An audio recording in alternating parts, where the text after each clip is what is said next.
When the world of business is constantly changing, you need to stay ahead. So what about AI to generate new possibilities? Machine learning to predict what customers will like. Or expand your business by forecasting delivery routes with real-time data. With the power of the cloud, imagine how AWS can transform your business.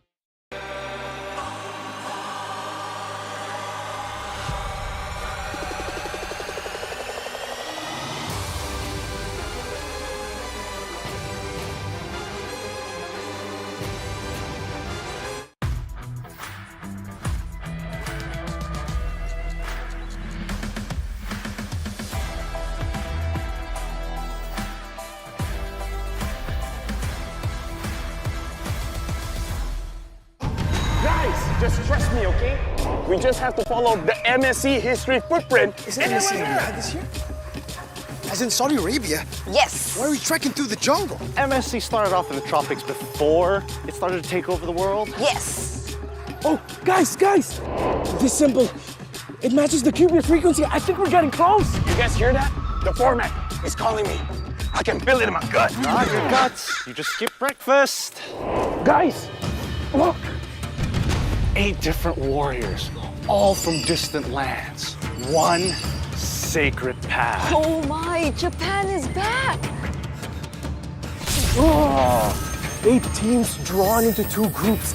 GSL format with BO3 matches, but at the end, only 1 team advances. We have to find the next piece first, because then we get to write the story. Imagine it. Lapels, MSC 2025, Theory Pro Max Plus. Ain't that good? Yeah, I like the sound of that. It's okay, I got this. What's that? Great Scott, it's the group stage format. The MSC 2025 group stages is going to consist of 16 teams broken into 2 groups, each group balanced and regionally diverse. So all teams will be drawn into 2 seeds, and teams from the same region can't be drawn into the same group. Groups will then play a BO3 double elimination. Teams with a 2-0 record and teams that survive with a 2-1 record will then advance. 8 teams will then fight for the ultimate glory. Is this still a group stage or a group elim stage? Well, it's kind of both. It's the best of both worlds. Maybe we're intentionally lost. Oh, you mean like the time a strong team lost to a weaker team that claimed it was a strategy to go down to the lower bracket for a more dramatic comeback? Yeah, that sounds right. Yes. Oh, look! That seems like a shortcut to the finale! Perfect! Now we can solve the final format before they even get here. Let's go. Brigida, let me teach you something. When you see something shining, you smash it. I found it! The sacred format ahead of everyone else. Lafelle! From now on, you can call me Lafelle, the great format discoverer. Lafelle! I think you broke the format. Oh, we can still fix the format. Thank goodness I'm not with you this time. Don't touch anything else, LaFell, no! Let's look at the knockout stage. The MSC 2025 knockout stage, 2-0 teams will get to choose which 2-1 team they want to face. Will the 2-0 teams just pick a weaker team for a better matchup? Or they could just fight a tougher team just to flex. The real question is, which team gets to choose first? Most game wins or shorter game time? We're gonna have to wait until we get to Riyadh. Until then, let's have a look at the playoff bracket. Quarterfinals and semis will now be best of 5. Oh, and there's now a best of 5 third place clash before the grand finals. Final best of 7 to crown the ultimate champion. There you have it. The MSC 2025 format, wild cards to glory. Yes!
Just one more trophy left.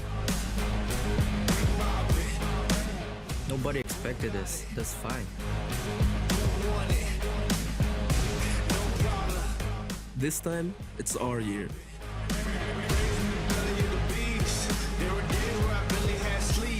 We're locked in. More than competition. I can't live like the opposition. Living everything I dreamed of. Doing everything you think of. The way I work, I'm on the brink of. Doing everything you dreamed of. Only aim for perfection. Ain't no half stepping. I'm gonna take you back. Spitting fact, you gotta live with that. Who got it? Who won it? No problem. Bring my bring. In the city, plenty habit causing. Do or die, it's either all or nothing. Best believe I'm leaving out with something. Anytime I got the crowd jumping. Throwing raves, you know they fist pumping. I'm the king of this function. It's comeback time! What you do if you have my life?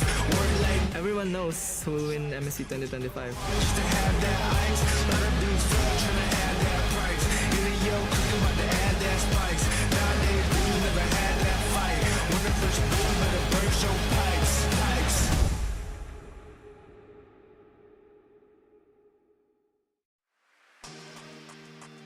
The very first day of MSC here at the Esports World Cup delivered some game surprises, but ultimately the results were as expected. Now, though, we go into day number 2, wherein we focus in on Group B, and let's see if they can deliver banger after banger, similar to day number 1. Welcome back to MSC here at the Esports World Cup. My name is Renmar. I'll be your host for today, joined by notorious Magic combo deck player Gideon and his lab-grown son, Miracle. How are you guys doing? Hey, doing great today. I mean, we've got a lot of interesting matches, and more importantly, once we get into it, I'll explain the face paint in just a little bit. But hey, Miracle, I mean, you saw half of yesterday. I got the first half of it. How did it all line up? Hey, we were actually able to cast 2 more full best of 3s, you know? I don't know if it's a Brigitte curse or if it's a... I think it's both Brigitte and Naveen working at the same time. But yeah, we got some absolute bangers, almost so close to upsets. Yeah, some very interesting storylines that we have in preparation for the second day featuring Group B. We have a good old Malaysia versus Singapore matchup coming on. Some powerhouses showing up. So I'm pretty sure Group B is going to deliver. Will it deliver more 3-game series? Ooh. Let's see.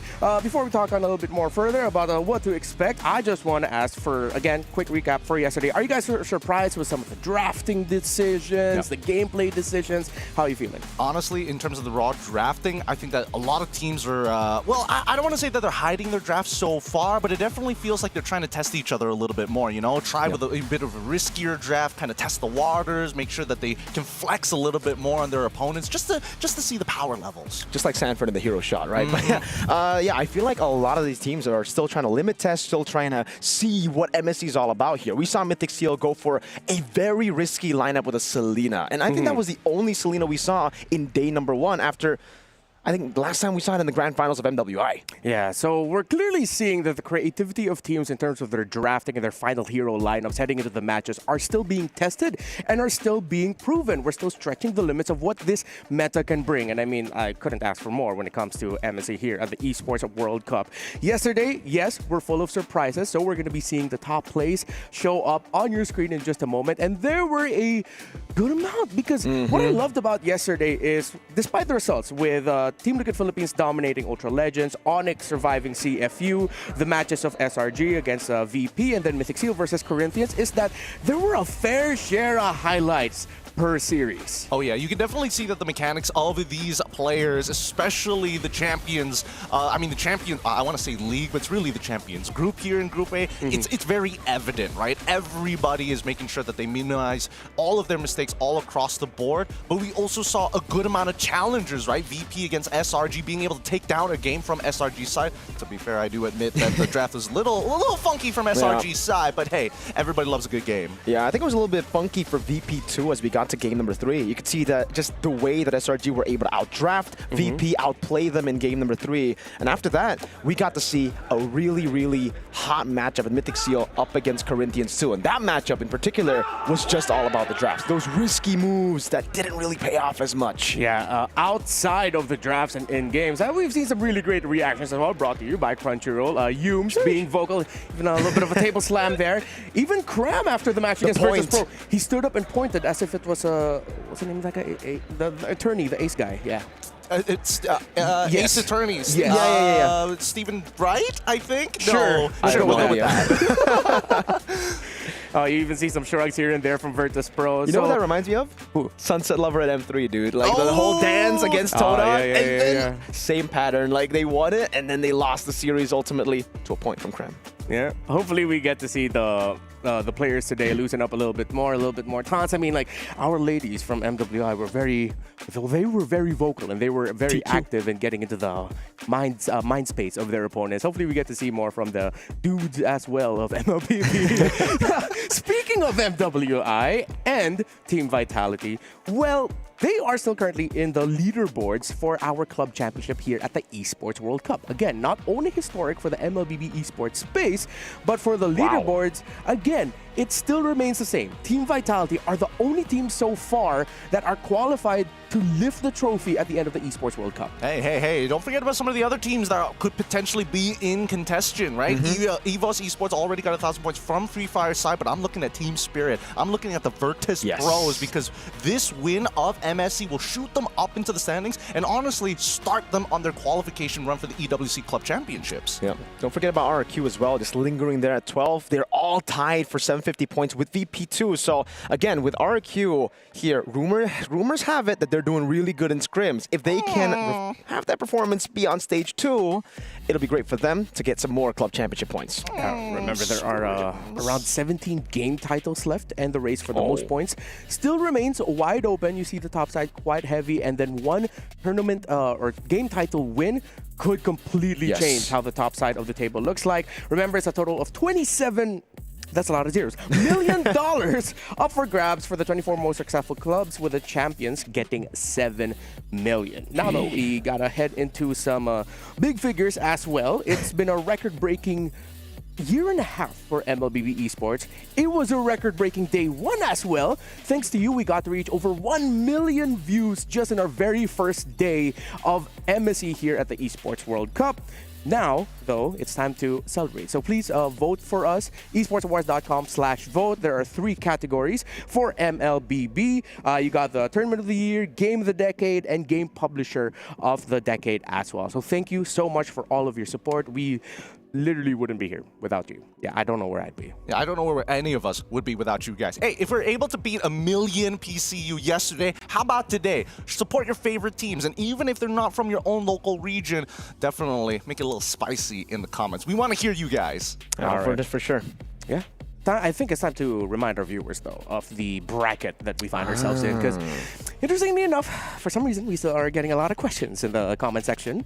So let's take this time to remind you of what to expect for our group stages, how the format works, so that everything is clear. We have 2 groups. We're going to focus on group stage. Wildcard is already finished. So we have 2 groups of 8 teams with 16 teams, double elimination, and the top 4 per group advance to playoffs. Maybe you'd want to talk a little bit more about playoffs, Marco? Yeah, playoffs is going to be brutal as always. It's the classic MSC format ever since 2023 that we've been seeing. Single eliminations. Yeah, it's really brutal. And with this format, it's actually interesting to see that the most dominant region, Philippines, has not been able to really get success with this format, right? MSC 2023, 2024 last year as well. They got to the finals last year, but it was both years. Yeah. We've gotten to break that curse through other tournaments, but hopefully here at MSC in the Moonton Cannon events that we'll be able to do that as well. Again, $1 million is the first place prize. There's a lot of shared prize pool between the wildcard teams from 18th to 23rd, 5th to 16th here, past the wildcards in groups, knockouts in this main stage. But you know what? I feel like if I was in a team, I'd be sad if I get second, but then if I'm reminded as to how much team money I'm actually winning at second place, I think I'd be okay. Oh yeah, because I think most people are like, yes, you may not be a world champion in Group A. It has a bunch of champions, and Group B is just playing, their story arc mode and campaign. But generally, that prize pool is life-changing money. If you win MSC at least one time, you've basically out-earned a majority of these organizations combined through their own local MPLs and even their world championships. Dude, you saw SRG went from being, at least in the leaderboards of most earned, right? Most earnings when it comes to prize pools. They were nowhere in the top 10. After MSC, boom, they were all in the top 5. I was like, what the heck? Yeah, one sudden launch up. Now, we have to look at Group B because that's going to be the group getting focused on today. Not as many champions from the previous MPL or qualifying regions. However, there are still a fair share as well.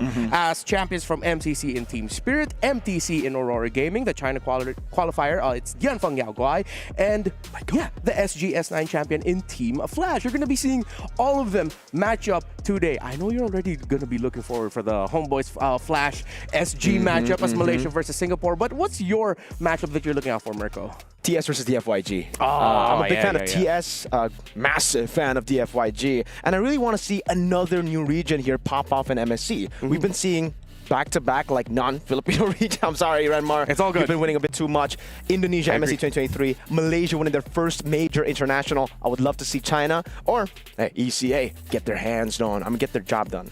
Yeah, and it's going to be a revenge match later on in the day for the final matchup between Team Spirit and Dianfeng Yaoguai as they met up in the Super Cup earlier this year, which delivered a very prolific win. DFYG do not want to remember it. Yeah, they don't want to remember it or carry it on their shoulders to see if they could win. But that's the final matchup of the day, and if you want to join us for MSC, if you haven't gotten your tickets yet, the tickets are still available. Just look for them on webook.com, and remember, we are here in Riyadh all the way until August 2nd, the very final day of the knockout stages. You won't be able to watch the group stages though because you're in a separate arena, but once we get to the knockouts, once we're in the big arena, then there will be a time. You could join us there or just drop by the boulevard and say hi to us. I guess I think we'll be very much okay with that. Now let's talk about the Saudi National Bank match of the day. We've had our own opinions of what it is, but our match of the day is Onyx PH versus Aurora Gaming from Turkey. Oh man, I wasn't expecting this. Maybe personal bias here, but honestly, Onyx PH versus Aurora Gaming, this is going to be interesting because every single time we've seen Aurora Gaming, we're like, these are the dark horses. They're going to be smashing so many teams, but then they always get paired up with some of the top seeds right at the very start. And based on what we've seen in history, every single time they start with a top team at the very beginning, it's just a long struggle through the lower brackets. It really depends, right? Because their first ever, their debut in the international stage in M4 and Incendio Supremacy, they were able to beat Blacklist International, the top dog at the time, made it to the grand finals too. And yeah, it's unfortunate for Aurora. The narrative right now is you're only as good as your previous tournament result. And they were grouped in the Swiss stage of M6. So they're going up against the world champions here in Onyx Philippines. It is a tough matchup, but with the meta shaping up to be as it is right now, I think Aurora have a pretty good shot. Yeah, and considering the fact that their coaching staff is made up of 2 coaches from the Aurora Philippines squad, MTB, meaning that they have 2 members of their team very, very familiar with how Onyx operate in the draft and how they operate in game. So it is an interesting matchup to watch out for, and I'm excited to see it as our match of the day later on. So at the very top of the show, we discussed a little bit about the drafts, and I think if we bring our viewers back to what happened in patch 1.9.90, if I'm correct, we can have a more in-depth discussion as to why we see the patch operate the way it does now. Yeah, again, big buffs to the EXP lane, significant changes. Arla and as well as Lapu Lapu plus Esmeralda has been the new additions. I wasn't expecting Esmeralda to be as good as she is in the current metagame. I would love to see a little bit more Yuzong, but I think a lot of it just comes down to siege minions and then the faster crab respawn time, giving you more incentive, or 15 seconds more incentive to fight back against your opponents in lane. Yeah, it's unfortunate we don't get to see Yuzong, but I think the big problem with Yuzong currently is the Petrify, dude. Like when you get tough boots, usually you go Furious that Petrify and it's an auto combo. You land that. With the Tenacity boots right now, it's just hard to get it. Even with the Petrify, you don't get the second part of the Furious Dive. But I think the biggest change in this patch is actually what was not highlighted there. I think the movement around the river has changed a lot in terms of the team dynamics and how many more team fights we're getting early on, plus the delayed jungle spawn, jungle creep spawn. As much as I love to talk about the patch and keep going for another few minutes, we have more chance later on, especially in the drafts and especially in game, to discuss what's happening in the meta and how it has affected the play. Now it's time to look at it from the tournament perspective, and let's look at our Aramco power ranking. So heading into day number 1, we got to rank our teams personally, and I think it still remains the same. We are now looking at, oh no, this is the same graphic from yesterday. So we're seeing a good amount of Group B teams actually in the Dark Horse and Fighters column. Yes, I think this is where it gets a little hard to kind of predict how Group B is going to go. I think everybody has like a rough idea of how Group A should quote unquote, should shape up, unless, you know, some of the bigger teams drop a couple of games here and there and dip down. But Group B is where a lot of the storylines are going to be built off from the MSC. It's a strong foundation, especially for regions outside of what we know in Southeast Asia. Yeah, I think Group B is filled with... I remember we discussed this yesterday. Group A, it's like a story that tells itself. Group B is... A lot of them have a lot of stories that go back years back. Tournament results. We see good amounts of that in Group A as well. But there's something about Group B that I look at. It's like, if there is going to be a team that you don't expect to make it into the finals, they might be coming from Group B, like with the roster that they have there, the stories that they have. So let's see if Group B will be the group that delivers surprises. And no, I did not get shocked just now. With hopefully you got to hear the battle cries, because if you didn't, then I'm just the dude who got surprised out of nowhere. So let's start talking about the two teams that are going to be fighting on for our very first series of the day. It's Homeboys from Malaysia, Team Flash from Singapore. You're the Malaysian of the table here, Gideon. So what can we expect from Homeboys? Look, Homeboys have had a completely new revamp of its roster. From what we used to know, the Flame Boys being really spicy, being in your faces with an aggressive playstyle, now they've kind of humbled down with a completely new roster built from the ground up. I'm not Singaporean, but I'll take this one. Flash SG. It's weird because you would expect this to be an upgrade on paper. Zace, a world champion coach coming in to coach an all-star SG lineup, but unfortunately this was literally their shakiest performance to making it to an international yet. Yes, they've had some changes in the XP lane, and I think that could have been what contributed much towards that shaky performance in Ken, because he is still inexperienced, he's still new compared to Diablo at least. That's going to have to change, right? Ken will need to improve really quick because they're up against Homeboys who are new too. A lot of them are making their international debut, but for some reason, it just feels different. The aura there, like they are confident with Airpong at the helm. I mean, in comparison, right, when you have Vel, Amal as their jungler, Izanami, You want to put the Yayo in? I didn't expect them to change it. MLQT. This roster is looking to try and shake things up, especially for the Malaysian representatives. These guys have definitely failed in making it far within their own groups, if not getting knocked out super early in internationals. This is where it all changes. Yeah, remember last year, it was Homeboys who was taken down by Team Flash at the top 8 portion of our knockout stage. They moved on forward and gave Singapore its highest placing in an international tournament in such a long time. They could declare themselves as one of the top 4 teams in the world at the end of MSC last year. This Homeboy squad, let's see if they can enact some vengeance for what happened to their previous counterparts in last year's MSC. I think for the Homeboys, at the very least, we're looking at that mid trio to work well. Amal, Izanami, and as well as Ivan. Their side laners are pretty stable overall, but they're not exactly the most lane dominant. I mean, sometimes it is, and when you see that lane dominance, that's when things start to shake up and you can see the teams have way more options in playing the map.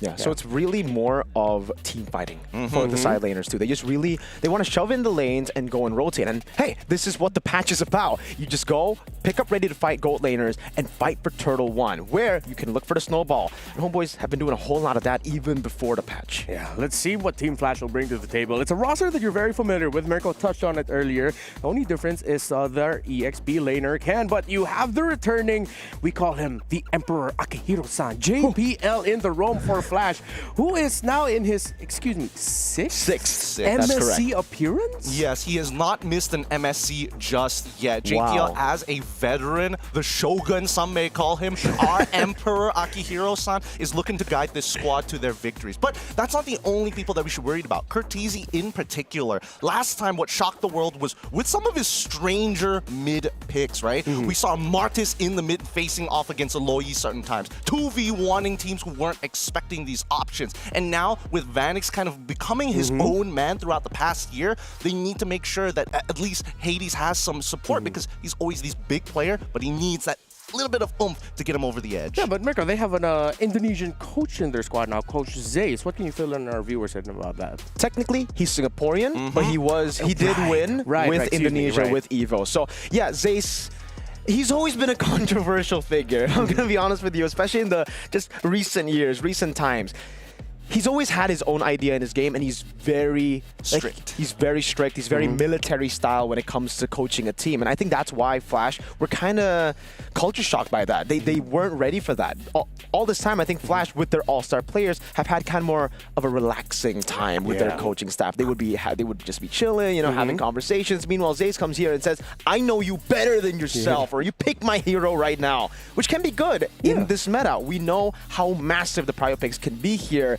And that's what I'm expecting from Zace. I'm hoping that the meta sticks together here for him, just in the group stage. And then later we get to see the crazy stuff like the Martis mid, etc. You would imagine that because Singaporeans now have mandatory national service, that Zace would kind of fit in nicely.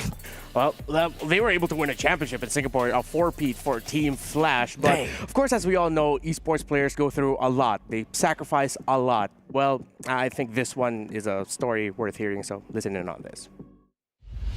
This is NIP Flash! Diablo! What a set! What a petrify! I'm confident in my team, so here we are. It's quite a long story. So basically, before the start of MPL, some unfortunate things happened to my mom, so she passed on. Despite that, I did still try to perform for MPL stage, but I feel maybe my performance wasn't as good. You got Fernandez with the triple, another maniac! What? As they wipe out Flash SG! As well, there's going to be a brawl right now. Still, it is going to be Curtizi backing away. The follow-up here at JPL in the stun. As Flash SG goes up to the grand finals in a beautiful head and shoulders wipeout. With the addition of Ken in the roster, I think that's why they decided to use Ken instead, and they had better results with him. Afterwards, I was like a sub. Then we were having a 2-2 scrims basically to determine who will be the playoffs. Then I felt that I wasn't able to keep up with the team, so my performance wasn't as good. I think therefore they chose Ken, and I accepted it. I didn't want to pull the team down also. Therefore I didn't play in the playoffs. I probably won't be the starter because the team spent a lot of time training with him, so probably will be Ken. Yeah.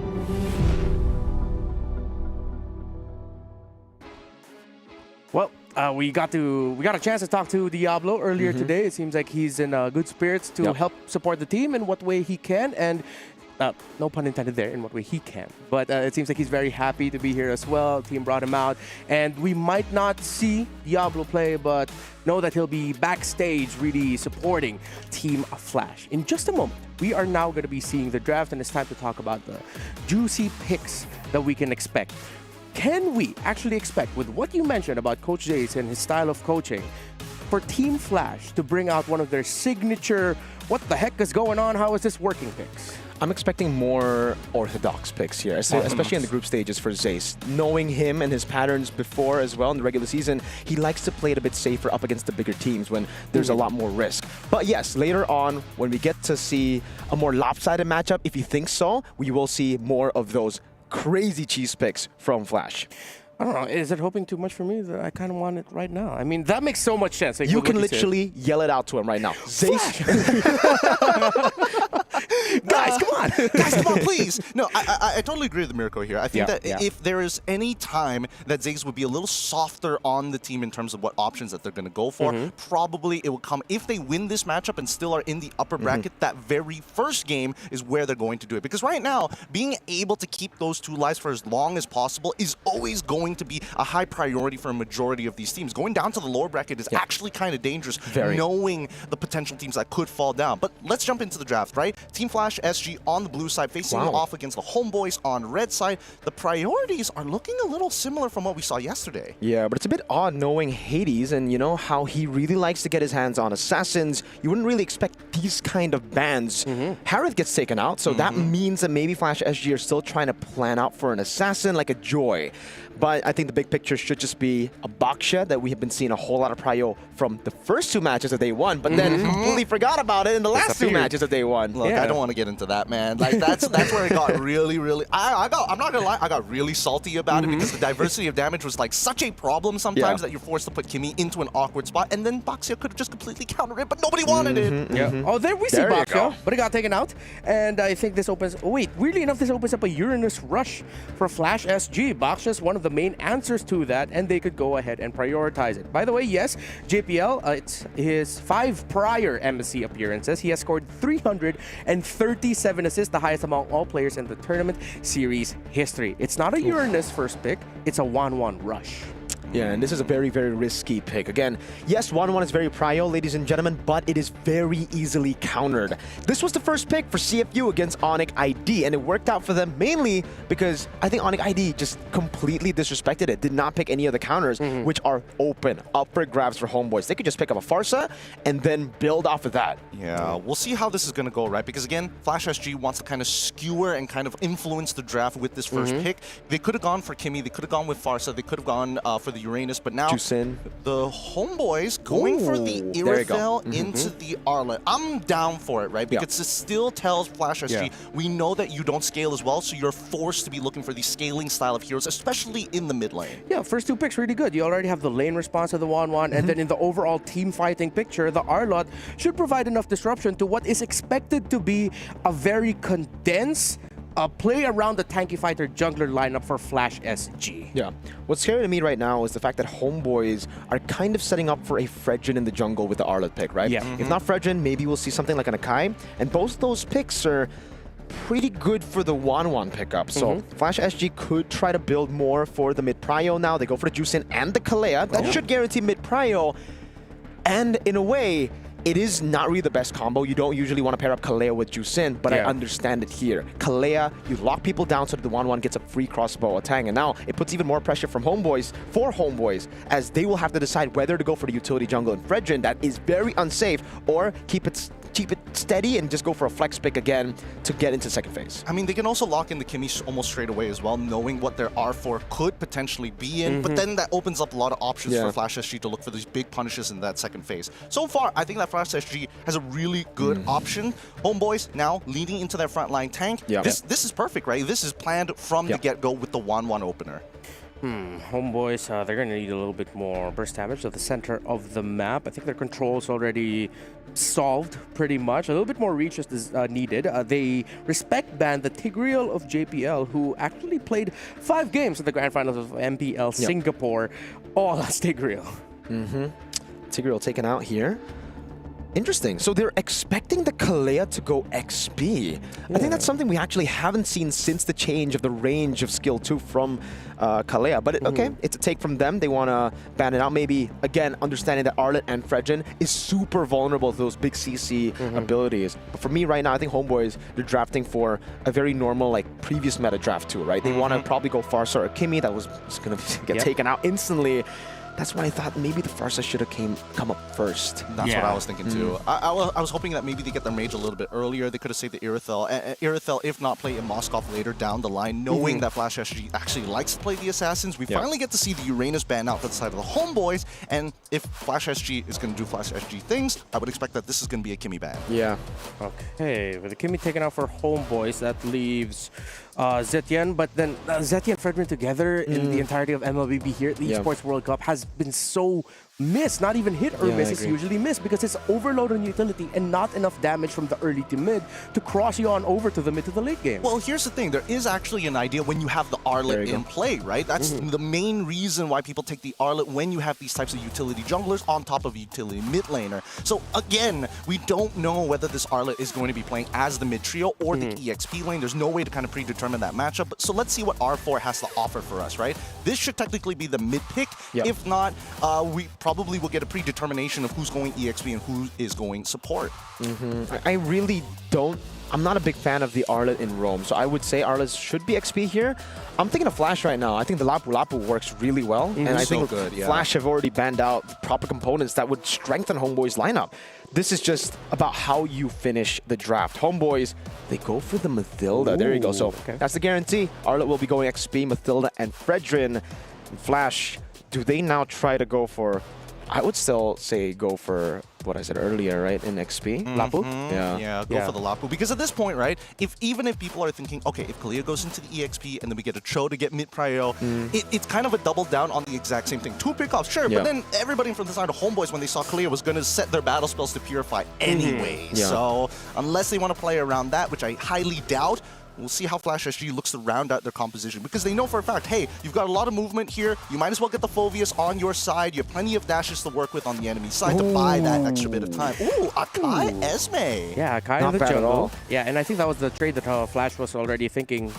I feel like they expected the Fredrin to go to the side of Homeboys, and then with all the shields now, the side of Homeboys, especially if they pick up a Zetian, then the Esmeralda would be very happy. I am quite fond of the Flash SG draft, but if they don't get there early, it's going to take a lot of time. Well, I think that right now, it almost guarantees that Curtisi kind of needs to build into the Sky Piercer, because there's a lack of damage from Team Flash, I'm not going to lie, right? We have the traditional matchups of the Akai into the Fredrin. We know how that's going to work during these neutral fights, which means that Homeboys actually has to play around that. How they're going to do it, I'm not too sure, because in terms of like raw wave pushing, Irithel needs at least that Windtalker to kind of push the lanes really, really fast and then participate in fights. And even so, you would rather have 3 items before you get into these battles in the first place. Okay, Homeboy. Oh, they go Valentina. That's not too bad. Yeah, it's pretty good. They can get the heavy spin too, and now it makes it pretty difficult. We thought that maybe with the Kai, Turtle 1 guarantee, but the Valentina changes everything.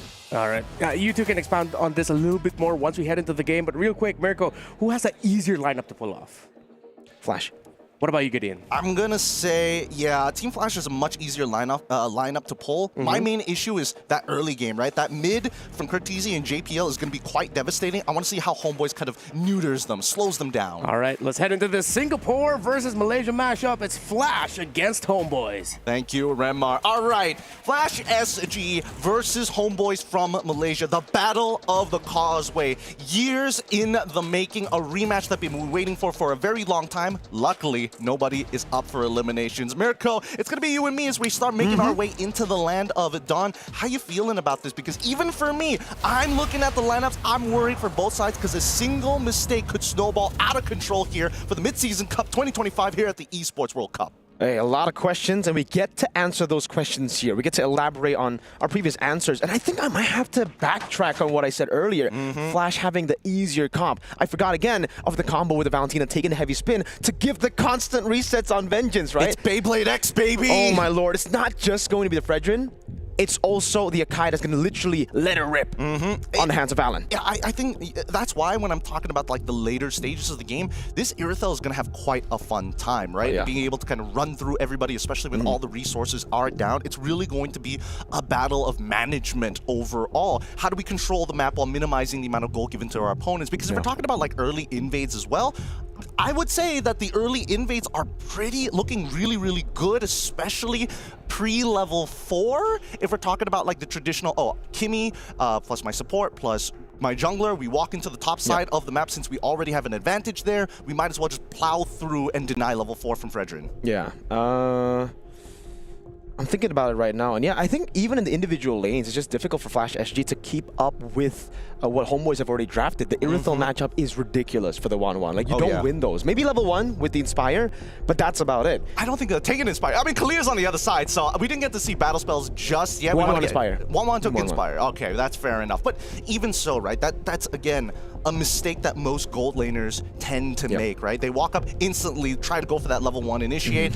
If that Inspire doesn't get mega value, or at least get, sorry, not revitalize, rejuvenate out of their laner, then, you got to play a little safer. You don't want to trade as often. I think that's why they covered their weaknesses in the gold lane by picking up a crazy mid duo with prio-wise, right? Like the Juicin and the Kalia should be able to clear faster than what Homeboys have already picked up for themselves in the Mathilda and the Valentina. For sure, with Concussive Blast, assuming. With Concussive Blast, and then they'll just rotate into the bottom lane, give the 1-1 a bit more space, then as expected, I think both these teams will be sending their gold laners into the fight, which should be the big gamble. That's what we're going to be pointing our fingers at, guys. And for you guys, watch Turtle 1. Big contention point, especially considering now we have 2 heavy spins, a Fredrin, 2 utility jungles. They both need the Turtle. Yeah, no, it's a 50-50, right? It's either we go down to the gold lane or we have to fight for Lethal Wanderer, and then we'll see what happens there. Either or, I don't think Homeboys is going to like even walk up. Where they're like, hey, you can take it, boys.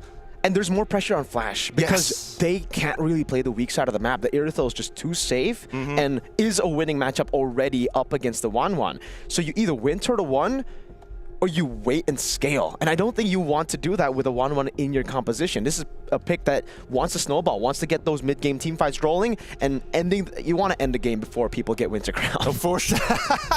Yeah, the Winter Crown's going to be a bit of an issue here. As we look through the players, you can definitely see that this is a high gamble from the side of Flash SG because, again, it's not dependent on the team play. It's more dependent on that first minute of the game. How do we play this lane? If we can get an advantage, that advantage will slowly increment itself to something bigger coming into minute 2, minute 3. And that's what I'm worried about for the Homeboys. If Homeboys are able to kind of survive that first 3 minutes, go into that turtle, they don't necessarily even have to contest the turtle. They can just walk away. Yeah, exactly. So there's no pressure for Flash to fight. They have ridiculous disengage with Mathilda.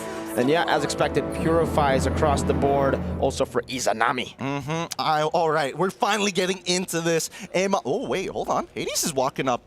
Is he going for an opposite purple start? He's going to the orange buff to try and steal this away. Is there any information whatsoever? I don't think so. Nobody knows that he snuck through. Hey, I've seen a whole lot of things in MLBB, but one thing I would never expect is for an Akai to invade level 1. Yes. He's gonna get it too, and there's no punish. Yeah, Homeboys are just playing it classic. Hades going for more. He's playing like a Nolan on this Akai. It's so smart. It's so smart Amal's because gonna find out. I mean, he's gonna find out fairly quickly, but it's so smart because he knows, hey, Irithel has to make sure that, you know, she has lane prio, and now the first little Wanderer is gonna come up, and Hades, he's like, haha, who wants to fight? He's gonna get it. Oh, it's Amal who secures it, but it is a big retro use. So Hades gets level 3. Amal is stuck on 2 with a Fredrin, and it's Impure Rage Gideon. We have to talk about that. Usually you go Concussive Blast just to clear a bit faster. Amal has gone the sustain route. You lose out a bit of that clear pressure, but now it is a big advantage to Team Flash. Akai is gonna hit level 4 without even going full camp. And the worst part is that Homeboys can't even try and look for a camp of their own. They can't go for the counter invade, especially since Esmeralda is controlling the wave and already confirmed the position of Amal. Now, looking at the emblem set so far, everything looks pretty standard all across the board. A lot of Wilderness Blessings coming in from the side of Izanami and Ivan, knowing that they're not going to have priority, but they want to be able to keep up. Look at this, the way the Flash SG are just playing. You see the Juice In rotate over after getting that mid-pry that we were talking about. We expected them to rotate up top to help Vanix, but Vanix has just been playing a safe game as the Juice In starts to leash for the Akai. This is Turtle 1 guarantee of Team Flash. This is beautiful from the side of Team Flash. Very mechanical, very straight. Honestly, this is kind of reminding me of some of the good old days of how SG likes to play a very technically perfect game. Look at that, Vel zoned away by the Esme, the winning lane prio. I don't think they can contest this. That's an Akai with level 4. Tsunami Sam with a heavy spin there as Retribution comes in. Vel is just going to be pinned down. That's first blood over to Curtizi. JPL wants some smoke, walks. Purify from Izanami. He didn't want to get pulled back. Interesting. Vel, a pretty bad flicker angle there. Probably was thinking to get on the opposite side of Hades, didn't get what he wanted, or at least over the wall. First blood falling over to the side of Team Flash, and now they're just going to maintain this type of pressure. This is exactly what Team Flash has wanted for their early game. And I'm not even sure if Homeboys can actually... Oh, JPL with a jump of the flicker. MelQT doesn't have Purify here. No sprint either. It'll be a free kill over to Vanix as they go for more. Hades tanking up the turret. And it's a win for the losing matchup in 1-1. Everything is going as planned here. Ivan knocked up. They want to go for more, but it only just distracts Amal, who's already behind and will be even more behind, as Hades still has a full jungle. This is a beautiful early game coming out from Team Flash. I may be a big Malaysia fan bias here, but Team Flash, they're coming up with their own piece of artwork. Let's look at the lead so far. It's a 1.3K, rather small, but significant, especially when we're talking about not only the jungles, but now that Wanwan has that 500 gold lead, they're going to have a full component against MelQT, who opted not to go for Purify. Oh no, this could be bad here. Yep, they're able to disengage. Unfortunate for Vel, yeah. They get a green camp, but as you saw, they needed 4 members to take one away. Flash are still just going to have incredible prio over for the neutral objective, and because they've gotten such a big lead in the early portions of the game, I think Vanix, he can just shove this lane and rotate over to make it a 5v4. Yeah, the tempo is on the hands of Team Flash, and they're not going to waste it just yet, right? Next turtle is going to be contested by the Homeboys, it seems. Mel QT not prepared for this. Tsunami slam over. That is a crossbow attacking an Inspire. A bit unnecessary, I feel, but it's all right because they get a trade over up top. And now it's up to Homeboys to look for a big fight. Let's give it the heavy spin to zone Hades away. And it does seem like Amal is struggling to take this. Hades walks up, gets in place, and wins out the red tree. The JPL rotates over. Two-man Thomas. Hades is trying to escape now. Fell looking for the vengeance stacks, but it will be Kurt who peels off of Hades. And it becomes a bad fight. A 4-0 start to the game for Team Flash. They go for more. A super long team fight. And Homeboys have no damage. Another pullback just to let Ken dance on Bell. So far, Team Flash really has gotten everything planned out from minute 1 all the way to minute 5. This is a disgusting bout. 4-0. Homeboys have 0 pressure. And all these... Honestly, it all started with the fact that Team Flash, they're exploiting every little thing from the side of Homeboys. You don't have a priority over mid. MLQT decided not to take Purify. All right, they can divide and conquer, and now Hades has extra confidence. Look, even Vel can't really deal with the pressure coming in from this Esmeralda. Ken is playing a strong game too. It's so good for Team Flash at this point of the game, man. Gold distribution. Oh man, 30 minions already taken. Well, I mean, that's not 30 minions. 30 gold over from the minions. Now they're gonna go for the mid lane. Ken rotating over. JPL leaving it back, able to get the knockup, but it's a double Beyblade battle. He's a Nami Khan following Starmoon. Ken in the midst of it all, just dancing around. That's a big Appraiser's Wrath that lands, but Phoenix gets taken out by the crossbow. Now another knockup from Curtizi. 3-4-2. Team Flash looking for more now. 4,700 gold lead for Starmoon. Over to Mel. Good guiding win to get him out, but you can see that even with the photo, it's an advantage to Ken on the Esmeralda. The first 2 minutes of the Team Flash rotation really just set the tempo. And Homeboys, considering that they're playing an Irithyll as their gold laner, bro, this is going to take a long time for them to make a comeback here. 5,000 for Team Flash. They're diving past the first turret, and the comeback angle here from Homeboys now will have to come from them capitalizing on a Team Flash mistake, because we are getting to the point where the chances of Homeboys finding a turnaround increases. Team Flash took some hits and took a few losses there. Live view. There's a bit of a battle. Tsunami Slam over. Uh-oh. Amal walking way too aggressive right before Turtle. Yeah, not like that. You're not going to be able to find your turnaround in the mid-game 6 to 8 minute mark like that. So Homeboys are going to have to hunker down and accept the fact that it is going to take a long time for them to fight back against Team Flash. They can just continue this aggression, control the river, control the jungle, and most importantly, get the third and final turtle of the game. All turtles go to Team Flash. It's one thing being behind in the jungle on a Fredjin, but against an Akai, it's a rare sight, man. It really is unusual. JPL will get caught. They finally get something here of a trade when it comes to the turtle fights, but it's a roamer too. I think Team Flash are all right with that. They get a big resource out already with the Valentina taking a heavy spin. Hades steals the orange buff again. Oh, Homeboys. I don't know. I don't think the catch on JPL is worth a turtle and an orange steal.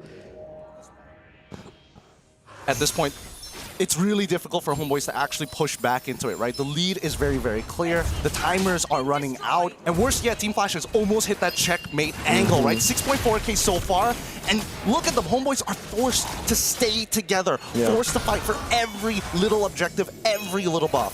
So what we've been already talking about, the fact that Homeboys will already struggle to get back into the game through laning. Now, because they're sticking together, they're going to get less and less gold. It's going to be dispersed amount. Oh my lord, that's almost a 3,000 gold lead between the gold laners. And it's supposed to be the counter match of JPL with the conceal. Able to play, able to go for a Tsunami Slam Vanix with the lockdown as well. That should be a free crossbow. Tang into the backline too. Ivan melting down, has the Purify, but you cannot purify damage.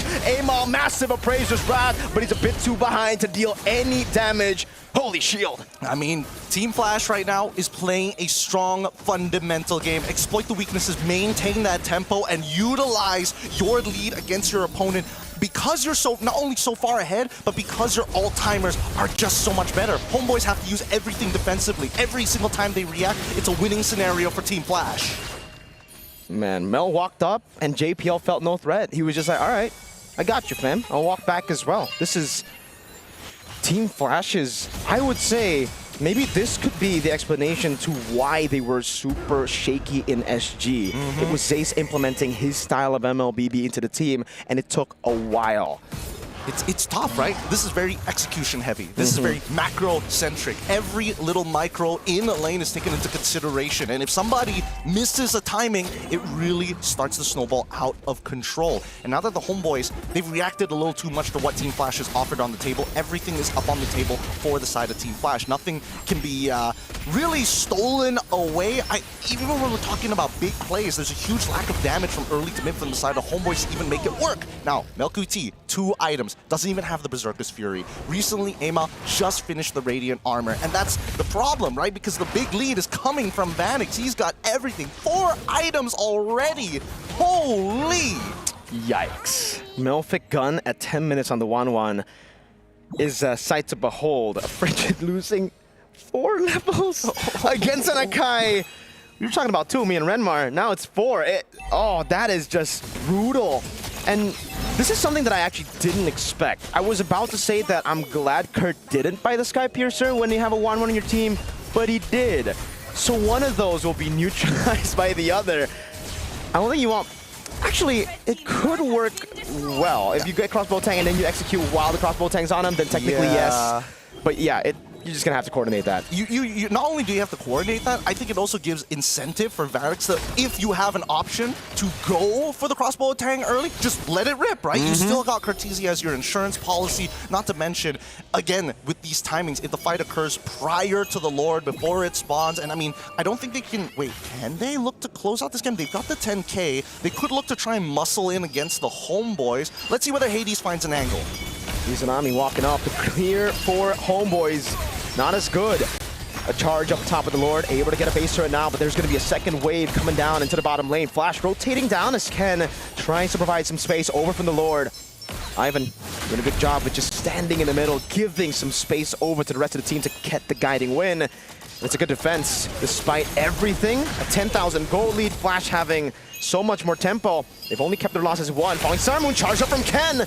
Might be looking for a big engage, but decides against it now as Vanix gets free hits over to the base turret in the mid lane, and it will be 3. Oh, Bell with the final slash into the back now, able to get away. Curtizi, Crimson Beacon, Hades pinning them down as that is a solo Izanami to just spin in the front.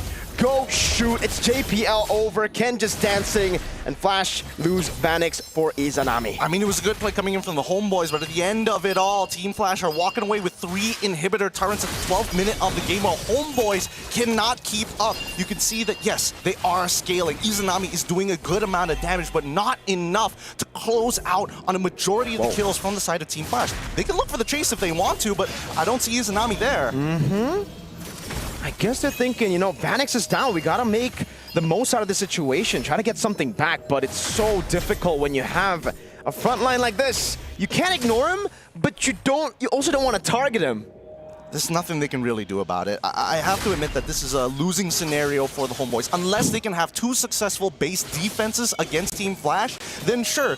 But then we have to start considering, what does the siege look like? And it's so much better for the side of Team Flash. They can bait things out, and more importantly, you saw it with Ken, right? Long Star Moon. Okay, able to get a back over to Tsunami Slam. Great targeting over to Bell too. Crossbow tank ready, and it will be cancelled just for a bit until it gets unleashed onto Amal. Praise Rat landing. Good read. Probably started from Ken on 3 as they collapse on him. One more shot. Vanix gets another. It's a double for Vanix as Ivan gets swooped back into the base. Curtizi with 3 of the Skypiercer stacks, executing the members of Homeboys with a wipeout and a stomp in game 1. And this is what I'm worried about every single time we see Singapore versus Malaysia, and especially with this lineup from Team Flash. The higher the prize pool, the probability of them winning just skyrockets. My goodness, Team Flash look incredibly sharp. I think both of you said it, they are so systematic. There is a scary formula to how they operate in the early game that within just like the first 2 to 3 minutes, it looked like next game, Team Flash already has this. I think it's it is bringing back the SG of old. Last year when we saw Team Flash, they were like, oh, it's a meta where we need big playmakers, and that's why Diablo was such a huge integral part. And also, let's not forget about Curtizi with his crazy picks. But now they're going back to the good old, we take small exploits and see if we can chain them together to make a huge lead come through in the mid game. And I love this version of Flash better than the previous one. They literally just traded out those crazy picks in the draft to crazy plays in the game. There's just those little movements like invading early on the Akai, a subversion of Homeboys' expectations, took them out. Yeah, that subversion, I feel like, shocked not only Homeboys, but all of us here. There's always an asterisk when you talk about Singaporean teams and international tournaments, when you talk about Team Flash in international tournaments.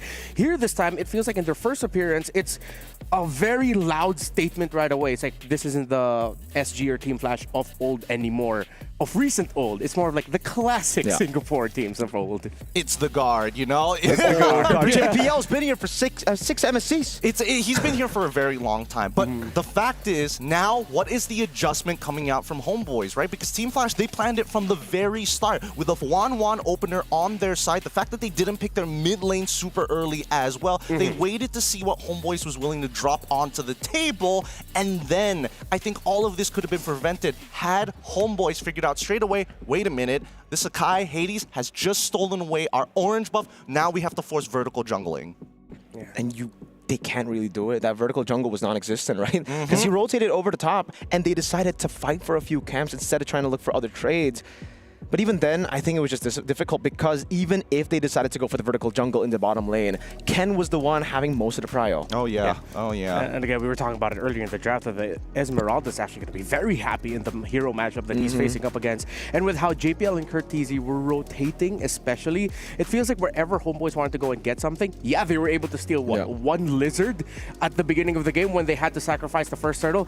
After that, they tried to contest the second turtle, but at that point, Flash had enough control in the map, had enough of a little gold advantage that Homeboys were just desperate. Exactly. So really what it comes down to is find a way to force lane priority on your side. Be able to contest your opponents, especially when you know your opponents are looking to kind of force you in a non-existent, more so a scaling matchup, right? Here, it's not about scaling anymore. It's how far can we take our lead? And unfortunately, Homeboys kind of fell into that trap lane with only a single win condition rather than having multiple outs. Yeah, the single win condition was really just the Fredrin Arlet combo and Aerithel winning lane, right? It's... Wow, I was just...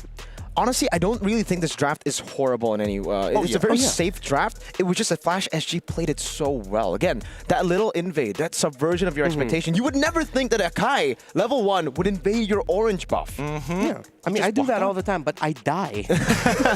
Team Flash know how to do it right. And from there, it just seems like they were operating. I was observing their comms. You could hear very specific shot calls. One guy wanted to go here. They'd be going, no, at this moment, you have to be here. So they're at that level now. Oh, yeah. They're playing not only systematic, but they're trying to work like an absolute machine. This, again, is probably what Zace is implementing for this squad, right? He comes from a very traditional MOBA background, so he understands each step of the game has a timing that they want to hit. And if you don't have priority on one side, that kind of alters the plan just a little bit. So, again, it also forces the team to play at a high execution rate. Because let's say Vanix ended up dying in lane. Oh boy, now we have to adjust. Yeah, this is what it feels like to... I feel like we are just witnessing generations worth of STEM-focused education. That's what we're getting right now from Team Flash SG. Yeah, I really want to go even deeper here to understand why they did it. Akai, level 1. You just, again, expect, why would you go level 1? I think the setup was already there too, because they understood, we actually mentioned this before the draft, or before we got into the game, 1-1 will win against the Aerithel level 1. You have way more kill threat level 1 with the Inspire, and that's what I think opened up the window to an invade early. If the Aerithel walked up, there was no way for you to actually outfight that composition level 1.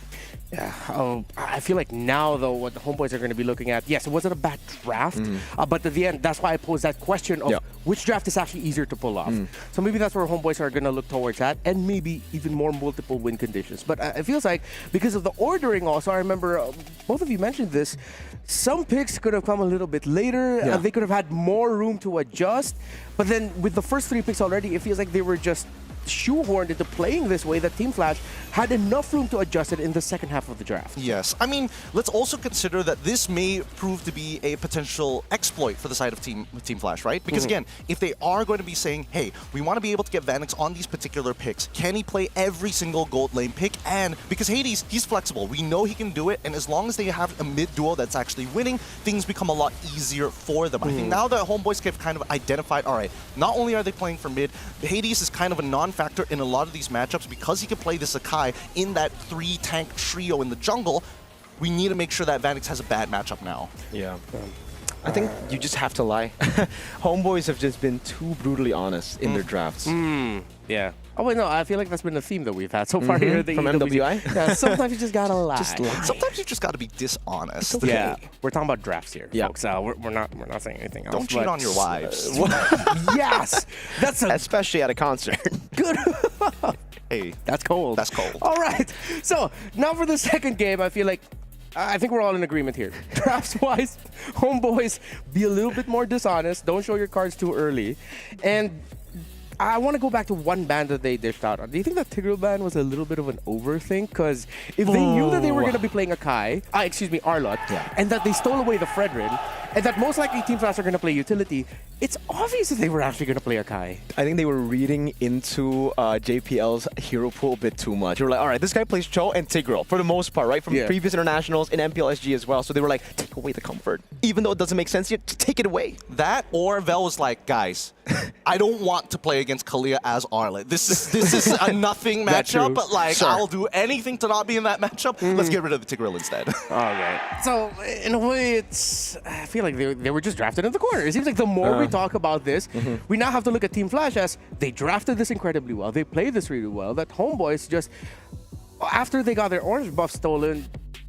they just really had to think about the next game already. But here's the thing, right? I think that right now, a lot of this is relying on the cornerstone of Arlott, right? Where does Arlott kind of fall within the meta? Because Arlott affects certain heroes and can cancel out certain abilities, but Team Flash went around it, very clearly going around it. They could have gotten Farsa if they wanted to, but they instead went for the Zushin. Yeah, all right. So those are our notes of what could happen or what the Homeboys could look to fix heading into their draft for game number 2. But before that, let's learn more about Team Flash's journey heading into EWC.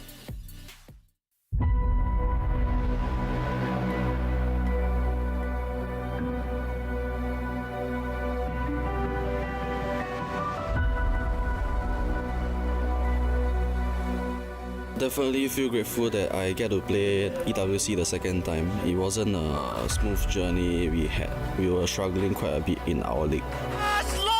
Kings Vanguard! Oh my goodness! By the face of Team Flash, almost being able to bring up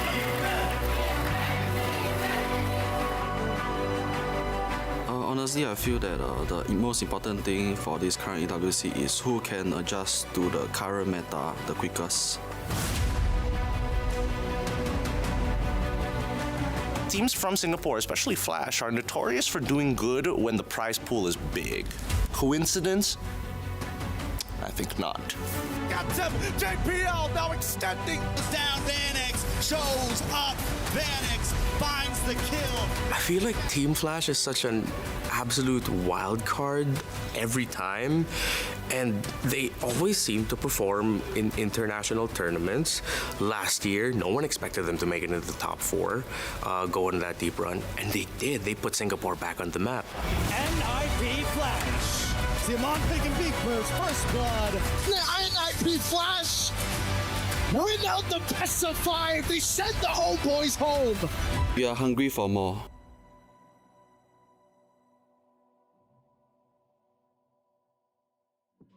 Well, very clearly that Team Flash are very hungry for more with how they played in that game number 1. There's no doubt.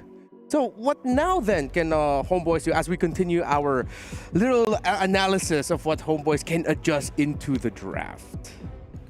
I'm saying, I'm throwing it out there. Okay. Take blue side. First, take blue side, see how they respond on red side. And I think the order of bans need to change just a little bit more. Because again, Uranus could have been taken there. They could have a non-off lane. They prioritized that combo a little too much. And I think teams need to kind of, need to flex it a little differently. If they show Fredrin early, okay, sure. But then, at least then, the signals aren't as clear. Yeah, I think I'm pretty okay with staying on red side. I understand why you want to go for blue side, but even staying on red side here, I would just say get more, just lie a bit more, be dishonest in the draft. Because again, when they picked up the Arlet Irithel, we knew what was coming, and Flash knew what was coming a few moments away. Like, they knew the Fredrin was coming, and it was already countered by the 1-1. So they picked up the Irithel, which was going to be a counter to the 1-1, but then they gave more value to the 1-1 in the end. Like, if you want to go for the counter, I would just say go for the Farsa then. If you want to play that kind of composition where you can at least outrange and burst the 1-1 before the Fredrin gives a free crossbow tank over. Yeah. This could be a double-edged sword, though, for Homeboys, considering that they are going to be going on the blue side,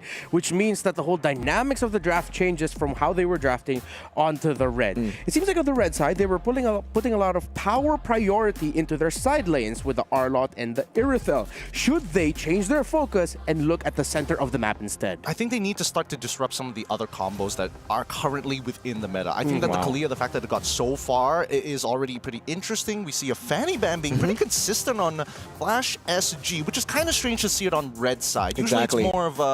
Usually it's more of a, hey, blue side would rather, I would rather get rid of it most of the time, but I think that's totally fine. Yeah, it's a bit odd, I would say. Like, considering, again, I think Flash SG, they usually want to get Hades on a pick like a Fanny. That's what I thought too. Again, Lancelot was the previous ban on blue side. I wonder if they want to just replicate what they did on blue, saying, hey, this strat works both sides. I wouldn't mind. Again, it's all relying on that 1-1 opener, whether even Homeboys want to consider it, right? I mean, we'll see. Harith, another interesting band here. I feel like Melq, it's interesting because Harith is one of those heroes where it's like, if you have the mechanical ability, the lighting phase becomes a non-factor until you get to the very end. But then, now that you've taken away a gold laner that actually utilizes magic damage, you're forced back onto things like, the Brunos, you're forced back on the Irithels, all attack damage oriented heroes. I feel like also Flash SG may know some things from scrims, but the results of yesterday as well, where we saw some significant Harith performances, maybe that one's getting taken out. Oheb, of course. For Homeboys, Isun Shin might be available for them to pick up, or the Uranus. I think to keep it simple for them, to keep it standard, nothing too crazy with their ideas, I'd like them to consider just prioritizing those two, Isun Shin or the Uranus, or maybe, just maybe, even the Kimmy. Yeah, I think the Isun Shin should be the choice here for Homeboys, and that's why Flash SG have already changed a bit of their draft. I mean, at least in the bans. They banned Lancelot second previously. I think now they're definitely thinking about whether they should take out the Isun Shin or to go for the Lance again, because the Lance technically enables the Akai pick. Usually, teams have always gone for Lance when they see an Akai on the other side, just to outfarm the Akai and to have a way to just be untargetable when he goes heavy spin to win out neutral objective battles. I think, they're going to leave everything up in the open. I think this is more for Hades than anything else, right? You say the Akai, okay, you get the Lancelot. Worst comes to worst, you're going to be able to get the Isun Shin. Either way, there's going to be value for red side, because let's see what Homeboys go for their first pick. Okay, so this is actually going to be dictating the draft. The Kimmy ban, I agree with you there. Really changed up how the possibilities here for the first two picks for Flash. So now Homeboys are going to be wait, they're going to be getting two power picks, aren't they? We really just have to settle on one. I'd rather go Uranus. Well, excuse me, Juicen. Okay, center of the map, 100% win rate here in MSC. Not going to knock it. Not going to knock it. They're trying to do it again, aren't they? They're trying to get the Arlet, Fredrin, and Jushin. Again, I'm just ballparking it here. I'm not entirely sure whether that's going to be the end game composition, but Flash, as of right now, can immediately just go for natural combinations of Kalia Farsa almost straight away, force your entire composition to take Purifies. You could also just deny the Arlet, pick it up with the Farsa. That works too, because as a Farsa player, I don't think you want to go up against the Arlet. For sure. I think the worst part about that is that it does compromise. It does compromise Ken a little bit, and I think that's something that Flash actually want to avoid. If we're going to play weak side, we might as well put it on Vanix. I think he's a little more comfortable that way. If Ken can basically, I don't want to say flatline, but sandbag the EXP, I think that would be more ideal. And they've already gotten a way to deal with the Arlet already. Like the Esmeralda was a great answer. They could also just threaten to take it here, and then play around Hades' deep hero pool. If you can play an Akai like that, any hero fits. Yeah, I want to see Homeboys consider picking up a flex right now. Something that doesn't really show their roam, EXP, or jungle just yet. But what? I think at this point, Arlet is too volatile. Arlet is way too volatile. If anything, Lancelot, an early pick Lancelot for the side of the Homeboys, knowing that they're going to have to play into the Kalia, but now the natural counter to Kalia, the God Thought as a means to, hey, it's a 2-for-1 here. Kalia goes for the pick, Feather Airstrike comes out. Oh, guess what? AOG coming through. Yeah, so, okay, they clearly show their roam. We don't see just the EXP and gold. All right, so Homeboys being honest with this, Unless somehow they put it in the EXP, but we rarely see Gacha EXP lane anymore. It's almost always in the roam. While Flash, did Homeboys pick up the Lancelot because they were expecting an Akai to come out again? That could be a possibility. Could be. Flash. Okay, do you want to go gold at this point and just like try to take away the gold lane counters? Like, because if they go for Granger here, I think it'll be a bit too crazy with the Farsa already there, right? Like, it's so hard to land your abilities against Lance, so they go Joy. They go Joy, then they're probably going to take out something like the Moskov. They can leave open the Granger. Yes. You know, historically, Granger does not like Joy. Absolutely. I think it's actually more beneficial for Flash SG to actually pick up the Granger on their side. Because keep in mind, right, Joy at this point of time is looking to try to clean up a lot more fights rather than initiate on these fights, you know? Because with the temporal changes, the temporal rain, and old Starlium sites, you can go in and out, chunk you out, get your ult back, come back in and kill you all over again. Now, they're probably going to be playing for their mid trio. Make sure that Farsa is strong enough to be able to launch the Feather Airstrike early, hold on to Kalia's ult, chunk you out, and then let Granger and as well as Joy look to start cleaning up the messes.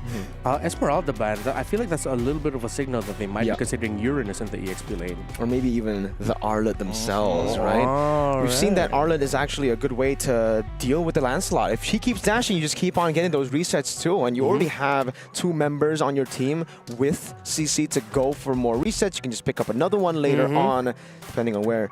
Well, you gold lane with CC. Probably not then. Yeah, I still, they have one form of scale, well, technically 2 forms of scale and damage. I mean, Joy, full item build is still pretty ridiculous sometimes, especially if you don't have like Rose Gold Meteor or ways to kind of protect yourself. Even if sometimes. Yeah, even if sometimes. It does get pretty ridiculous. But hey, we see that the Uranus is banned out. It looks like Homeboys is, you know, taking it at face value, and Coach Zays is trying to be a little sneaky here. Yeah, CC ban. Oh, I thought they would want to consider the CC for themselves because they already have, as you mentioned, really good scaling. They need something in the early around the EXP lane that allows them to apply pressure, that allows them to be aggressive. Will they consider something along the lines of maybe even Hilda EXP lane?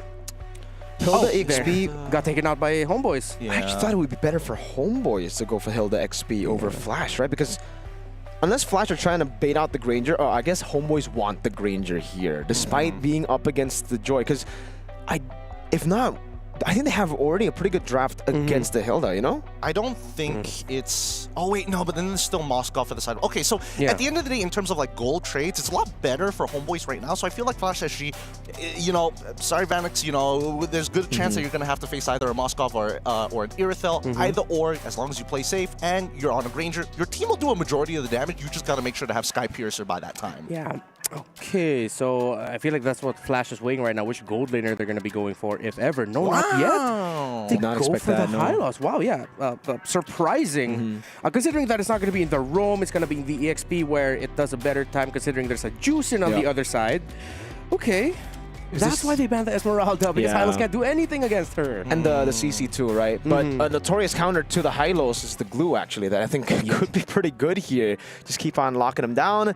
But then you need an explosive gold laner damage-wise, because I think that's what they're lacking now. They have a whole lot of utility with the first 2 picks. Depending on what the Lancelot goes, build-wise, then you'll have a little bit more damage, but into the later stage of the game, so you need someone to push. Oh, that is a bit more. Lapo into this? Do they really want to dive that hard? Okay, it just means that right now Izanami is going to be the main anchor for the team. I thought that MelQT plus Izanami were going to be that duo as the anchor like they usually do, but this time around, I think they want to get a little bit more explosive, right? The disrespect from game number 1 is not going to go unnoticed. So, if they want explosive, they could go carry, honestly. They already have a good zone out for her. I think the Granger still fits too. Yeah, the Granger. They have a lot of CC. Set up the Joy. Honestly, they got plenty of options. Yeah, it's like they can't go wrong anymore when they go with a gold lane pick at this point. Because nobody's really going to counter them unless you make a mistake like, oh, I picked Bruno and... What? Excuse me, Team Flash. Zace, what are you cooking? What are you doing? Well, it seems like I got my wish. Day 1, we got the spicy pick. Is this a Leomord gold lane? Excuse me? Is this...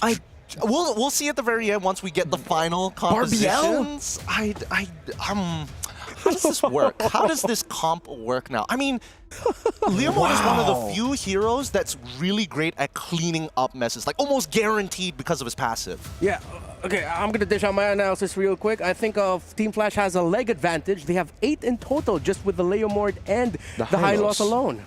That's it for me. You guys can take over. Hey, they've already built the chariot composition. You want to dive into us, we're going to run you over, run circles around you. I'm even curious about what battle spells this Leomord is going to take. You have to try to visualize it. The speed, Glorious Pathway, Joy, and Leomord. It's literally supercharged. The fastest comp you might ever see as we head on in to the second match of our very first series here. Homeboys on the blue side, Flash SG on the red side. Let's get this show on the road. I thought the Cavalry played yesterday, but I guess we're gonna see it today too. So it is Vanix on the Leomord with a Brave Smite. Flicker too. So even more mobility, right? They can run, they can also blink. But this is gonna be something, right? First couple of interactions here, we're expecting. Oh my lord! Yeah, we're expecting Team Flash to have priority. Like Lapu, yes, he clears the lane, but Ken, he will use his early base damage to say, no, I'm gonna zone you off as far as possible, and I will tax your HP. Look at the punish, though. This is the reason I wasn't really too big of a fan of the Moskov, because you need to scale up, and it actually just gave the opportunity for Flash to pick up a gold lane like this. Moskov cannot bully early in the game, even with the Master Assassin here. And even if you do get a few more hits, Vanek just needs to land one, gets back full HP with the Brave Smite and Festival of Blood. He's going to sustain, right? But I want to see how Homeboys is going to look to punish this, because a lot of this comes down to mid-priority. We already saw that JPL got a... Oh, hold on. Good damage over to JPL. That's a Lantern Flare 2. JPL to flick around. A-Mile, puncture, accurate, gets first blood for HP. And this is the thing, right? Team Flash, it's very clear that they are looking to push, not only push that lane, but tax Izanami. We saw it right at level 1 that they're looking to trade more than actually fight over priority for Little Wanderer. As long as they control that mid lane by taxing them, then at least the side lanes can breathe just a little bit more. But once mid priority falls into the side of Homeboys, they're moving over to the Turtle. They're going to leave the gold lane on its own for now. Looks like they're going to be trading this. The Joy is over to the purple buff. They want to take it. Homeboys have actually blitzed it really quick. Vel, bravest fighter to get JPL off of him. This is going to be a risky choice here to go for the purple buff because it just spawned in. Hades with the Retribution secures it. But look at Izanami constantly on him with Lantern Flare 2. Spirit Mitsui to pin him down. Brought back to the team. Now it's Vanix walking up, but he cannot do much. Ivan very close from getting the taunt over to Curtizi. Really good punishes from the side of the Homeboys, right? Very nicely coordinated. As soon as they notice purple buff is happening, through that Spirit of Destruction to double confirm, get the initial slow to allow the butterfly stacks to come out. Oh, JPL, oh boy. Another airstrike coming down to JPL. Gets away with a sliver of HP as Vanix.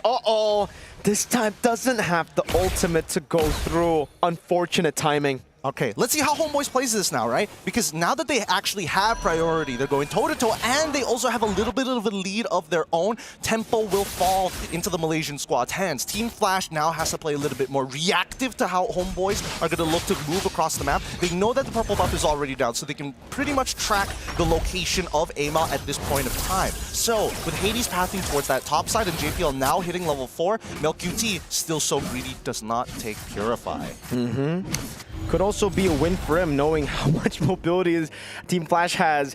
You gotta remember, the Purify doesn't really get you out of the constant slows too, so you need a bit more, maybe a Blinks here. Try to outplay Flash SG, and so far, it's been working for them. That mobility on their side has been able to trump Flash's mobility. And Vanix hasn't really been able to join the team fights. I guess they're banking on Turtle 2 then, right? Because that's his side of the map. I think... Turtle 2, sure. We'll see whether Vanix is going to be strong enough. I think that he will still need a Fury Hammer completed. Not entirely sure what build he's going to go for, whether it's just pure sustain or like, hey, we're going to scale until the very late games and then you let me get involved. But so far, oh no. Flicker out, already using the ultimate defensively. Now pure stun, Lantern Flare locked down. Tsunami Slam bringing him back now. It's going to be Ivan falling to the turret. Ken with a cut with the Glorious Pathway. Kill over to Curtizi. Zanami running away. And I think he should be able to get it done. Yes. Just walks out as Ken rotates over to Turtle. Ivan for Vanix. Honestly, not too bad. And now Team Flash can look to actually play the fight without having to worry about the Homeboys looking to instantly have space with the AOG. Retry battle gonna be close. Phantom execution. Oh, cancel now. Amal so able to get it in towards him. The Thorn Rose 2, but Hades wins out the retry battle with electrifying beat. SOD lands. Curtizi falls to the Bravest Spider of Vel as the Lancer Flare knocks Hades up. Vel gets away. And in this long team fight, Homeboys still can hold their own. Nicely done, nicely done. Honestly, well played coming in from Hades. He completely stops hitting the neutral objective, forcing the Homeboys to say, hey, if you're gonna throw abilities, make sure it's towards that turtle side because there's a large chunk of health on this turtle that I can't get through alone, especially when Amal is at 1 HP. Another attempt, that's a taunt. Oh, but he still catches Barbiel. Walks up over to Ivan, slowly but surely. Now dragging him back to JPL. Not enough for Flash to commit, but it is a good way to avoid what could have been a bad pick. I mean, we gotta call it as we see it. That is counter synergy right there. Pushing him back away from the taunt that Ivan was about to set up anyways. Like, come on. He knew that he was gonna be in one straight line because of Barbiel. Let's keep it clean here, homeboys. Unluckily, trying to go for the clear in the bottom lane. They will be able to do it. So now the big question is for Team Flash, when are they online? When can we see the Chariot composition fight Homeboys? Because it almost feels like for Homeboys, they're all right with this. They continue to scale. JP with the flicker, but it's only onto Ivan. Vanix has the ultimate, picks it up, now into the back line. Curtizi demolished by the Bravest Spider of Vel, who's still going at it. Izanami in the midst of it all, falling to the music of Hades. JPL now constantly giving the sustain over to the team. No one has lost HP. Flash are healthy, and Mel's getting ran down. He's gonna have to respect this. Hades walks up 1, 2, 3, and won't go for it, but they will cut Mel QT off to get a turret. The counter dive is gonna come out. Boy, does Vel have all? Yes, he does. He's gonna be able to clear this wave, no problem. If he gets a kill on Varix, that's funny, but for now, he should be okay. 2-man stun, crazy sustain, Lapu Lapu. Lapu Lapu tings, you know what they say, you know what they say. Again, that ult is so short, right? He goes into the middle of that fight, uses the Bravest Fighter, and then walks back down to try and stop the counter dive from Team Flash. And now we come to that third turtle. This is going to be pivotal for Team Flash. Their ults are about to come back up. They need to win a fight.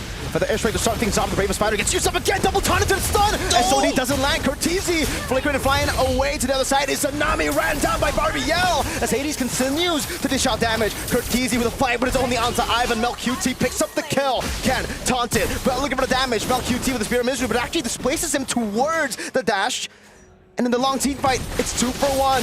Homeboys on the turtle. Mel on it. Ken looking for a Hades. Has an angle to go for the steal. Walks up, doesn't get it. It's a retribution over by Amal. And that's another stun over. And won't be able to find Ken. Another taunt over to Hades. With the music, he tries to get away. A few spears to almost take him down. Hades walks away. Beautifully played by the Homeboys. They weren't expecting that Hades was going to get back into that fight. All of a sudden, they weren't 100% sure, but they used the process of elimination. And more importantly, they used Mel QT as a dangling piece of bait, hoping that somebody would eventually bite. Even so, Team Flash, they were very focused on what they wanted to do. They tried to steal away that turtle, got very close to doing so, but Homeboys, just the better execution so far.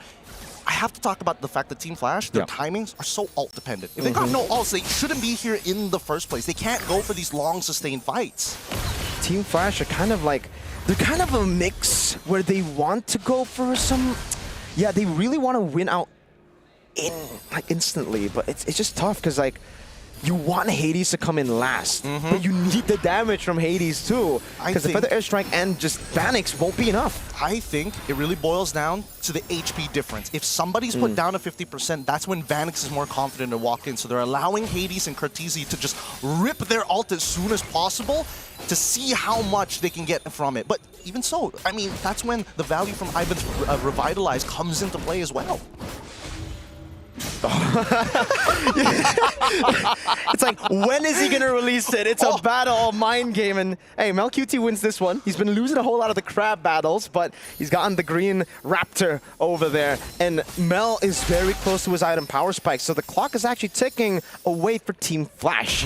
Once that DHS is available, Vanix is going to struggle, even when you're on top of Barbiel. I am curious what he's eventually building up to, but here we go. AOG, Crimson Beacon to Hades! Gets away just barely. Amal with a Thorn Rose, 1 HP, and Hades gets away. Now the re-engage for Glorious Pathway. Good stun from Vel. Lord spawns in, and they've baited out 1-2 for 4 ultimates. So 4 ultimates of Homeboys, but they're going to be up quite quickly. And more so, they know for a fact that Team Flash can't just blitz down the Lord without committing a couple of their own ults. So Homeboys actually are fine with this. All right, we'll eventually get our ults back up. We can take our time. Vel, his ult is expandable. Amal, same thing. Izanami, you got to chill out for a second with Ivan. Okay. Amal, he's out of there, no problem. But you can see both Team Flash and as well as Homeboys, nobody wants to take first position on this Lord. Homeboys know that they need to bait out some big resources. Great CC immunity from Vel. Now a stun over. Bit of poke back and forth. They know Vel doesn't have the Brave of Spider and they want to go for it.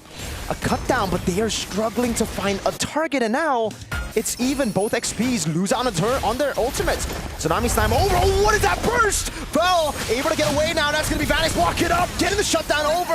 A full dive to the back with a chariot, but look at the bottom lane. MLQT still going for an SOD landing to the back now. Will he take it? It is an isolation of JPL. Spear of Misery from MLQT. One last shot with the flicker, and Ken gets the stun. Hades walks up Mel. Caught in the back spot, gets a Spear of Misery. Amal wreaking havoc in the back line as Vanix falls to a double kill, and Hades will be forced to run away. Mel 1 HP. One more shot to get him. He doesn't get it, and Flash are again almost wiped. Woo! Down to the wire. Homeboys, as honest as they are winning out in this situation thanks to their economic advantage. Amal having enough items to be able to start cutting down the members one by one. Through the Blood Wings as well. Let's look at the replay one more time, because in this fight, right, that spear coming through, hitting that backline was a very big game changer. We thought he wasn't going to take it, but once Cartesi was in an awkward spot, wait for the last second, he walks down to the mid-river, bang! That's where they catch him. That was super greedy from Cartesi, thinking that, nah, there's no way he takes this. And everybody was scattered. They weren't on the same page. JPL wanted to fight in the front. Everybody was like, yo, bro, there's an SOD. And then I guess Kurt was like, you know what? I'm gonna help my boy. He's almost dead. He walks up and then he falls. But the rest of the team were like, dude, no. Please, they need somebody to fall back to. That's why anchors are huge in the current metagame. An 8.3k lead coming up from the side of the Homeboys. Oh my Lord! Oh, where did he go? Where did he go?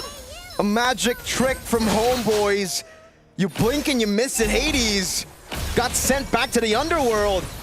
Now to Lord in the bottom lane, getting a full charge in. And I have to say, Team Flash, without a marksman, their clear is pretty bad.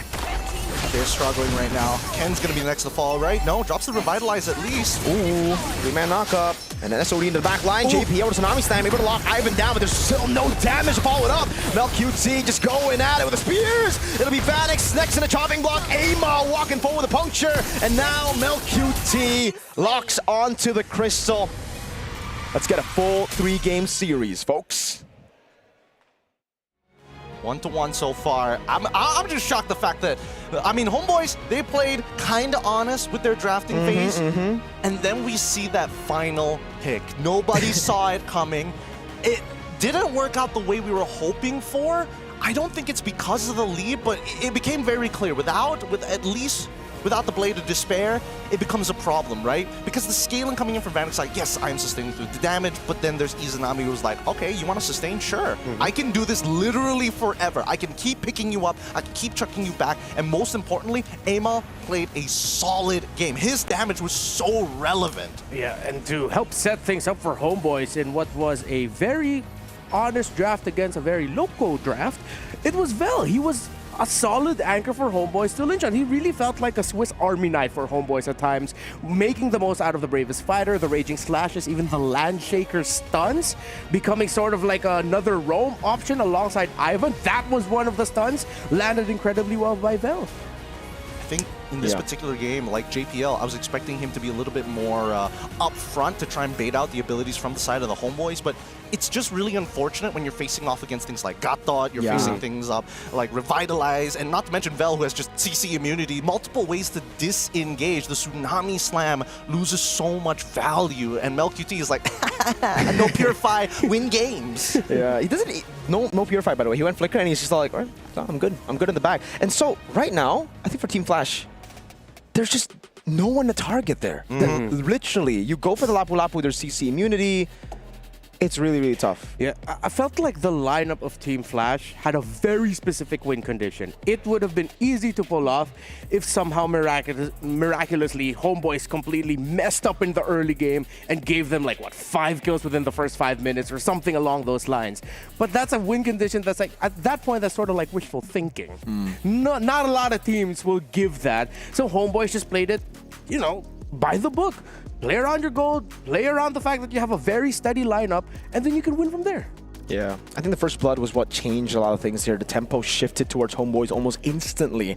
And I really feel like for Flash SG, they needed to get Vanix online quick. Like I thought Turtle 1 was an angle for Vanix to join, but because they gave Amal such an early lead with first blood, it was difficult for them to rotate over. I think the plan was Farsa clear out mid with the Kalea, rotate up top, get the Prio, help Vanix clear to get level 4, and then rotate together into Turtle. Here's the thing. I think that Vanix, most people are going to imagine that like, oh, you know, leaderboard is absolutely non-existent for like at least the first 8 minutes of the game. But the truth is, I think really it boils down to could JPL as well as Curtisi find the big chunks first? And even if Vanix decided to quick clear, you know, he's never going to be able to clear as fast as MLQT, but especially in the early game, get him out of that lane quick. Go for that 5-man rotation. Go for those big assists. Get as much gold as possible and put Curtisi in a better spot because by the end of this game, he was the one taking the most amount of punishment. Yeah, I think one way to help contextualize a lot of this is to also look at the matchup between the Lapu-Lapu and the High Loss. The High Loss, of course, very utility, great slow, great healing, but he doesn't really do much. He stands there, deals a little bit of damage, but the impact of Vel with the skills that he can drop and use, and if he hits them, significantly outweigh what the High Loss brings to the table. So everything that you guys mentioned, plus that factor with the EXP lane matchup, just equal to Homeboys running away with this, even though they had less legs, literally. Let's visualize it again. I would say for Flash, right? They decided to take on a lot of weird 4v4s without Vanix because Vanix was like holding on in the gold lane or even in the XP lane when they traded. But it's just bad for Flash SG to take those 4v4s because Hades wants to come in last. He doesn't want to be in first. And so you're just left with a Farsa like getting feather airstrikes that is very easily dodged by this composition. That's a Juicin and Lancelot. Like none of them are going to take those shots.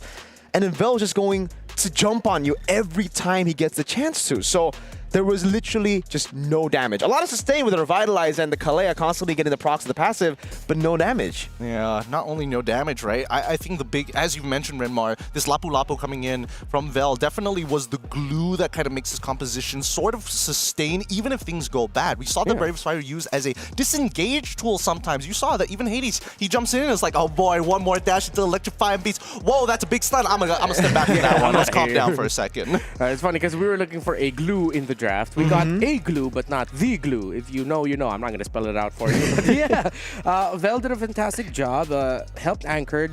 But yeah, looking at the center of the map, the fact that Homeboys were able to read the very early counter jungle rotation of Hades after they gave up the first turtle, catching him out there just meant that Homeboys ran away with it.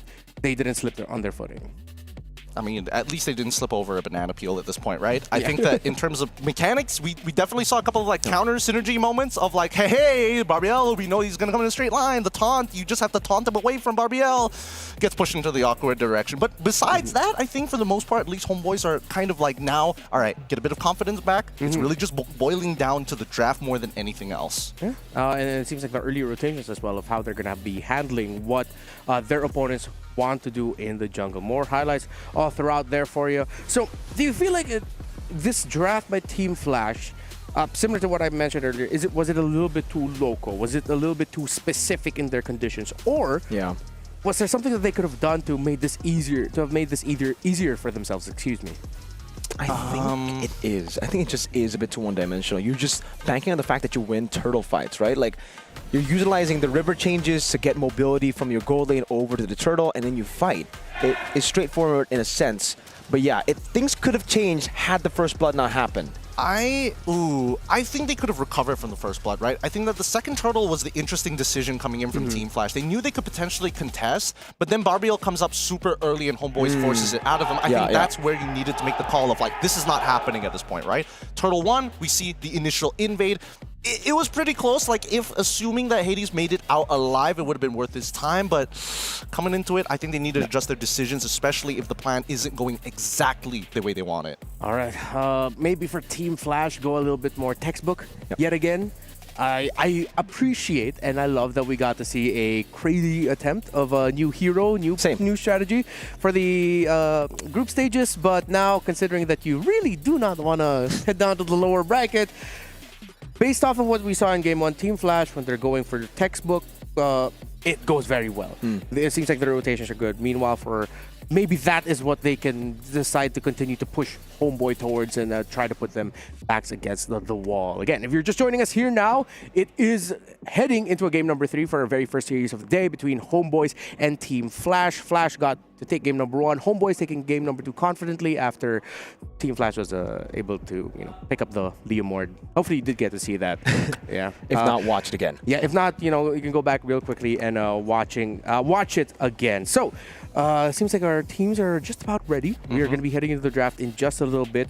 What can we expect? That can be the question left up in the air. For now, let's look at the journey of Homeboys heading into MSC at the Esports World Cup.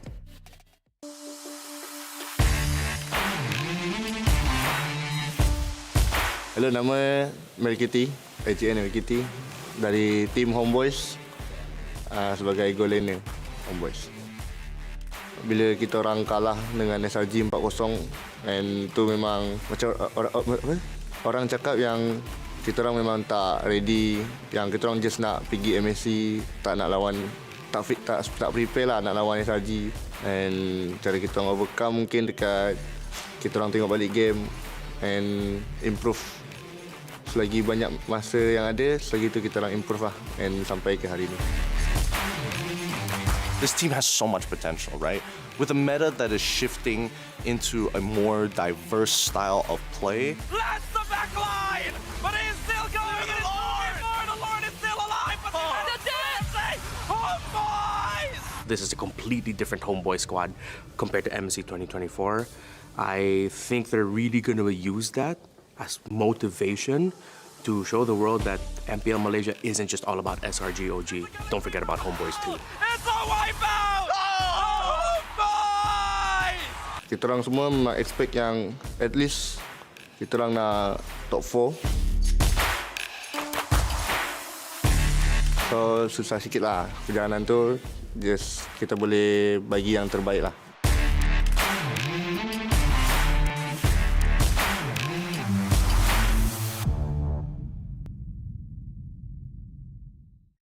A little bit of an understatement there by Homeboys that it was a bit difficult, their journey here. Their journey was incredibly difficult. And if you haven't seen what they had to go through in the MPL Malaysia playoffs, multiple 5-game series against DXOL, against Selangor Red Giants, even almost being the first team to qualify here for MSC is a fantastic story indeed. So let's see if this series is enough. Everything that they've experienced is enough for them to take the win over Team Flash. Because we're working for... This is like the difficult part about analyzing a game number 3, wherein you're working from 2 very opposite sides of the drafting and execution spectrum, that you're just trying to find that in-between for both teams. So what is that in-between that we can focus on? Let's start on first with Homeboys. Okay, I think all of it boils down to, put on your tinfoil hats here, the fact that I have taken off my face makeup here. Without the mask, think about it, Homeboys were losing the game. As soon as the face paint came off, they started winning. Coincidence? I think not. All right. I heard that phrase before. I think it's from a guy who looks like you. I think my tinfoil hat. Esports Reptar? Yeah, that guy. Yes, getting you at Esports Reptar Fatal 5-way. Full name, government name over there. Government name. Well, for Flash. Yeah, for Flash. Back to blue.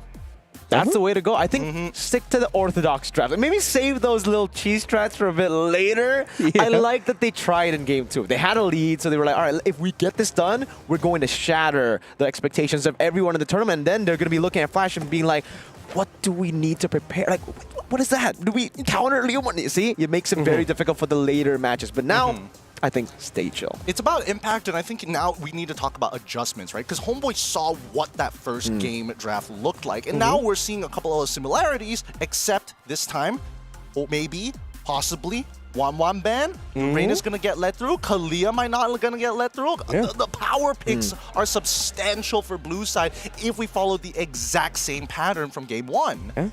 So far, it is the exact same pattern with the Finally Lancelot bans, the Yusenshin Phovius ban. So maybe Team Flash, if they change things up and it's not a Harith ban this time around, okay, it is a Harith ban. So it's up to Homeboys to decide whether or not we're going to be playing with a similar drafting field as game number 1, and we are not, as they take out the 1-1 right away. There we go. That's what we wanted to see. Does mean that Team Flash, again, still plenty of power picks on the table. I want to see what the different style of opener is, right? Look at Zaze. He's looking at a notebook. It's like, okay, different opener, new hand. Let's figure this out. So, Baksha. Finally. That was the final ban from Homeboys, I believe, in game number 1, right? So, they take it away. First time we're going to be seeing the Baksha today. Thank God it's been so long. Because this now, again, takes away a little bit of value from Izanami. He can't just go, oh yeah, I'm going to take my Kimi, my best performing hero during the regular season of MPLMY. So, Homeboys, what are you guys going to do? Play around the mid lane prio, maybe? Rush Juice in if you want to, because it seems like they're very comfortable playing around the Juice in with heroes that can just bully the center of the map, dictate the tempo of the center of the map. I mean, still 100% win rate. There you go. Yeah, it's still 100% win rate, but now it also kind of forces Homeboys into these awkward spots. I can't pick Kimi. I can't pick Kalia as well. Gatot on top of it doesn't do very well into the Baxia. So as long as we don't know the position of whether Baxia is going to go into the jungle or into the support side, I think Homeboys need to kind of narrow down on what their mid lane duo is going to be. Ideally, it's something that clears really, really quick and interacts with the opposing side a little less. Okay. So for Flash now, do they just go for the Kimi, the easy pick here? I mean, it's already up against a Juice in, right? That's where usually you would find comfort. It's already set up by the Baksha too. Yeah, I feel like it's the safest pick right now that they can just go for. There you go. And the Angela, whoa! So they really want to bank on the Baksha-Angela combination. Yeah. Okay. But then at the same time, they have enough room for flexibility in their draft that if they ever put up a different, like for example, the Baksha goes roam, you get a CC in the EXP. That's also another classic combo with the Angela. So there's a lot of options and flexibility for Flash SG heading into the second phase of the draft. This does mean that Homeboys could potentially look to kind of pivot their composition to a more pick-off style if necessary, right? But it really boils down to who's going to be the big burst hero. And right now, the fact that they've already lost the jungle and mid role, it only leaves what, just the marksman role at this point, the gold lane. And I don't think, and with Granger as well, unless Granger has like an absurdly winning lead or a huge lead, then sure, that makes sense. But I don't see it because all of their cores have basically been revealed. And Homeboy's got to ban Irithel now. We know the combo, the Baksha, Angela, Irithel, to be very lethal, and it's a composition that would that will give the Irithel a lot of value right now. If you look at it, right, the Juicin, this combat, everyone gets punished hard. Oh yeah, I mean, and they still need the front line. They really need the front line. So I'm hoping Homeboys just please ban out the there Irithel. Get that out of the way. Make sure again, now that Irithel's out of the way, you don't have to worry about the household domestic abuse that's going to be applied by Flash SG. But now let's look at Flash SG's side, right? What are they genuinely worried about? They've got one of the strongest heroes in the meta so far, on top of like the ultra sustain and the early game from Kimi. Like things are shaping up to be well for Flash. I think CC. A good choice to go for Homeboys right now. They need a bit of shred. So I'm thinking like CC, maybe Glue as well. Something that can deal with this utility jungle, but they just take away the Kalea. Homeboys need something active here, because looking at the lineup of Homeboys, it's so dependent again on, similar to Flash in game number 2, Homeboys needs to get a really good early game going here. If they don't, if they can't keep it close, if they lose considerably within the first 5 minutes of the game, the comeback is going to be so hard just through the 3 picks that we already see on the side of Flash alone. So they definitely need a early game facilitator for their lineup.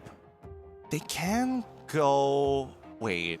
They've got Jushin on this side. They've got Granger, who's most likely not going to take Purify this time around, unless given otherwise. We do see a Lapu Lapu ban come out from the side of Homeboys. Is this one of those games where you can technically... Oh, but then, okay, so Red Side's going to get that first pick. There could be an opportunity for Ken to kind of flex a little bit more. If he wants Benedetta, if he wants to go into like the big chunkers in the EXP lane, like Yuzong, this might be a game they can actually do it. But again, Kimi is a pretty solid anchor, but at the same time, if Joy gets too far ahead, it's not going to matter. With the Baksha in the jungle, do you just want to go for some setters in the XP to just help for Turtle 1 guarantee? Yeah, that's what I was thinking. Do you want to go for something a bit crazy like the Masha, in the XP. Some more damage. Just the sheer burst alone? Because usually, at least in Indo, we see the Masha a lot against these three, the Juicin, Joyce, and the Granger. It seems like a pretty okay time to go for it, but obviously it depends on what Homeboys go for now. CC does get banned. They want a tank. I mean, Uranus is still technically open. Homeboys could pick up Uranus for themselves. It's like a nice little, ooh, I have MR Shred, and I've got a core, 2 cores that can actually benefit from that MR Shred in the first place. And with that, you deny the Masha, because the Uranus, you're not picking Masha into Uranus. Oh, yeah. God, this is going to be such a boring matchup. But let's see whether Vel wants it or not. But then the Masha can... Okay. They go Badang. Good flex. Yeah. They needed something to help facilitate tempo. Okay, they can just add that with another piece in their EXP lane with the Badang most likely going roam. If Flash goes something crazy again, I'm going to lose my mind. But, I mean, this 3 alone is like, it's good. It's like, you don't need to add any more options for the Angela. That's more than enough options already for her. They won't expect us to go Leomord one more time. But this time with an Angela. Or if you want to go really crazy, they go Alice. They put the Boxer in the EXP lane. They flex it and play jungle assassin still, jungle damage. Yeah. I think the safe choice would just... Oh, there you go. That's the Masha. Oh, my God. No one will expect it twice. Nobody sees it again. Oh, my Lord. Whoa. Called the Masha, but the Leomord. Scorpio's just like, hey, man, I'm back. I'm back one more time. Try and play that Moscow. Try and play Moscow one more time. Oh, no, it's Granger. It's different. This is a more difficult matchup for the Leomord, no? The Granger? I do feel that, like, JPL has a lot of, like, deliveries to make. He's going to be like, oh, is somebody a little low? I got to run over to your lane, top you up, and then go back into the mid lane, fight for the next wave. Oh, no, we got to split our resources again. That's a new skin, Moonton. Marathon runner Angela. Marathon runner Angela. Wait, are we going to be so sure that this is going to be like a roam Angela? What if the Angela goes mid? You put the Kimmy in the gold, and then Jungle Leomord. Jungle Leomord. Boxer. Hey, it could go any way right now, but the glue does come in. Something I personally expected to be banned over to Kalea. Big glue energy. And I think at this point, we've sniffed it all out. We sniffed out the glue. We sniffed out the Masha as well. These sweaty EXP laners. At least the displacement and the fact that they can look for these big lockdowns for the side of the Homeboys, whoever gets heart guarded can be displaced and pulled away from the fight. And that's the most important factor. You get a free 2 for 1. Can you smell it in the air? It seems like we've got a local game in our hands. The second time a Leomord appears at the hands of Flash SG, this time paired up with an Angela. Who will win game number 3? Will it be them or will it be Homeboys? Gentlemen, your turn. Thank you once again, Renmar. Our desk host giving it up to us to go into the Land of Dawn for one last time between these two teams currently at match point. Homeboys at 1 point, Flash SG at 1 point. And they've changed it up a good amount of times. This time round for our matchup, we're going to see that Leomord one more time. Is this experiment going to work with a lineup with the Angela or not? Flash SG on the blue side, Homeboys on the red. Second time is the charm. At least that's like the saying that Zace likes, I guess. Let's see if it actually works out here. Everything does seem to be normal, so there's no crazy flex into the end with the Boxer going roam and the Leomord going jungle. It is the Leomord going gold as expected. Masha with lethal ignition. Oh, yeah. Oh, man. Look at that damage from Amal already. Mid-prio coming down early. Ivan with a flicker forward, forcing JP with a flicker to Curtizi. Forced to run back. I'm all for it right now because at this rate, Homeboys have even adjusted their starting buffs, expecting Team Flash to go for that initial push and invade. Wow, okay, this is actually working out really, really well for the Homeboys because you would imagine that with JPL on this Angela and Curtizi on a Kimmy, they shouldn't be losing this much health. Yeah. At least you can heal back, so that's a good thing. Bargain Hunter and the Inspire here, the choice for JP on the Angela. And it's the Weapon Mastery, so don't expect Ken to be participating in a lot of fights early. He's just going to be farming up to be a monster. So Team Flash now, I think they might be playing more to mid to late with the emblems alone. Yeah, I'm more worried about Vanix right now because, like, in comparison to the Moskov matchup, like, this is a lot easier for MLQT to just go pew pew pew. I'm just gonna chunk your HP. What are you gonna do about it, sucker? Especially at level 2. Like, at this point, like, Vanix is a little nervous to walk up. Every single time he's thinking about the wave, he's just, I have to clear the wave. I can't even trade back. And it's so annoying because on the Leomord, you can't really last hit without shoving the wave. You throw out that big skill AoE, and it pushes the wave to Granger.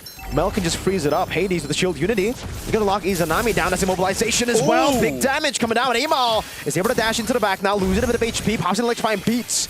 Big resource. Let's see what Flash can do with it. Wow, they didn't. Okay, I mean, Amal definitely didn't want to die early there. He could have looked. Oh, hold on, another opportunity. Yup, this is the glue.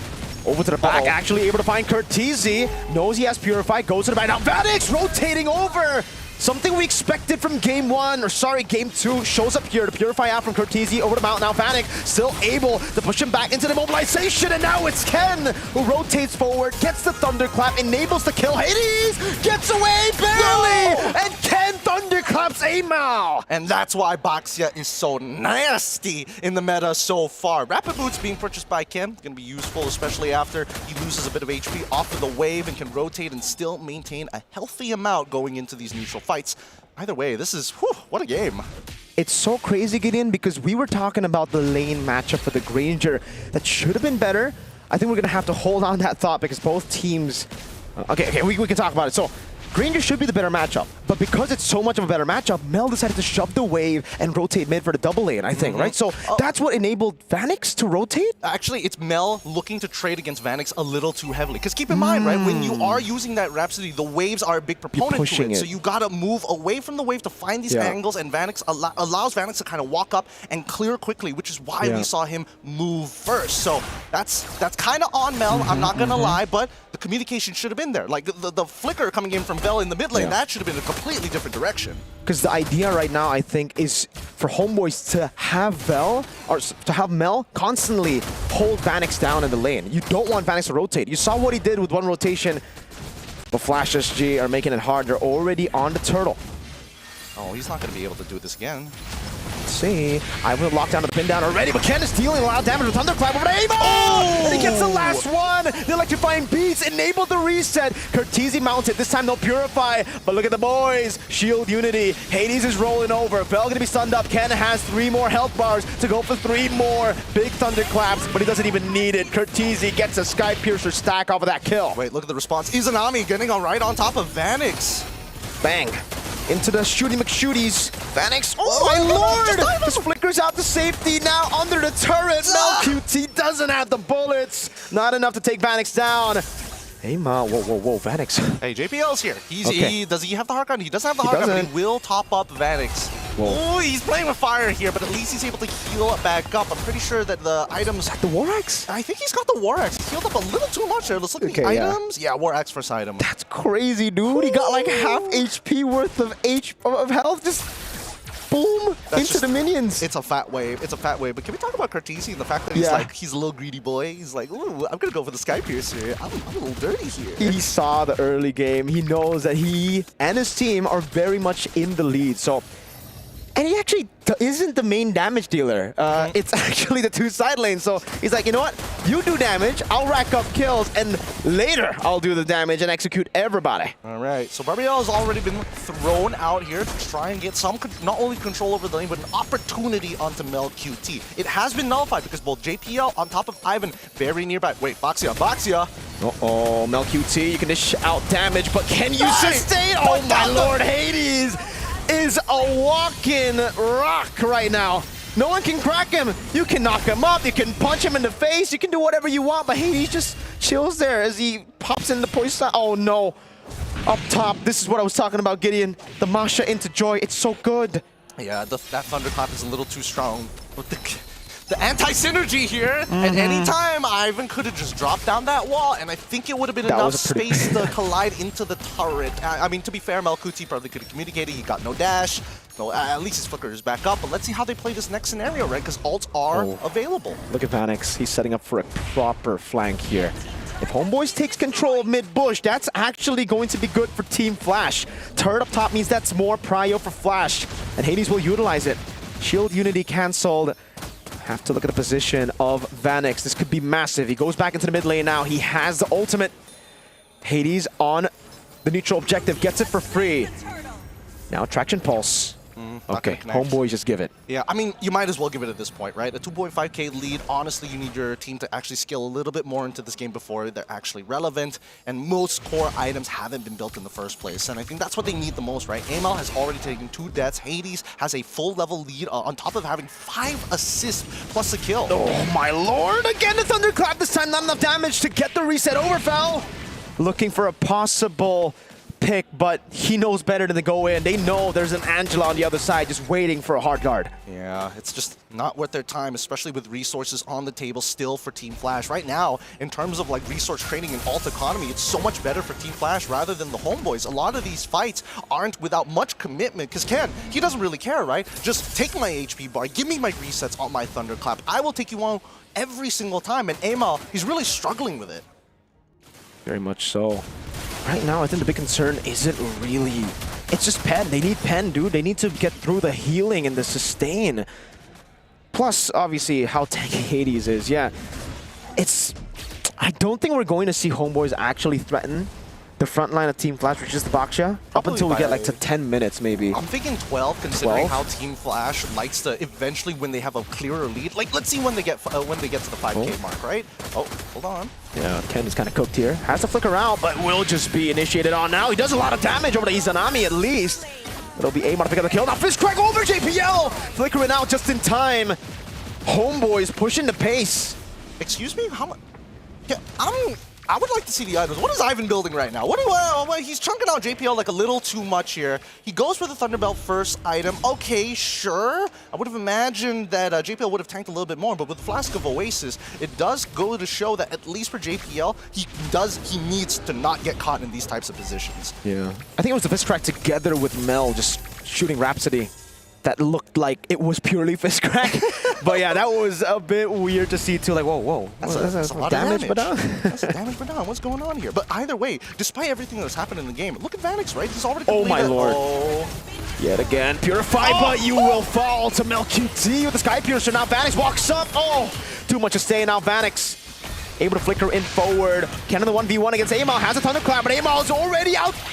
Sustaining him, going to the battle. It's a 1-for-1. Ken for Amal, and it's Ivan who picks up the kill. Hades mounted on, brought back again into the bullets of MelQT, this time without the help of the hard guard. Vanix no ultimate. MelQT free to go for the hits. That's going to be Ivan constantly peeling. That's a shield unity to lock him down. And the damage from Vanix now catches Barbiel. Over to Ivan he goes, who needs to run. Oh, Bell wants to go for it. Jumps in with a slam and the spread.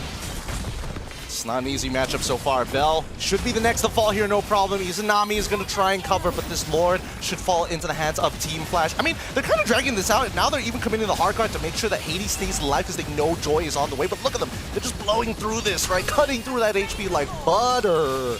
There's a very specific win condition right now for Homeboys, and it's to catch one of the damage dealers before the fight starts. You get Ken first, you should have enough of an advantage to beat that 4.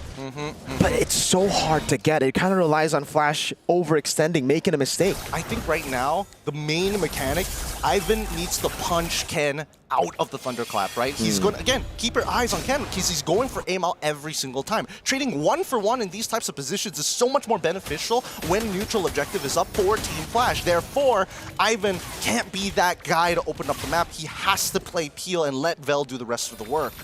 That's why it's kind of botched though, because yes, you want to peel, but your peel while doing damage gives Ken another Thunderclap. That's a reset constantly. So I think it comes down to Vel. Like, Vel needs to be the one to just hold Masha down. Hades gets the hard guard. I don't know if that's a bit too early though. Poissons and hard guard.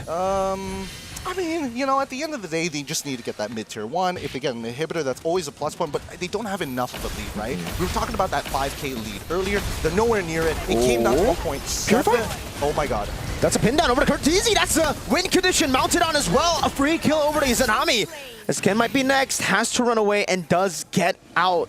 Kurt needs to respect this glue a bit more. He was just waiting for the slam. He kind of ate it, honestly. Yeah. I thought maybe like they had to set it up with Ivan flickering forward. Oh, wait. And all into the back, good flicker off from MelQT. HP bar from Ken, getting wrecked. Ivan, though, will be falling here to Vanix as he walks forward with the help of the hard guard. Actually buys a bit more time as Vel mounts Hades, and Amal comes in. Ken I don't think he can go in with just one HP bar. He's got to heal himself back up. But right now, we can see that the clear ideologies from Homeboys and as well as Team Flash's side. Both are looking for these initial picks. Both are willing to trade one for one. They got to punch above their weights for whoever they are trading for. And I think so far, in terms of like the raw lead, finally we are seeing Vanix in an unbelievable position. He may be 5-0-2, but he only has an 837 gold lead, which arguably isn't that much, considering that you know, Mel QT, he's only died twice. He should be way further behind, but he's been farming well. That's the Granger for you, man. You could die solo kill 3 times and still be ahead just because of the gold crab control and the minions that your team will technically always have to funnel into you just so that you have more stacks to play with, more bullets to play with in the fight.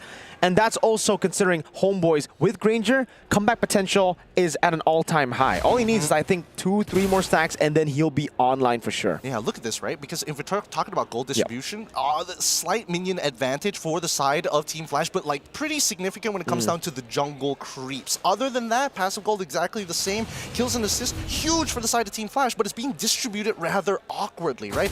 I would have imagined that Vanix would be so much further, but that's really coming down to an EXP lead more than it is a gold. At this point, with 3.2k, let's see how they roll the dice. This 50-50 is all about map control. You see the hard guard being pointed over. Hades walking up. Ken losing half of his HP already, and Vanix is the one who gets the hard guard. It means Hades is up for grabs for the rest of the team. Now it's a pin down over. Vanix no ult, Hades no ult. 3, 4 big ultimates down, and Vel capitalizes. 3-man slam pass there. It's Ken. Walks up, but will just be peeled off. Ivan gets a fist crack down. Ken's very low! Almost a Sky Piercer stack for free. Vanix flickers out of the mount that could have brought him back to the team. Wow. And Homeboys have just baited out all the resources, getting tier 1 mid. Yep. Very powerful position that Homeboys is currently in. And more importantly, so they played that so patiently. Even Vel, he could have quickly just hopped onto any of the 3 targets that he pushed back into Team Flash's own jungle, but waited until the very end and got battle spells for it. So the value that we see from Homeboys right now currently is within this next minute and a half. Vanix, though, he has his ult ready. Everybody's got their ult ready, but without those flickers, they can't make significant plays. They need Homeboys to initiate. It's about the small windows for Team Flash. When their abilities are up, when they can actually go for a fight, a winning one.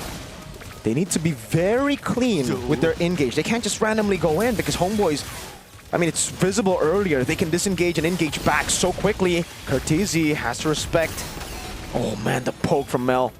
He can get topped up from the side of JPL, and I think that Curtizi, the only thing that's making him confident is the fact that he has his Purify available, right? And for now, he wants to walk up, he wants to try and get a reaction, or at least a flicker out of the side of Homeboys, thinking that he may be able to outplay it. Vanix and as well as MelQT, honestly, pretty close when it comes down to the damage ranking. Not too surprised that MelQT has more, but now, Lord already put down to 1/3 of its HP. It's going to be a red tree battle. Hades forced to go in with a shield unity. That's going to be the hard guard as well, but that means Vanix is actually pretty free. Ivan, 3-man pin down now as Amar was forced back there in the back line. McKen fell and Amar out of the fight as now is giving the fist crack desperately. Vanix picks up a monster kill. 2 members have to recall. This is a green light for Flash to take the Lord. And they can't slow it down either. Team Flash really, literally bulldoze their way to break the battle formations from the side of the Homeboys. They need to kite together. They cannot allow to get split in half. Flash are not going to go for the Lord. What? Amal goes in, finds the kill. Izanami gets wiped down as well. Mel QT kiting, able to flicker around, and attraction pulse not landing. Now Vanix will flicker forward. Mel pops into nature. Vel, can he peel for the marksman? No, he cannot. Curtizi with the Sky Piercer kiting away. Vel with the flicker forward. That's a Purify to get rid of the stacks and to put Vel in a tough spot now. It's a mount over to Hades, but Hades just bringing him over towards the base. Another way to roll in. Vel, good night, buddy. Wow. I did not expect Vanix to have so much value, but once again, break through those battle lines, have an Angela on top of you, win some nature, trade your flickers, doesn't matter. Vanix, full item build, and unfortunately for MelQT, no matter how many shots he's landing, the heart guard just tanks so much. The sustain, too good. But now the big question for Flash is, can they siege? I think they put, well, I think they can, assuming that Curtizzi hits a mega ult. He needs to hit a traction pulse of a lifetime. We'll see, right? Because now this Lord almost guarantees them at least one inhibitor turret. I don't know how much more they can get after that. 1 is guaranteed, 2 is really, really good. 3 is how did they do it? But let's look at this fight one more time, right? Because as you can see, right, the anchors from the side of the Homeboys get kicked in the chest, and once the wind is knocked out of them, the whole team disperses into multiple different directions. Amal is the only one who's flexible enough to weave in and out, but the peel is just not good enough, right? Ivan ends up dying. Vel, yes, he can displace one person at a time, and that's the big problem. He can't control multiple people. You can see, I mean, at this point, Vel was like, all right, take me. Just take me. You've already won that fight. Homeboys, just have to defend. They just have to try to bait out some of these big resources over, because really for Team Flash, it's all about those big ultimates. It's all about utilizing one cycle of skills to win out the battle and then to capitalize with objectives. In terms of the raw item power builds here, oh, no Wishing Lantern actually purchased from Izanami. Looks for raw sustainability, right? Even a brute force breastplate to try and keep him alive. No force to flicker out already. Lord charging down, able to get the damage onto the base turret as Curtizzi constantly goes in. Can't really go on Ivan. Base turret number 1 falling down to the bottom lane as Hades pops into Poissons, and the hard card comes through as well.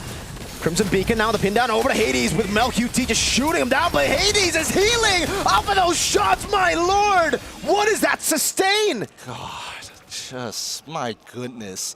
Just too much. There's too much to get through. And when you think he's about to go down, oh, hey, Flask of the Oasis starts kicking in. Oh, hey, Favor is starting to kick in from JPL as well. Oh, whoa! Ken with a flicker forward. MelQT had him in nature. That's going to be one man down. Amal! Diving to the back, finding JPL as well. Amal with a big play. That should be a free triple. No flicker for JPL. He jumps back in just to give another to Homeboys. And now it's Team Flash on the back foot. One man. And it's the Leo Mord. Hey, somebody's got to go back. They got to clear those waves. 2 huge waves are starting to collapse from top and bottom into Homeboys' space. While Team Flash, if they can just get rid of that wave, that'd be great. Barbiel coming through. That's a Lantern Flare over to Vanix.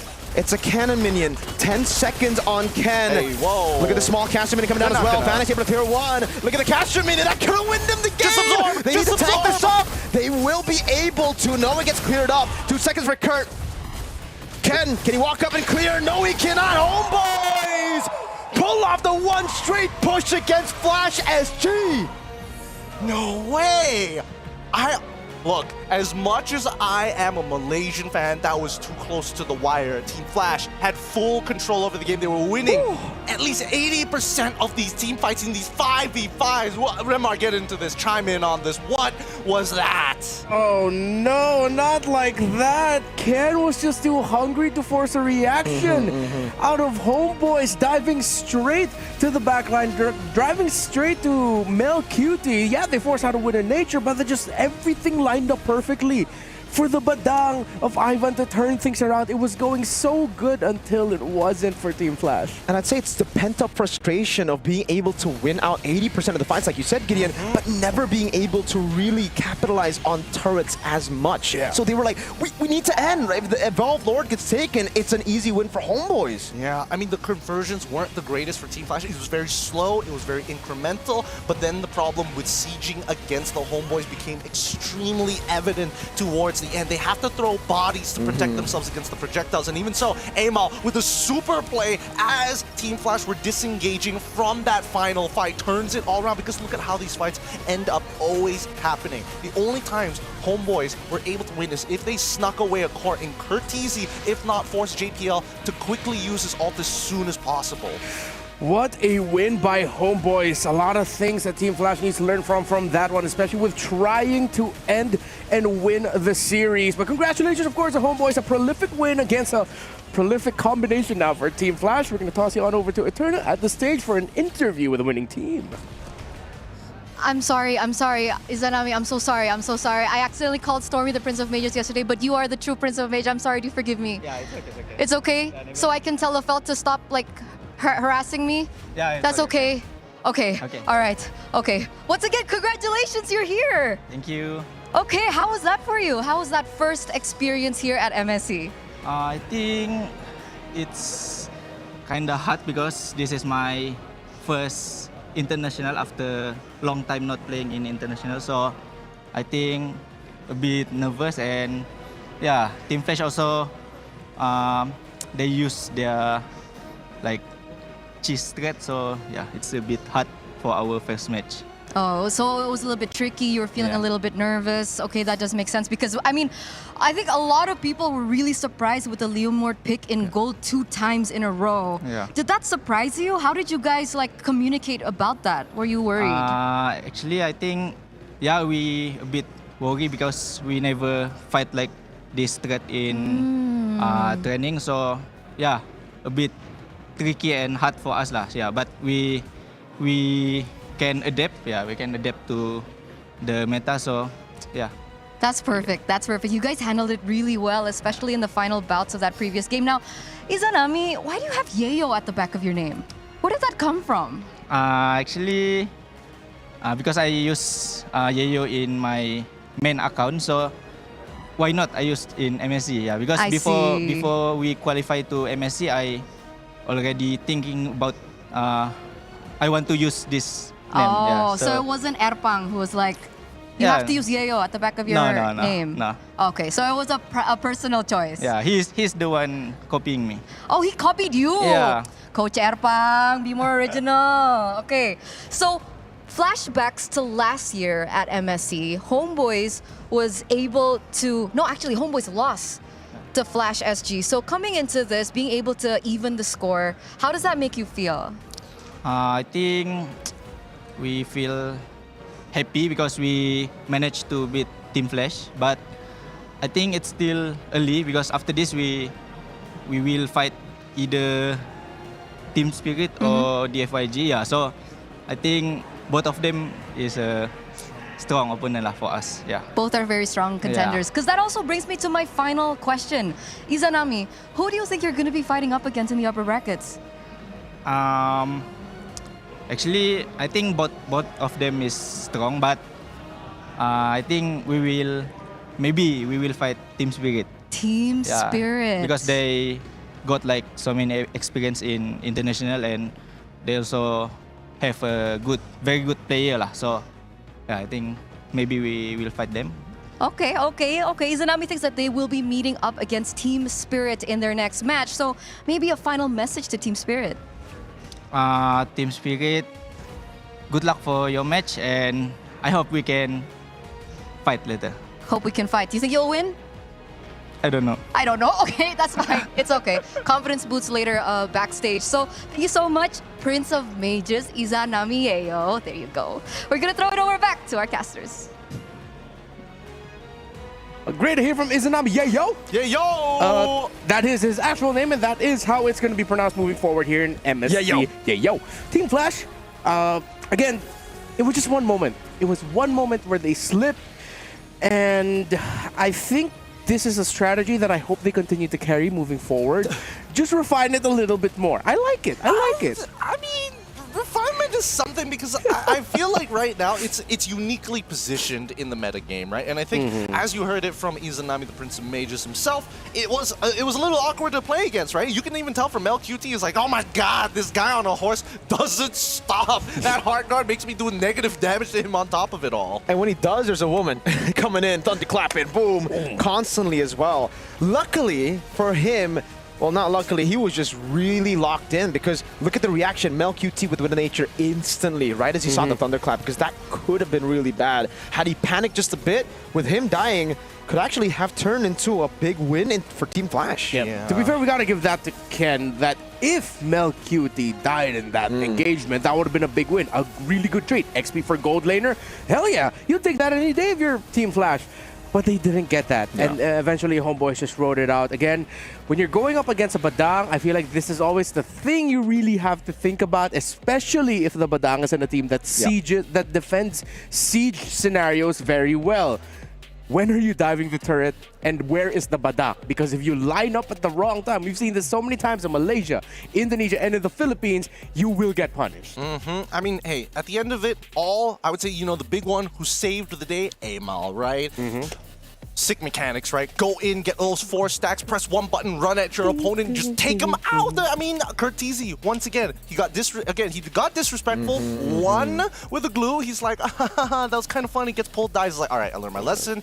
Then finally, the one time that Ken doesn't actually eliminate the Joy, that's when he goes down. And honestly, he could have gotten a double kill on top of JPL. So again, the plan started to crumble once the pieces started to be rearranged. Yeah, I think it was just tough because, again, that was the big question for us too. You can win the team fights, you can get the Lords, but how do you siege in? It was... Especially because here, we're talking about Curtizi, how he disrespected the range and the engage potential of the other side, but it's also just like, you have to walk forward to get the shots on the turret. In the end, it's a lose-lose because you also needed Purify. You can't go Flicker. Maybe he was just waiting. At this point, we need 2 battle spells. We do need 2 battle spells. That would be an incredible change. And I think the only way that Flash SG is able to kind of overcome that sieging potential is if they have a whopping lead, which Homeboys did a very good job at kind of mitigating for throughout the game. Yeah, that's what surprised me. Were moments where I would be thinking, hey, Flash should have like around 5,000, 6,000 gold lead. Yeah, it's only like 2,000. It's like, where's Homeboys getting this farm? How are they still somehow supplementing their gold laner and their jungler? So gotta give credit to Homeboys for that. For Flash SG though, with the lineup that they brought up and what Homeboys brought up, like, was the early game expected? Was it expected that Flash would run away with it and take control, and Homeboys would just try to be mitigating the losses? I mean, Mimirka already called it during the game, right? We were expecting them for first early rotation on that first turtle, especially when you have Vanix on Barbiel. He really needs to kind of participate and clear up because he's pretty strong at his first level 4 power spike. And then from that point onwards, it went as expected. They tried to snowball, but I think the thing that we didn't see was the big conversions after the team fights, right? I think Homeboys did a very good job of, if we are going to fight, we want to mitigate the amount of economic damage that we ended up losing. I mean, look at this, right? When we're looking at Izanami, he's playing extremely defensive. He's not looking for anything crazy, but he does go for the Brute Force Breastplate. He does go for Winter Crowns. He doesn't even complete finishing up that Gleaming Gem. He's letting everybody else do the work. He's just an extension to his team. Yeah, I like it when I see Juices, especially with the lineup that Flash brought up to the table, building Brute Force Breastplate. It is an understated item pickup that is an option. Not always the one you want to go for, but with all the crowd control of the opposing side and you want to be able to pump out just a little bit more damage, it's good. I just like seeing Juice in. Same. Not like the hero to splash art especially. But yeah, I mean, in the game, dude, for Flash, it was just all fights really. And like... I think it comes down to just that, you know. Yes, it was really good from the other side, from Homeboys, that they were able to always set up the waves in a way where there's never going to be full capitalization from the other side. But even if they did have full great waves, it would have still been hard because they needed to throw bodies. Like, that was the gamble that they were playing with. Win team fights, maybe be kind of less active around the sieges. If they get a big fight, they win. If not, then... Yeah, with all that discussed, I think it's time now to see who the Sony match MVP is from, I don't know, I didn't get a spoiler. It's MLQT on the Granger. Interesting. I mean, throughout the games, yes, MLQT has been pretty consistent. Obviously, I think he had it the worst when it comes down to, like, what is this cheese pick supposed to do to me? And I think he felt it, and that's why now on that Granger, he felt a little bit more comfortable, and then he forgot, oh man, I haven't seen, like, a Leomord 6 items at hard guard. Like, man, I really can't do much. That felt like a game for a Granger where it's like, I'm just going to try to farm, man. I'll just do whatever I can, find whatever I can get and get it. And congratulations to him for getting the Sony MVP of the match. And if you want to feel like an MVP in the game, there are also some awesome prizes for you, especially with the MSC event ongoing right now. The support chest is up for all of the way up until August 7th. So for only 20 diamonds, you could draw the luxury 20 reward. diamonds? Wow! Returning MSC skin, Atlas, Rune Sentinel, plus your first 3 openings guarantee you a Crystal of Aurora and Banner of Morale. That's not all. Up to 1,000 MSC coins could be yours too. Buy the MSC support chest and cheer for MSC. You can also potentially get the pass that way. I didn't. I just dumped all my diamonds and got the pass right away. Hey. You got to roll for it. That you many gotta, diamonds, man. Man, double your nice. diamonds. Yeah. I mean, sometimes you just gotta go like the sure route to get what you want. So that is it for our first match. Once again, this is Group B Day, the second day of the MSC 2025 group stages here at the Esports World Cup. Coming up next, we got another banger match for you. So don't go anywhere. We'll be right back. We'll see you in a bit.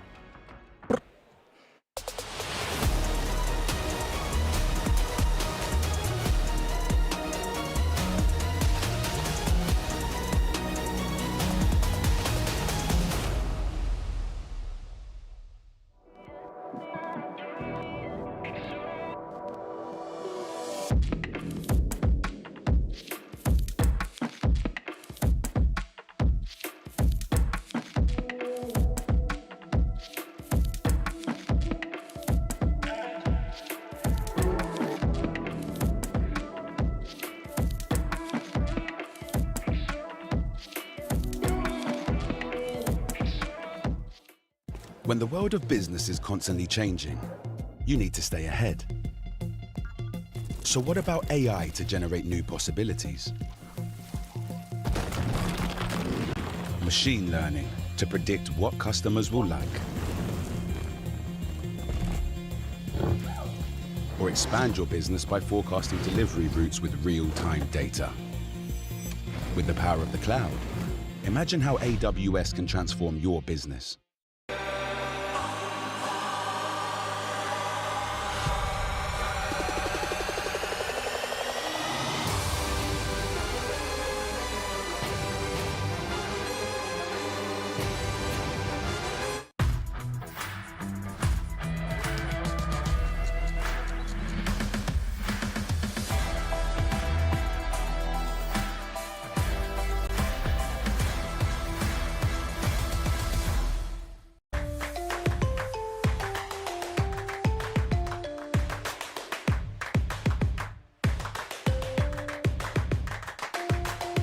Level up your gaming experience with over 8 billion playlists, only on Spotify, the official audio streaming partner for the 2025 Esports World Cup.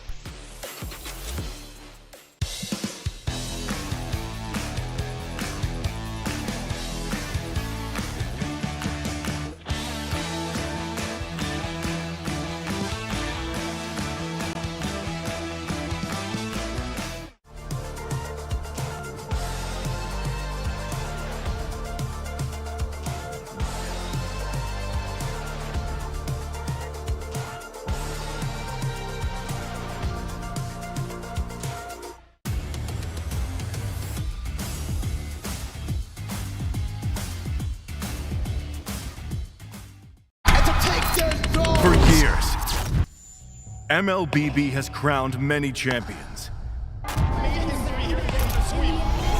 But this year, what if we start the story into the unknown? The unknown calls, the brave answers. This will be one wild ride to Riyadh. For these warriors, the battleground starts long before the draft. 4-time MPL-PH champions, 2 world titles, multiple MVPs, the GOAT. And never forget, the underdog who rose from the shadows, now holding the first ever MWI gold. 2 champions, 2 paths, 1 game, 1 pride. Drums and chants echo through the sky. The new Sky King stands ready to carry the hope of a nation once again. From the same nation where the new queen of MLBB rose, a new journey begins. 2 tournaments, but 1 goal. From the land of the sleeping dragon, it awakens, and Long leads the charge. The constant force meets the rising edge. Together, they carry the pride of the West. When Cubia calls, the world answers. The odds never favored them, but they made history anyway. Every journey, like the game itself, unpredictable. A leap into the unknown. From the very edge of the world, drawn by 1 game. At MSC x MWI, their journeys collide. Sometimes it's the unexpected that opens the way. 1 game, 2 champions. The wild ride begins.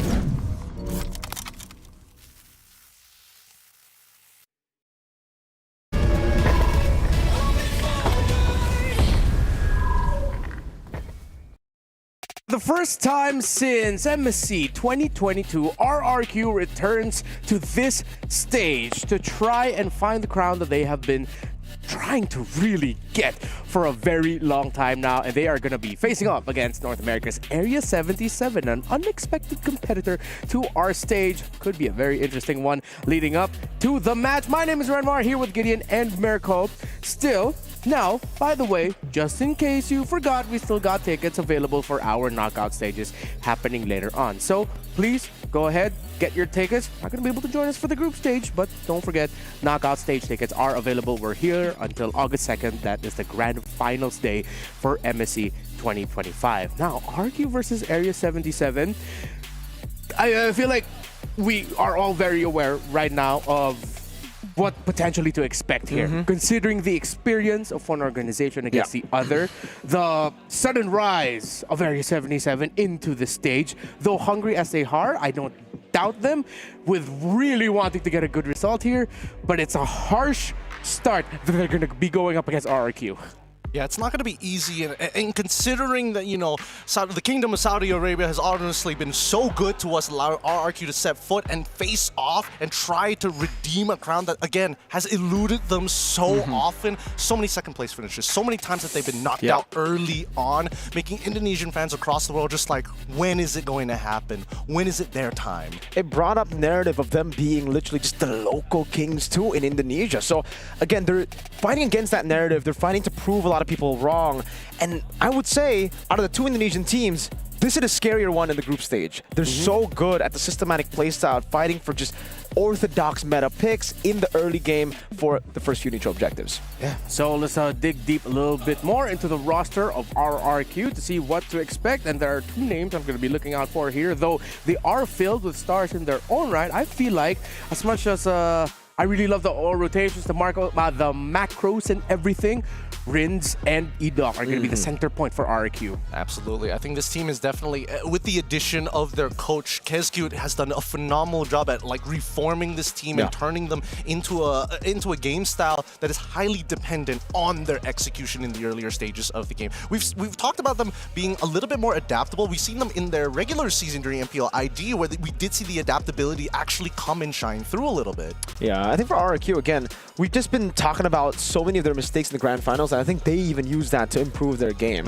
Been hearing a lot of people just saying this team is looking to really conquer MSC this time around. They're doing really good apparently in scrims too, so we'll see just how good they are. Because we've been talking about this even in MPL ID. Sutsujit, better on utility picks. Hey, it's the utility meta right now. Yeah. When you look at the roster of Area 77 and remember the story of RRQ, I feel like now they are also, similarly to RRQ, a team with a lot of pressure of expectation on their shoulders. Well, for them, people were expecting them, yes, to just flounder, but I don't doubt that Joy Bodge and ISO, who actually qualified for MSC 2023 but were unable to attend due to travel complications, they're going to be the focal points here for this squad. And especially, I also want to add a little bit more there onto Ureshi, the EXP laner, long time, very experienced veteran in that role. I mean, I think, you know, for Area 77, a lot of these members, you may even recognize some of these players' names, especially from some big NA streamers on the opposite end, because these are the people that they naturally meet because the server is relatively small, and especially at the highest level, these are the names that you'll naturally pair up against in those pubs. Yeah, it's the same few dudes you see in NA. Again, their community is so small that they can just go and play together every single time. It's almost like a band of boys is always meeting each other up in the tournament. So that's good in a way where they learn so much from each other. They talk to each other. They're always, you know, just calm, voice comment together as well, playing together whenever someone's inactive. That should be a way for Area 77 to utilize synergy at least. And I would say they're the unknown right now. RQ might not have a lot of preparation for A77. Yeah, I think that's a good angle to look at. Area 77 knows more about RQ than RQ knows more about Area 77. That could be a factor that could play into here.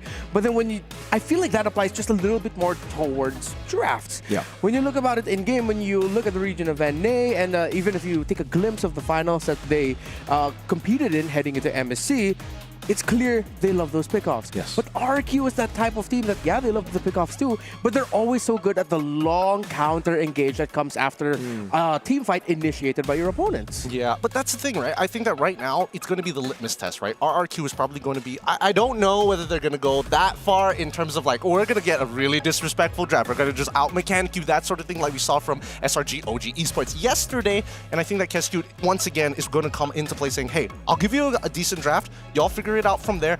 Let's see how far we can go. And especially if Area 77 shows some form of resistance, then you got to, you know, flip the switch, turn into those killers that we know them to be. Now I'm just hoping that A77 doesn't play too safe, right? That's their edge, being unknown. So maybe go for some crazy picks here in the group stage to snatch a win from under RRQ. Yeah, try to go fast. I mean, we saw a glimpse of that when Ultra Legends went up against Team Liquid Philippines. That, yes, against some of the best teams in the world, you can still rattle them in the early game. You can still bring that surprise. The question is how well you do from the 6 to 8 minute mark to transition that on over to an even more substantial lead. So I think we're all on the same boat here. Area 77, go aggro. But does that mean they go for their Jawhead in this very first game? Because that's their signature aggro pick in the Roam. Ooh, we haven't seen a Jawhead in a hot second. I'm not going to lie, there's still a couple of uses for it, but even so, there are very tight timings, and honestly, when it comes down to like raw ganking, it's hard, especially if the side laners do know the initial approach, and more importantly, which buff the jungle has started on. Yeah, and also, if you lose in the early game, you're done, right? That's the problem about Jawhead right now. You're very one-dimensional in a way where you want to brawl, you want to fight, you get the fight, sure, you're good, but you don't, then. All right. So as we head into the draft, we're going to play a quick little game here that I totally did not think of just now. So I'm going to name a player from RRQ Hoshi, and I want you to name the hero that first comes to your mind. Okay. All right? So you guys have to go quick with it right away once I give it. Edoc. Tigreal. Franco. Okay, no, we're in the draft. Never mind. I was expecting we could do the game a little bit longer, but okay, here we are. Farsa Kalea Juicin. So RQ are respecting the pickoff style that A77 could go for, while it seems like A77 are going for those heroes when you think about counter engage and macro and aggression. Yeah, but at the same time, it's interesting, right? Lance, sure, I kind of get it here. But also going for the Zitian this early on, what is the hard prediction for the side of Area 77? Now, RRQ, standard opening, right? Go for the Boxia opener. Now you get 1-1, but you also make sure that you get the Phobias. This does open up an opportunity for maybe Area 77 to say, hey, let's get a winning lane. But instead, no, they're going to double down on reinforcing that mid lane. Yeah, I think this is so good so far. Like RRQ, this is literally what we've been talking about for RRQ, right? Even in the grand finals. You play for the Sutsujin utility, you get Dire on a comfort pick, you get the prio pick on Toy, which is right now 1-1 or Granger. This is the RRQ template. They're not trying to prove anyone, like, to try to prove the doubters wrong by saying, yeah, okay, we're just going to play with our strengths. Doesn't matter now. Gordon Kescute strikes again. Yes, sir. Gordon Kescute Wayne. No, I mean last year it was Kescute, Bruce Kescute Wayne, and now at this point we'll see what Kescute is going to be, cooking up later down the line in terms of evolution for the team. Because again, he likes to keep things template. He likes to keep things extremely structured, something that his team can keep on following, and most importantly, reproduce every single time. Yeah, you can see that A77 is a little bit quicker on the draw here, while RRQ, I think with what we discussed earlier with A77 knowing more about RRQ compared to vice versa, yeah, they're really taking their time, but they are basing it off of like the template answers that you could go for. So I like how RRQ, they're not trying anything too spicy here. They're just going with the flow, while A77, they have their work cut out for them, but I feel like I'm okay so far with what I'm seeing with the bans and the drafting picks. Honestly, the bans and the picks are just so honest from the side of RRQ. It's just like, here are our cores, you know exactly where they're going, here's a couple of counter picks we're going to get out of the way, now what do you do? And Area 77 has decided to go with the Akai this time around. Akai EXP, I would assume, into the Phobias? Yeah. I think it is going to be the Akai XP. So RRQ, they already have the Phobias, and that should be a winning lane before level 4. Should be pretty good. Valentina and Farsa. Yeah, at this point, the Akai EXP lane is just like a lane manager. You don't win that. Wait, what's up in mid? Everything's banned. Novaria. That's actually a really good pick against the Akai. Yep. That vision. Whoa, You said Franco, I said Tigro. No one said Cho. Yeah, nobody said Cho here this time around. Interesting why they want to go for the pickoff, especially when there's like a Kai on top of like the AOG from the gut thought. We finally get the final pick being in the gold lane is going to be Granger for Area 77. Interesting sight of the composition. RRQ seems very standard, with the only thing that's lacking being like a consistent amount of damage from their mid lane. But hey, it's big burst, and more importantly, it opens up the map. So that way, Area 77 might not be able to go for those big flanks that we're looking for with the Akai. Yeah, same thing for Area 77. I feel like their lineup actually puts an insane amount of pressure on the Lancelot and Granger to get a good game here. So let's see how it fares out for them. It's RRQ versus Area 77 for this game number 1. Who's going to take it? Well, right now, Gideon and Mirko are taken away from me.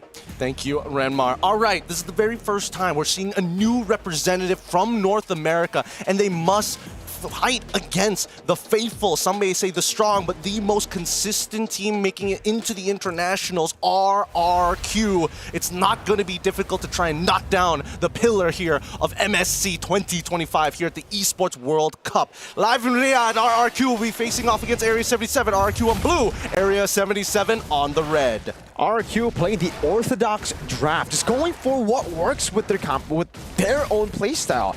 Except, I would say, the Cho. This is a bit new. We've seen it, I believe, in SPS in the group stage as well. But even in ID, this is a rare sight to see EDOC on a pick like this. Usually, he does go pick off sometimes, but it's more Francos. And good steal from Rins. And already RRQ just making it known to Area 77 that this is their territory. But I do agree with you. It's kind of strange to see EDOC on this Cho.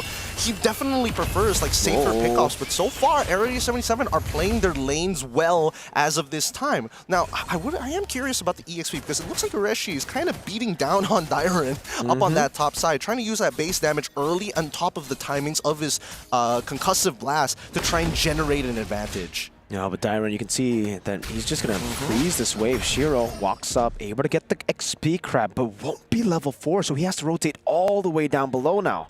He can't invade as well. He knows that Cho is lingering somewhere in the river. And I think that so far, so good, right? Area 77 have to take their time a little bit. I am curious of how this composition is going to try and break down the battle lines of RRQ. Again, it's highly dependent on whether Shiro is able to find a pickoff, and more importantly, so Ureshi gets that huge flank. We'll see, because again, Hunter is still, it's still possible to use the Fury of the Phoenix, not only for utility, but more so just for raw vision before they make a choice. So it's all about mid-prio now. Shiro rotating into the mid lane. Rins getting level 4 first. The Hunter follows through pretty quickly as well. Battle for Turtle. Sutsujin is the one to start things off first, holding on to it. Dairon level 4, rotating as well. That's a massive Astral Echo, landing on 3. Phantom Execution over to Shiro there. Joybot getting taunt now. It's a 4-man stun. But EDOC now is going to be brought back with a heavy spin. Dairon constantly jumping in front of pursuit now over to Hunter. Looking for more. Dark Wave landing. But it's only onto Ureshi. Dairon taken down. Ureshi with first blood. RQ with a turtle.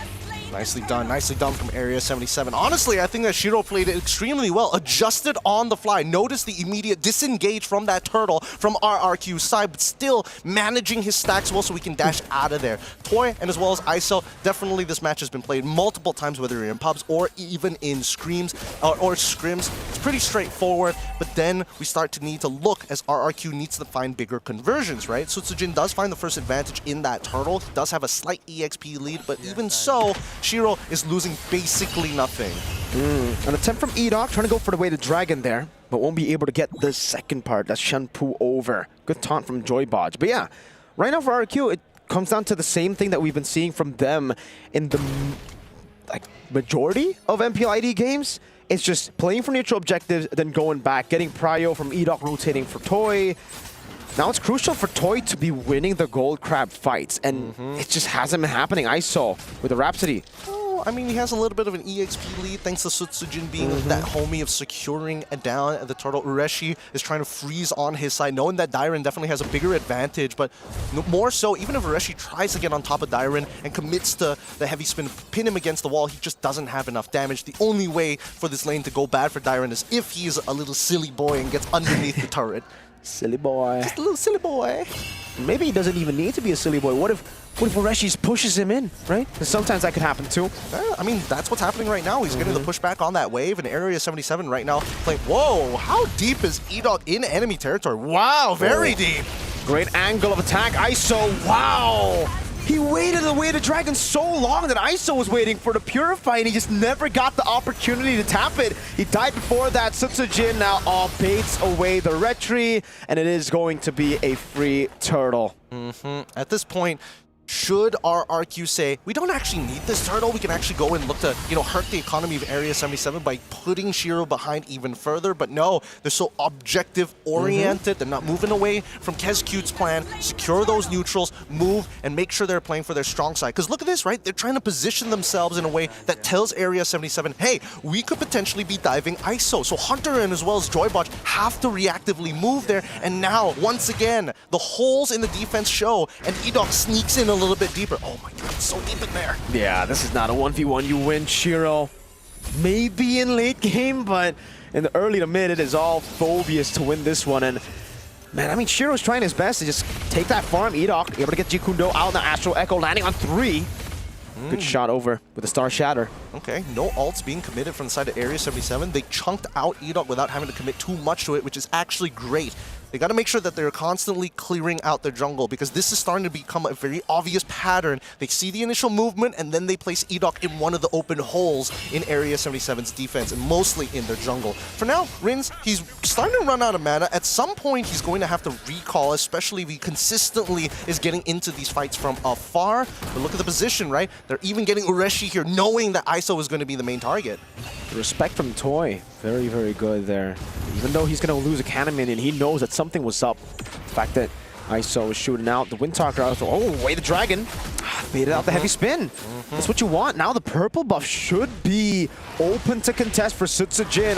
Joybotch walks out. It's Champu onto the wall, but it's okay. Red Tree battle. It's Shiro who secures the purple.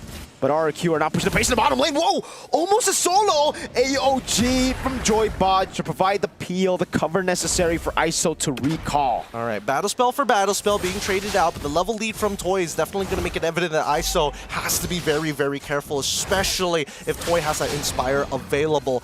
Now, we can see Sutsujin has been trying to invade so many times at this point. He's only keeping up with Shiro. It's actually Shiro who actually has a little bit of EXP tempo on him because of the movements that we've seen across the map. Now, Dairen should be able to walk down towards, with the help of the river buff, to go down and quickly join this potential fight from Turtle's side. However, Ureshi has shown himself. Oh, great taunt over to Edok now. Also, a stun over. That's going to be the knockup from Ureshi to get the kill over to Edok. Now Toy walking up. The crossbow tank going to be ready. And it translates over with the help of the rest of the team. Ureshi taken low. He gets away. It's another 1-for-1 in the low action game. And RRQ will get 3 out of 3. Yep, and that's a roam for a roam. Turtle will fall into the hands of RRQ as we see a lane swap. Honestly, this is a really good move from the side of Area 77, right? You know that that neutral objective is basically non-existent for you, so ISO picks up that mid wave, picks up top wave as well. Even, I'm not sure if he got that crab on that last one, but even so, he is able to slowly scale up without taking too much damage. Let's look at the fight one more time, right? Because again, Edok, I would say a little crazy of him, opening up that map. But the commitment, Ureshi not even having to use the heavy spin, it already goes to show that this early to mid game, Area 77 feel kind of comfortable. They just need that one mistake from RRQ. That's a red tree from Shiro again, securing the purple buff. Another big Astral Echo, and as this continues to land, they will have constant vision on A77. Just look at the tempo they have on the map. Yeah. It's 2-2, 2,000 gold lead. But it feels like with the tempo they have, it almost feels like a 4 or 5k gold lead. It does. I mean, the level leads especially coming down. 1 from Toy, 2 from Rins as well.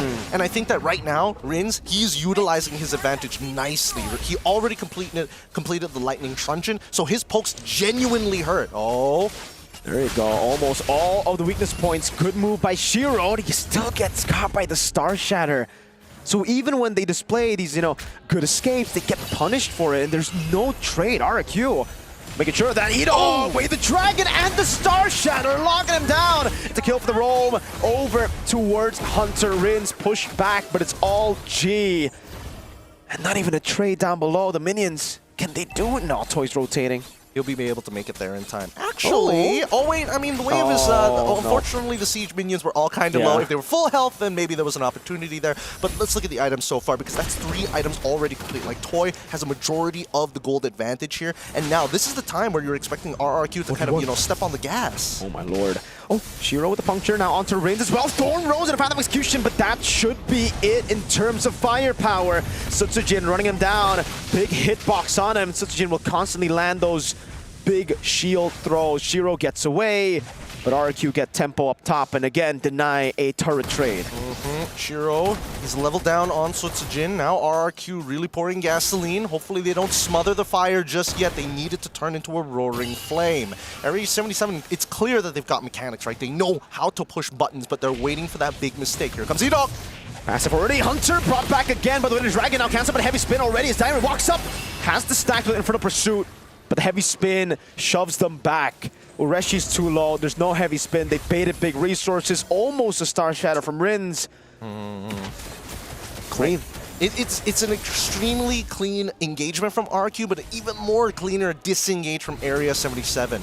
However, disengaging doesn't win you games, right? Nope. We haven't seen significant plays from the side of Area 77 to try and crack open RRQ. These neutral objectives have fallen into the hands of RRQ when it's going exactly the way they want to. A clean 4K lead, and now we see that Area 77 are forced to kind of stick together to look for neutral objectives. More importantly, getting rid of these structures. Once we see mid-tier 1 collapse, okay, AOG into the sun with a shield unity. Turret down below falling to a tier 2. Shiro, Thorn Rose to evade from the Jeet Kune Do, and finally our Area 77 gets a trade, but when it happens, RQ get a better trade-off, like with a turret tier 2 down below. I mean, sure, but like tier 2s on the sidelines is basically free econ, right? What's another extra 200, 300 goal over to RRQ when they already have that 4K lead? Area 77 using the AOG to try and protect this mid-tier 1 was probably the better option rather than putting themselves in a compromised position. Sutsujin is just running laps around A77 right now as Toy continues to push on the pace. That's a retribution and Thorn Rose! Crossbow tank ready, popped in, Inspire over! Reshi fallen! No, he has the flicker, gets him out to safety just in time. One last shot would have done it. A tier 1 turret falling in the mid lane, and RQ are looking to capitalize. Well played by Toy. He was expecting the clear. He was expecting the iframes to come up pretty quick from the side of Shiro and really takes full advantage before launching that crossbow of Tang. And with that being said, a man down, RRQ are looking to go for these inhibitors. The Holy Shield are collapsing all across the board. Fury of the Phoenix over, Tyrant taken low, but there's really just no more threat. That's another big structure taken down by RRQ, and it's a big one because, folks, that's the far lane for the next neutral objective. A77 were already struggling to contest. Now it's going to be even tougher. Yeah, no, I think right now the only way that Area 77 is looking to win this game is if RRQ make a mistake when it comes down to these neutral fights, right? That's why we're seeing that. Oh my god, the damage. Half HP, brother man. Oh! Walks up, somehow Sutsujin gets the kill with a shield thrown his way. Ureshi falling for the first time this game. Oh, he got melted down. There's too much percentage damage. Look at Ritz's damage. He's literally tripling the lobby in terms of just raw damage. 54,000. And now the siege. Here we go. Look at that. Again, Fury of the Phoenix coming down to try to defend Hunter. Almost caught by the Star Shatter there. Toy gets another base turret. Oh man, RQ. If we're talking about medieval warfare, the traditional sieges, RRQ top tier when they've got the right tools. They've got a trebuchet in Rins, a strong arm to throw Area 77 underneath the bus if they walk up too closely. And even if they're not close to the bus comes to them. Oh my lord, that damage from Rins. We haven't seen Novaria at all this tournament. The one time we see it, it's a nuke Varia. Oh my goodness. They're going through the medieval ages really fast. Dark ages are collapsing. No more trebuchets. Give him a hand cannon. They're gonna fight again. Again, trying to go for the way the Dragon. Ureshi taken out by the Star Shatter. Dairen taking a few shots in. Sutsujin walks up with the help of the conceal from E-Dog and will be there to body block in case it's necessary. Free Lord to RRQ. Look at this, just perfect macro coming in from the side of RRQ. They understand they've set the line in the sand, and Area 77 must not disrespect it. Shiro's gonna try here. He's got the mechanics and he's gotten out of really tight positions before, but a single shot from a max range Star Shadow from Rins really makes all the difference. Not to mention that if they stand too close together, unfortunately the AoE plus an extra from the Lightning Truncheon makes all the difference. 50% gone just like that. Man. 2,500 gold lead for Toy. Full items almost. Has a Magic Blade, very close to a Rose Gold Meteor. There's a Sea Halberd, and he's gonna shred. Like, even without the crossbow attack. Actually, I'll be surprised if he gets a crossbow attack. He might actually melt people before he can get the crossbow attack done. Yeah, he is pretty far ahead in the game right now. It's kind of ridiculous, but... Oh! Both the carries. Talk about targeting now. Shiro walks up, Rins. Would flicker out. That's a big AOG that lands. Oh, no. That's Shiro in the front. Diamond is holding it alone. Toy looking for the damage just with the basic attacks again. No crossbow attack, no problem. Toy dishing out crit damage, and RRQ with a 10,000 gold lead get the job done in game 1. Oh my goodness. I think this is what the Indonesians call whenever they see Rins throwing out another Star Shatter just to be like, Bismillah headshot, man. This is just, he is landing them. It's God-given. No toying around at all for RRQ, and that went as expected. Honestly, like with what was brought to the table and what we mentioned earlier, so much pressure for the Lancelot and Granger to win at their respective roles. But when you're up against a mid laner who can nuke you from afar, see where you are, empowered by a jungler who will like, I'm here, there's like literally nothing much you can do to me right now. I'm a Baksha. RRQ takes it. I think it just feels like in the draft, A77 drafted not to win, but to not lose. I think there's a couple of times in the game, especially during neutral objectives, where they could have tried to force a play. But that's the problem, right? When RRQ know they can kind of hunker down and wait for their opponents to make that move, that's the big issue, right? They just need to win one fight, and then they hold that tiny lead, and it's in the compound interest afterwards. Like this fight right here, right? This is the first time we see that RRQ go into the faces. They're like, okay, Shiro can try and take this turtle. We're going to reset it, and now we're going to go back into the fight. Obviously, Dyron made a little bit of a mistake, you know, holding a little longer than he probably should, like Flicker early now, ends up dying to the last auto attack, but even so, it is a winning scenario for RRQ. Yeah, really tough here for Area 77 to pull this off. Again, they drafted into the more demanding lineup, while RRQ, as textbook as it is, I mean, it's the easier lineup to pull off. You know the beats that you need to hit. There isn't some clear, obvious conditions you can afford to mess up within the first 5 minutes. While for Area 77, it was like a very precise, you cannot mess this up or it's over for us. Yeah. I'm actually surprised that Toy didn't go for the attack speed build this game, knowing that he would have just gotten free crossbow tanks across the board that would have just over to maybe a triple kill every time he gets a crossbow tank. Yep, as we look at the emblems right now, RRQ really just played this as it should have been. The fact that 3 of them are pack and tank emblems, that delays even more what damage Area 77 can dish out. Again, simple as they needed to somehow find massive wins early on. RRQ didn't give it to them. Yeah, they didn't give it at all, which is why like this is one of the worst matchups for newer teams to face up, because RRQ is just so...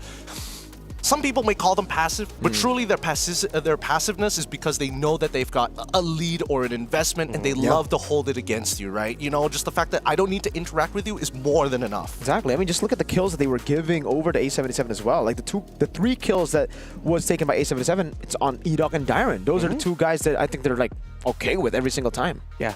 There was something also about how RRQ played that I liked that they didn't try to rush anything. You could clearly see it's like still respecting the, this still might turn around. All right, let's just go back.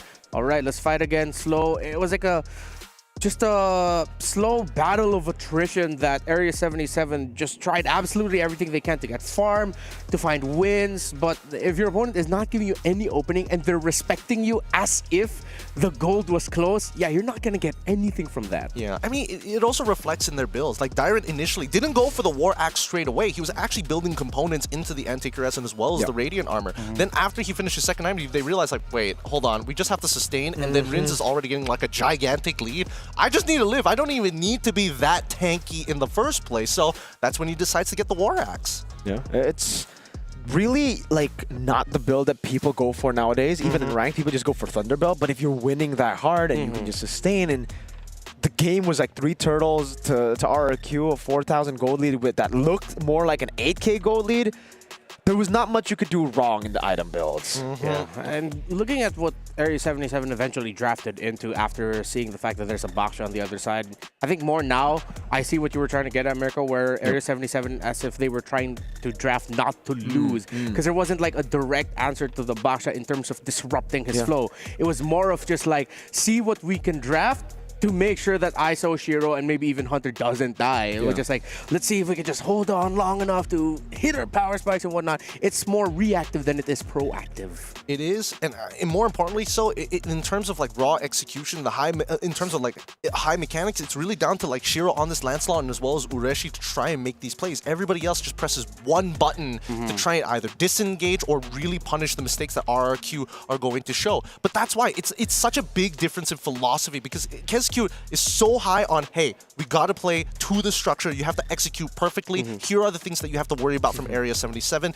So far, it's so clear that this opposing philosophies work so much better for RRQ. Yeah, they were literally just playing for PL. 4 out of 4 heroes out of 5, except Lancelot. Yeah, were just PL heroes. They wanted to kite back. They wanted to punish on mistakes, but expecting RRQ, such a systematic team, you'd actually have a better chance of hoping for Onyx ID to make a mistake. Like, they're the ones that actually push forward when they have a lead. RRQ, they're like, no, it's okay. We're fine with 2K. We'll just build off more minions, cutting you off, blah, yada, yada. And for Area 77, it wasn't what we expected. Like, they need to just go in game number 2. Get rid of the safety. It's all right. They got nothing to lose. Yeah, I think a lot of more people are going to be able to see the pros of your gameplay if you're just aggressive. Even though people would say, oh, it's a little bit throwy. At least we saw you try to be proactive instead of just trying to react to everything that RQ throws at you. And because of all of that, Toy was left to just farm, get gold, deal damage.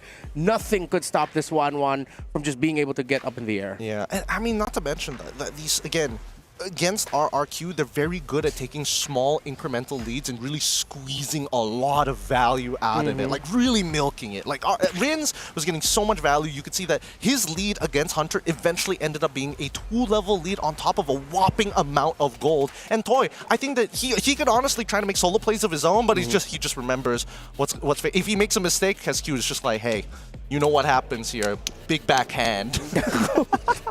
Well, we're not going to be seeing that after the result of game number 1. And I think right now, unless we see some absolutely massive changes from the side of Area 77, that we might just be walking out of this matchup and this series with a sweep.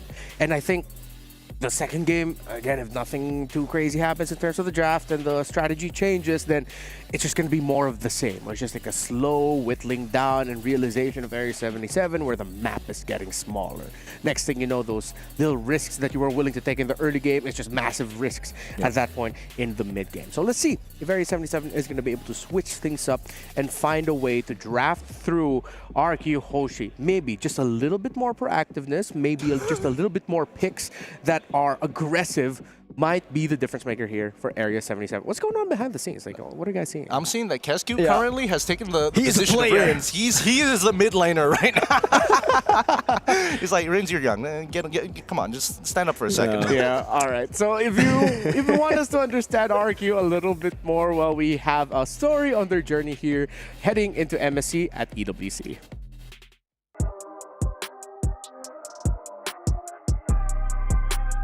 Halo, gue Toy dari tim RRQ. Perjalanan gue buat masuk ke EWC ya awal mulanya ya dari MDL. Gue masuk MDL dari season 8 sampai season 10. Habis itu gue bisa naik MPL di season 15. Terus bisa dibilang debut pertama kali di MPL bisa dibilang mulus dan itu membuahkan hasil lah sampai ke EWC ini. Kalau buat ketemu sih, gue pengen ketemu Onyx ID dan PH. Karena yang di SL Malai, tim gue dipulangin sama Onyx PH. Dan di SL Indo, Tim gue juga dikalahin sama Onyx PHN di Grand Final Season 15. Tim gue kalah juga lawan Onyx ID. Perasaan gue main di EWC tentu senang. Untuk pelajaran yang gue ambil dari lawan Onyx di Grand Final itu udah pasti mental. Karena kalau misalnya mental kita nggak kuat ya gamenya nggak bakal bisa berjalan mulus lah. Jadi mental yang paling penting.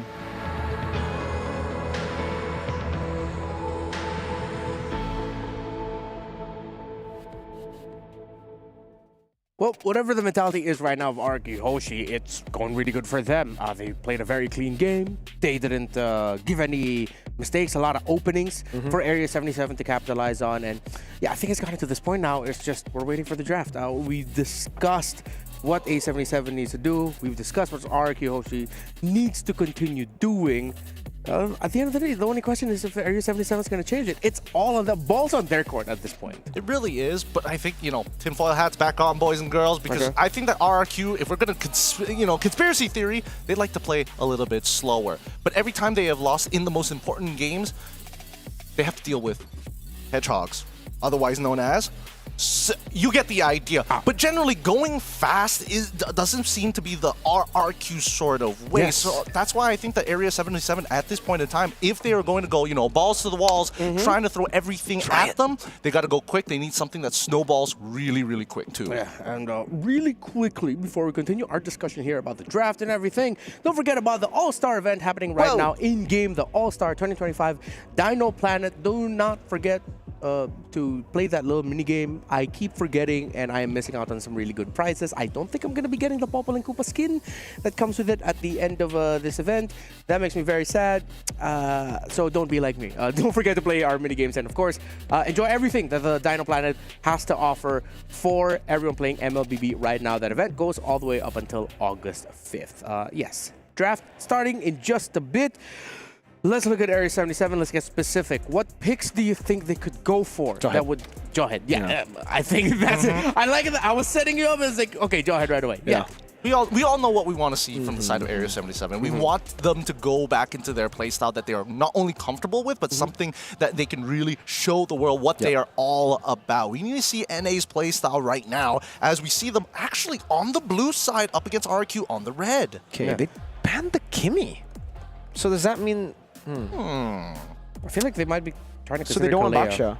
They don't want Baksha first pick is basically what it means, right? Yeah. But RQ still decided to ban out the Baksha. Yeah, I definitely think that Kimmy was one of the few picks that would have made a lot of sense for Area 77 because it's just one of those heroes. It's like, how do you contest with that type of damage that early on? And they banned the Uranus, so they're not going for the Uranus. I think it just might end up being Kaleo first pick. If it's not the Jawhead, I mean, if they want to play around pickoff, map presence, going around fast, Kaleo is a good substitute for that. Yeah, but I really am not a fan of giving Dyren a Phobius. Dude, that guy is a monster. Like in Indonesia, we call him the half purple man. The half purple man. Yeah. Manusia setengah ungu. Okay, it sounds half better purple in man. Bahasa. It sounds way better in Bahasa Indonesia. Okay. It sounds kind of weird here in English.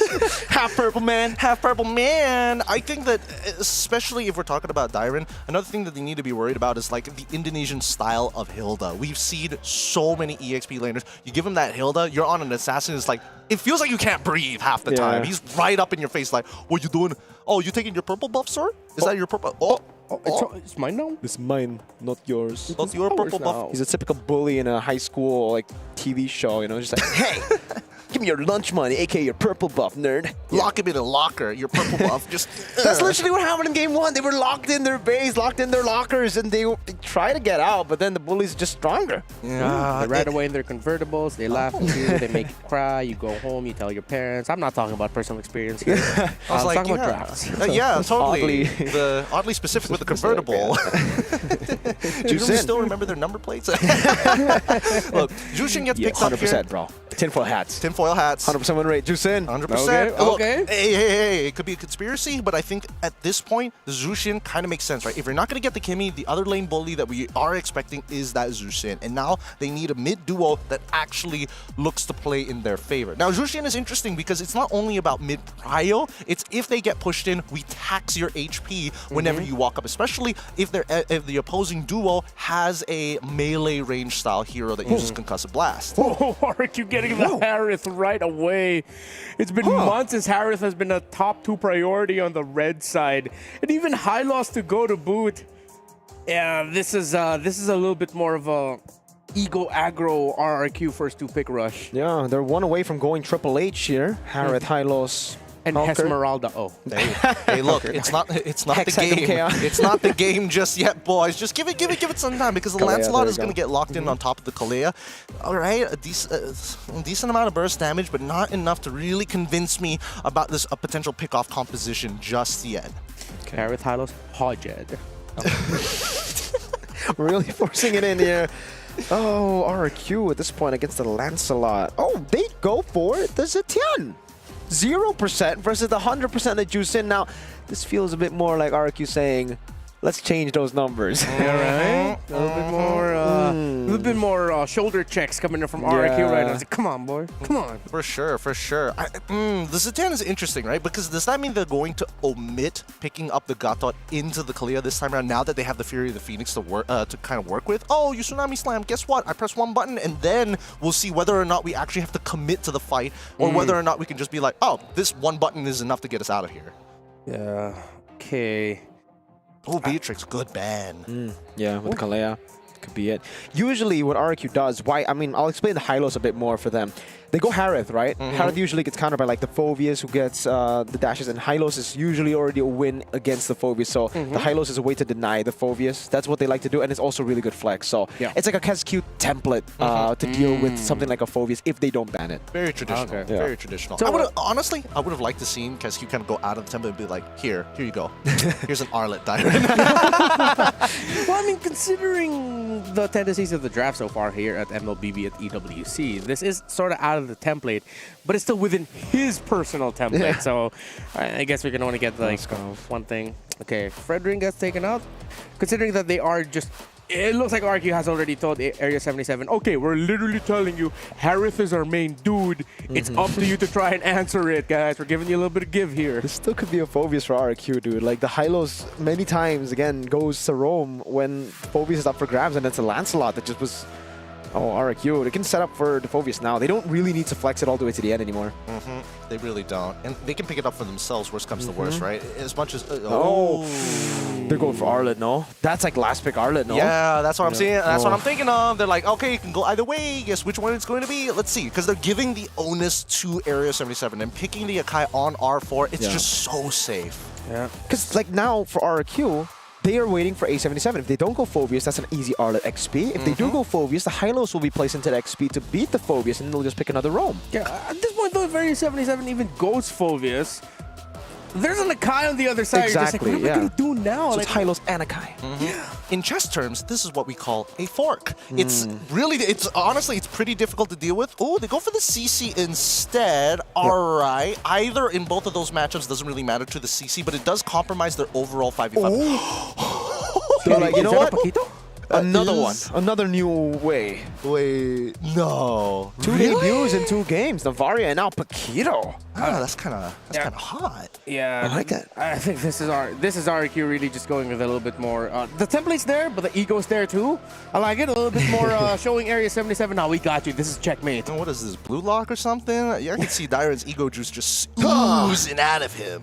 I'm just a fan, dude. Like I've been talking about how Dyron needs the carries in MPLID, and now that he's getting it, I'm just here for the show because back when he was in Rebellion, this was his prio pick. This was him, his favorite, with Benedetta. Yeah, with Benedetta, of Let's see if Dyron can pop off with the Paquito in the EXP lane, if RK Hoshi will close out this series as expected with a 2-0 victory, or will Area 77 surprise us all? Thanks, Renmar. All right, we're getting right into this straight away. Match point currently for RRQ Hoshi. MSC 2025 can't be just this, especially with North American representatives on the blue side looking to pull this back against the Kingdom. Now, let's jump right into it, right? Because I think we need to figure out ways and maybe potential holes in RRQ's defenses, or maybe Area 77 to kind of push back, because again, they go for that initial leash, which is, again, we don't see very often, but so far, Dairon is very comfortable to take on Ureshi in this 1v1. Yeah, it's because of the wave clear. You get, like, if you angle your skill 2 properly, you get the damage and the clear. So there you have it. Bargain Hunter here with the Inspire. I think the emblems are pretty normal, so I'll try to answer your question. What are the weaknesses? I think for A77, they have an easy way to pick 1 or 2 members off straight off the team fight. Like, I mean, Edok is very vulnerable. Dairon and Rin's also no Purify. Yeah, both don't have Purify here. Although the mid duo is actually kind of struggling here because, as you can see, Joybot, he needs to be able to kind of walk up and punch something to get the initial heals, right? But so far, it's clear that Edok and as well as Rins are timing their abilities to make sure that he's not getting the maximum amount of heal while still making sure that Hunter has to walk up in a very awkward manner. Focus on clearing those waves, focus on getting an early recall, or at least force away Joybosh in a more compromising position. Interesting. Both sides positioning themselves for the very first objective. Okay, just playing around it now. Yeah, they're really trying to put or set Dairon for success here in game number 2. They want Dairon to snowball because once you do, you get a heavy spin, say on anyone, it's an easy one-shot for Dairon on the Bakito. We'll see whether Dairon actually goes for the full damage, right? It would be fun if he did, but, whoa, hold on. Knockout strike not landing. Goes back to the safety of Sutsujin, who's walking on the turtle. They're really taking their time here, but here comes, as the Glorious Pathway comes through. Oh, okay, that's an attempt now, Shiro. Okay, lockdown, knockout strike into Retribution. Sutsujin picks up first blood. Very nice. Very nicely done. They even called Toy, just in case. Like, usually they leave Toy on an island. They're like, no, Toy. Just in case. This is Dairon we're talking about. He hasn't touched this Paquito in quite some time, so let's get the insurance policy over. And also, folks, we gotta, remind you, this is a 0% win rate hero. Zetian up against a 100% win rate hero at MSC, Jusin. This could turn everything around, like, win rate-wise. They're looking to fix the numbers at the very least. Kescue was not happy with it. It's like, hey, I love the Zetian. We gotta make sure these numbers are good. Rins, my boy, do God's work for us. We're gonna get this back. We're gonna pull it back for her. So far, as we can see, like, Area 77, I'm trying to think of a potential play that they could do, but the main issue is that Sutsujin is just such a good way to kind of nullify the effect, right? Oh, you're about to get a pick on somebody, heavy spin comes into play, disengages the entire team. Dairon's in trouble. The damage, now he's going to be caught though. Curtain Call and the Lantern Flare with the Crimson Beacon too. He has to flicker, but he will die. A bit too aggressive, did not know where the Jusin was. At least Rins gets a bit of punish there. I guess. At this point, Sutsujin is thinking, all right, thank God we got Toy involved in the last turn. I was like, thank God he got an assist. Dairon, how could you? It's like, oh, sorry guys, I'll try one more time. Don't worry. If I die again, then you can lose faith in me, but until then, I will pull this back for us. Because it looks like you're trying to set something up, right? Idaki was thinking about it. He was thinking about dropping that Glorious Pathway, but there is no reason to fight as of right now. Most objectives are still up. The clear has been very good for Sutsujin. He does spot out Shiro, and he does have a full level ahead. So if he steals this away, or at least forces the Retribution out of Shiro, then same thing as last time. It's just a free turtle. Yep. A battle. Who wins it? Was that Sutsujin? Shiro? I think that was Sutsujin on that one. Okay, there you go. And now turtle number 2 spawns in the game. Whoa. Another 1-1 at turtle 2. I don't even know if Area 77 should contest this. Is this contestable? Joybotch does have his ult. Who does he want to pick up? Can he pick up Rins? I think he can, but the flicker is available, but the 2 tanks, that's the problem. It's that heavy spin that they can't seem to bait out naturally. Glorious Pathway into the back. Now, oh my lord, Reshi almost pinned down to the wall. There's Joybotch is forced to flicker out defensively. Gets a Tsunami Slam over to Edok, but he's good. Oh, what? Dairon, knockout strike into the back. Now Retri battle, Sutsujin winning it out. Dairon walking back, and RRQ again. Get the objective and dip. Wait, what?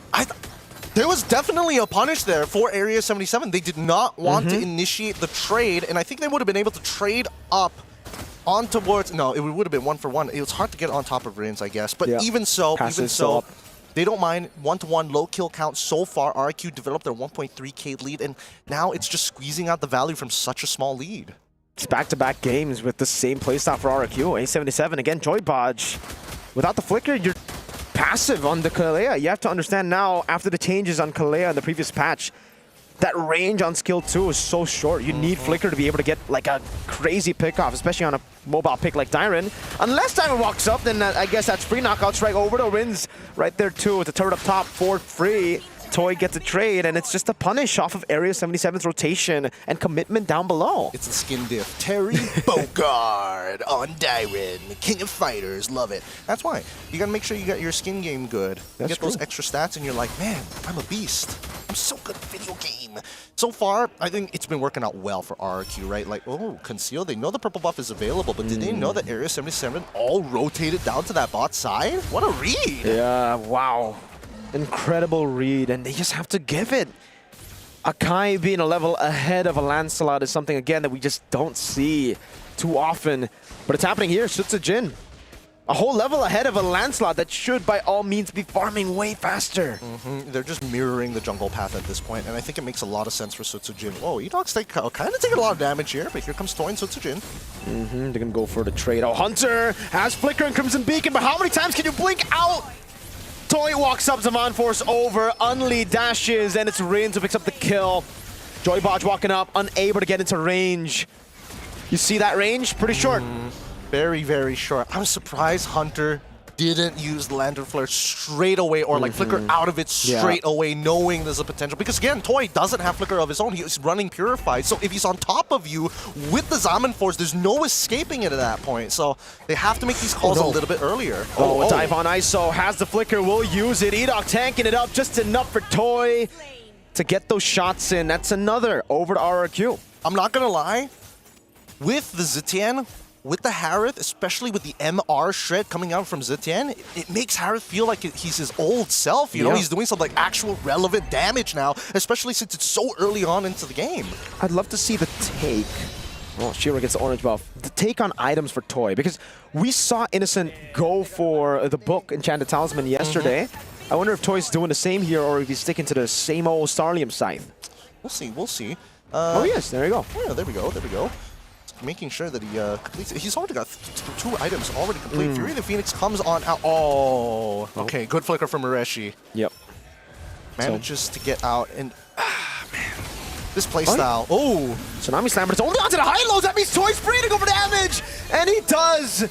Bodge versus high lows. That was a sustained battle at that point. Kalea definitely not as tanky as the horse. Oh god, this is getting kind of brutal because like the RRQ playstyle just sucks the soul out of you. It feels like every move you make, even though it's correct sometimes, doesn't feel great. Feels like you're making a mistake when you're actually not. It was a good attempt from the side of Area 77, but right now they have to again keep in mind about the target prioritization. Ideally, they want to get Rins. Look at that. Boom. Terry Bogard does it again.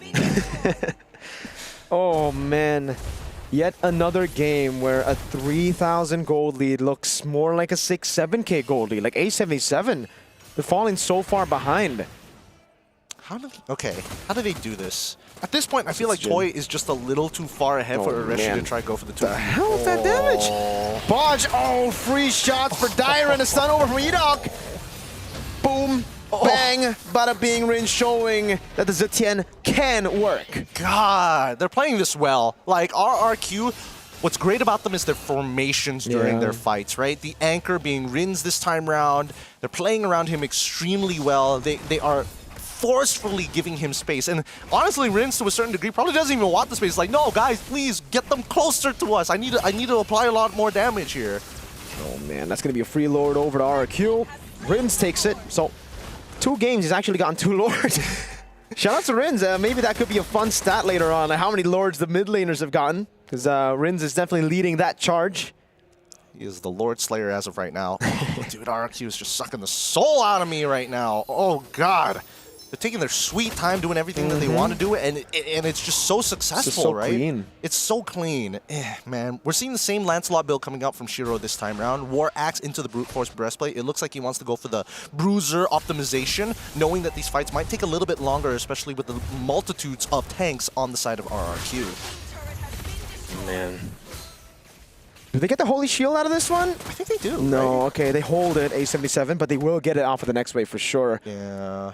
Damn, they're even building this wave to like double hit just so that they can get the Holy Shield and then get another wave to get it down. There you go, that's the first charge over. There's gonna be another one in the middle. Well, that's already cleared out. Conceal. Oh, that's it. That's a turret. Yeah, great wave manipulation. RRQ are just playing like the standard fundamental game. Joybot just cannot reach them. Yeah, this is the RRQ. Oh my god. So close, but at least they're able to disengage with the help of the Death Sonata. RRQ just welcoming this new challenger from NA with the international quote-unquote playstyle of like any little lead is a death sentence. Tsunami Slam over to Edok again. The Glorious Pathway locks him down. Sutsujin with the heavy spin. It forces out all the resources over. Hunter, no! He's all alone. Has Crimson Beacon, gets stunned up now as Rin's constantly pushing out damage. Edok runs away with a sliver of health. Tyron with the knockout strike. Toy with an execute in the back with that Zaman Force. That's another base turret. 3 members up against 4. RRQ are playing this perfectly. So good. And Shiro, he's trying his best here. Oh, Tyron, he's getting some good damage. Is this enough? There you go. Another knockout strike. Zaman Force from Toy! And one last hit is all they need. Rins burns him down with what I believe is the glowing wand. Cannon minion ready. Ureshi. No. Not over. Toy does not have the Zaman Force. He just got it back up. Did he have the Zaman Force? I think they might have gone for the end there. He also had no mana earlier. He also had no mana earlier. So now RRQ, they're just going to take their time with this. This is the exact same position. Oh no. He's just standing there, dude. Edok doing more damage. Tyron with a knockout strike. ISO there. Tyron will fall. At least there's a punish. But my lord, was that just soul crushing? The RRQ playstyle.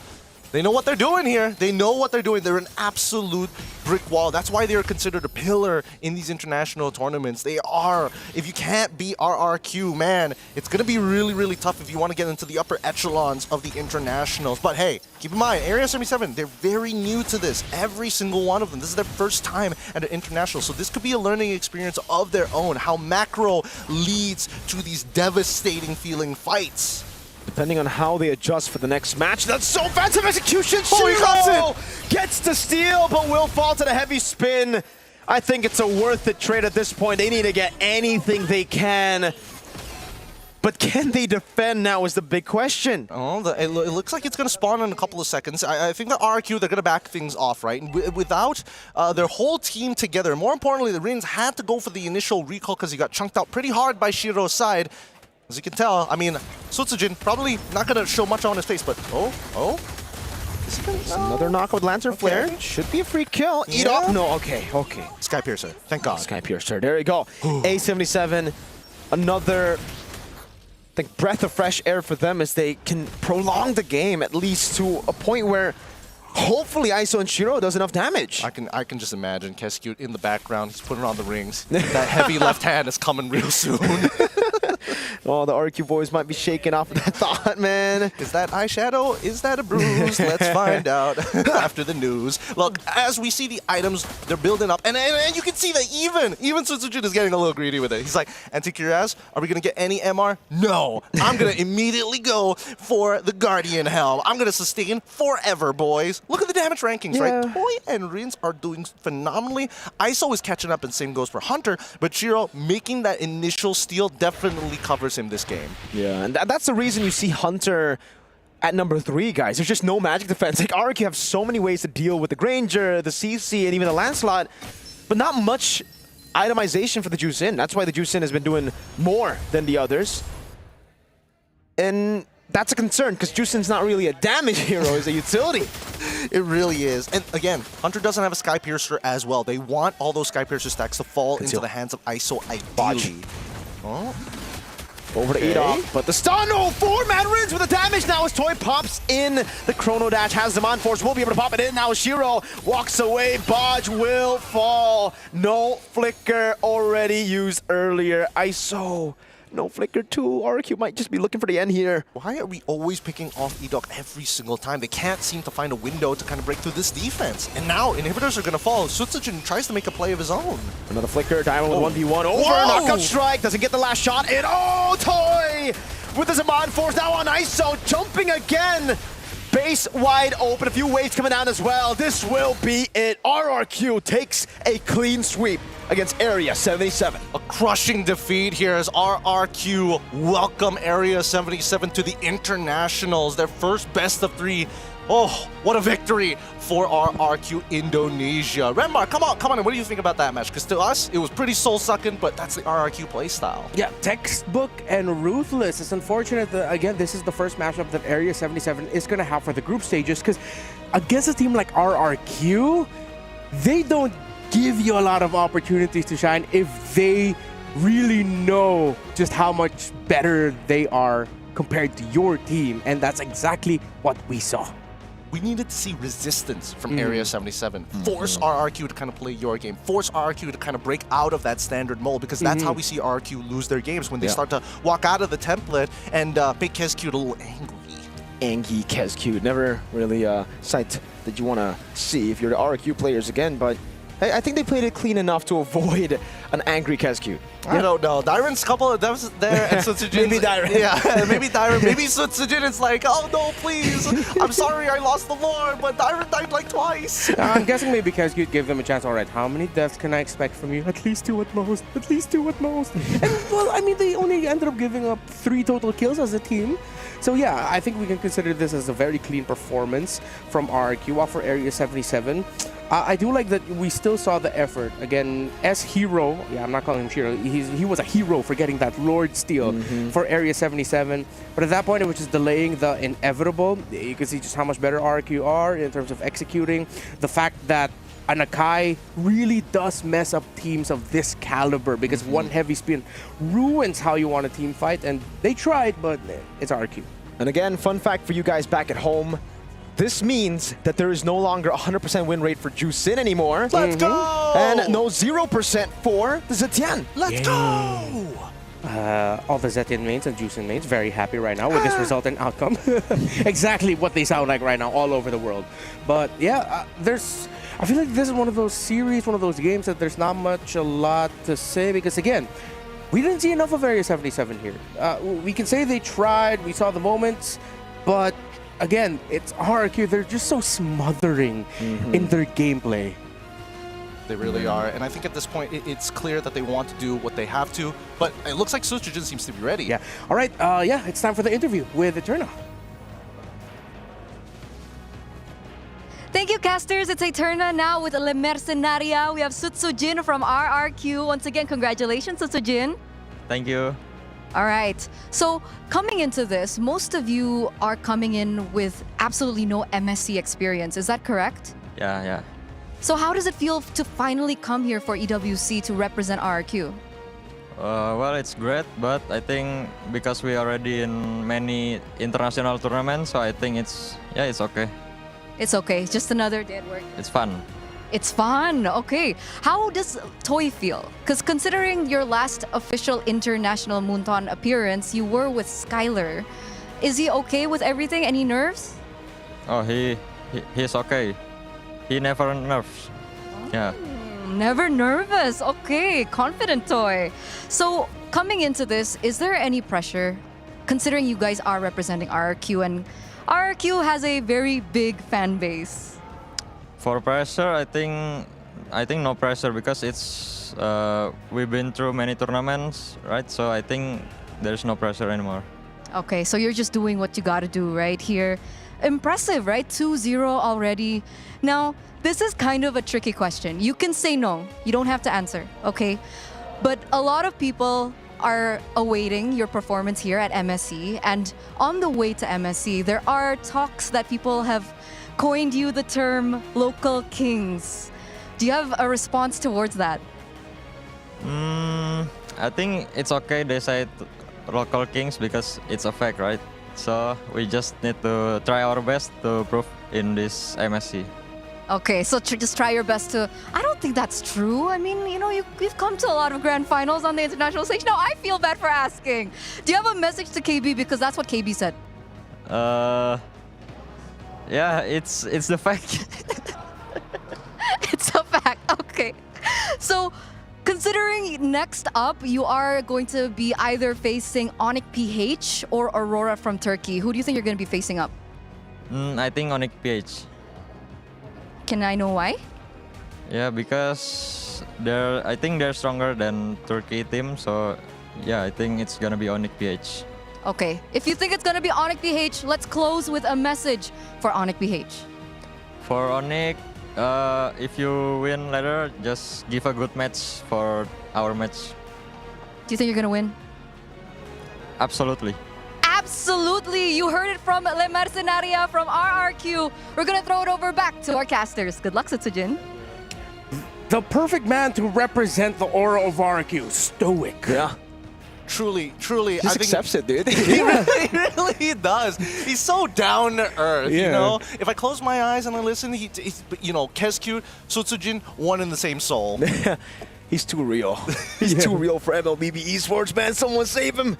Nah, but yeah, I mean, it's a great mentality to have, right? Like, you just need to prove the haters wrong. Like, whatever the haters say, if it's true, whatever. But, here, this is the time for us to prove it wrong. They're encountering the unknown. Yeah, they're really just looking at what they can do to make sure that, we can change facts. You can, well, I mean, not all the time, but I think you guys are trying. They have a chance to. They have a chance to change the narrative here around RRQ. And again, with a performance like that, they needed to set that standard with this very first one.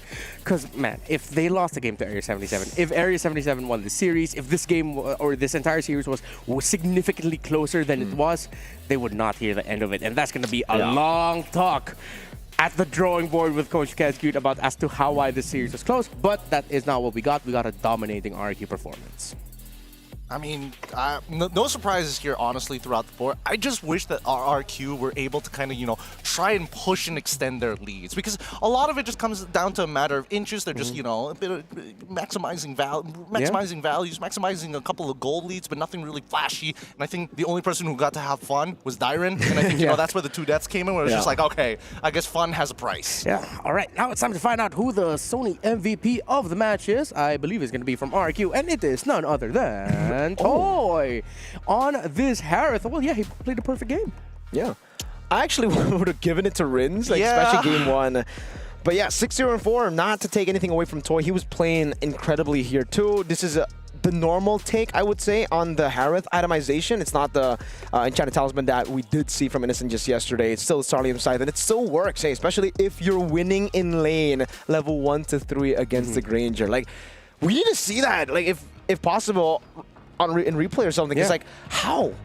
How did it work out in their favor? I'm not even 100% sure. At the end of it, it's just standard all the way through a majority of the laners. Even like the 2v2s we were seeing in the mid lane was in favor of RRQ as well. Dyron was doing a very good job until he overcommitted, got out-rotated, and then died. But other than that, it was pretty good. Yeah, and that was a terrific win by RRQ. Hopefully we get to see more of a brilliant Area 77 performance in their next matches. That is it for the first half of the second day of the MSC group stage here at the Esports World Cup. But coming up next, we have our SNB match of the day between Onyx PH and Aurora Turkey on behalf of Gideon and Mirko. We're going to be signing out. You're going to be joined by Lafel, Brigida, and Naisu. Coming up, we'll see you in just a bit. See you guys.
This land is calling.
You guys know what day it is? It's Happy Thursday. That's right. Where the sun is shining, everything is going well, and everyone is all smiles. Oh, and it's the second day of the group stage here at MSC. My name is Ophel. Alongside with me is Brigida, and as well as Naisu. You having a good time, bud? I am, man. Hey. I'm happy to be here, of course, and this time around I get to go ahead and cast this with Brigida.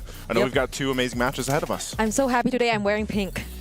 That's pink? That is. Oh. We're both kind of colorblind. Oh, yeah, but I am, and this is pink. Well, speaking of which, after this, it is going to be Onyx going up against Aurora, and that's going to be a huge matchup. In fact, that's going to be the match of the day, the Saudi national match of the day. And here's the thing. They got a lot of story coming in. Looking at them coming in, arriving here, they're looking hot. It's a hot one out there, man. You know, but this matchup, of course, is heated. It's also it kind of a little bit weird, I guess, and some adjustment for me and Brigida both to see Master of the Basics with Dexter there leading Aurora. I mean, it's the same jersey. It is. Yes, that's true. It's not the same players. So it's kind of like same, but different. But kind of same. It's kind of same. So I think for me, this is also one of the most exciting matches overall since we've done the entire draws, and like it's a very similar matchup. I think a lot of us have been seeing Onyx Aurora time and time again. Yeah. But again, same, but not same. Same, but different, but still same. Now we gotta look at the legacy here. I mean, like, we got to talk about Onyx PH. They've been looking pretty strong. I mean, like, the only time it's like not okay was the grand finals, but they brought it all the way. They just didn't win against TL. That was I would say I was very vocal about this when we were doing that. That was one of my favorite, if not the favorite, grand finals that I got to be a part of. But Onyx Philippines, you know, after getting the World Championship under their belt, a lot of people was having high expectations for them when they went into the MPL Philippines season. They struggled a bit, you know, very similar to what Onyx Indonesia went through. And then they ended up locking in towards the later half. And then, of course, we had that amazing run for them in the playoffs. Yeah, and I think for Onyx PH, what I'm looking forward to the most is the fact that during that grand finals, I think there were the ones or one of the teams who have quickly adapted to some of the changes that took place. I remember how much we wanted to see the Lancelot on Carl, but it kept coming out from King Kong instead. So what more now that they've had a lot more time? But now we're going to talk about Aurora Gaming, Lunar, TNZ, Rosa, Apex 47, as well as Sigibum. These are familiar faces coming in from Turkey, but this time a little bit different, right? Coming in, they got two new coaches, MTB, Master of the Basics, as well as Dexstar. So with a Filipino coach, we got to see if their playstyle changes. Because honestly, like, even for us, talking behind the scenes, apparently some players are not comfortable with getting coaches because they're worried if their playstyle changes a bit too much. We got to see what will happen with Aurora Gaming. I would say that Aurora Gaming, and maybe this is, I mean, even before them, when we got to see these players play from Turkey, they had a kind of a similar play style to, of course, Ube the Ube strat. And so maybe for them here, especially when we have MTB come in and then Dexstar, it doesn't change too much. Maybe it's just going to highlight their play style a little bit more. And I mean, this is the perfect meta for them. I mean, like, here's the thing. We got to look at the legacy versus the reinvention. And that's a good touch, is that they do play this Ube playstyle. And coming from Master Base as well as Dexstar, they know about it maybe a little bit more than them, but here's the thing, legacy versus reinvention.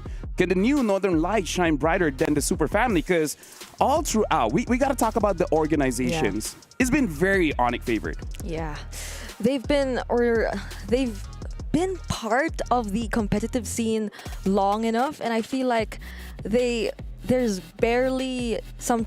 Actually, there haven't been any changes at all for Onyx. But I feel like the reason also why I'm looking forward to how Aurora are really planning to adapt and adjust with all this is because some teams might have wanted to change a bit here and there, or they might have acknowledged that, communication barriers might be a problem, things might not be working for them. But Aurora, even with the changes in their lineup, it does feel like somewhat of an all-star. They, right now, feel like they're willing to take so many risks because it might benefit them. Hey, that's good, because we're going to talk about that. We got to talk about all-stars, because this year's all-stars, hey, it's wild. For you guys at home, when you guys are home, like, here's the thing. Talking about both these matchups, like, in my head, it's Onyx PH, but I don't know, man. Maybe Aurora could do something.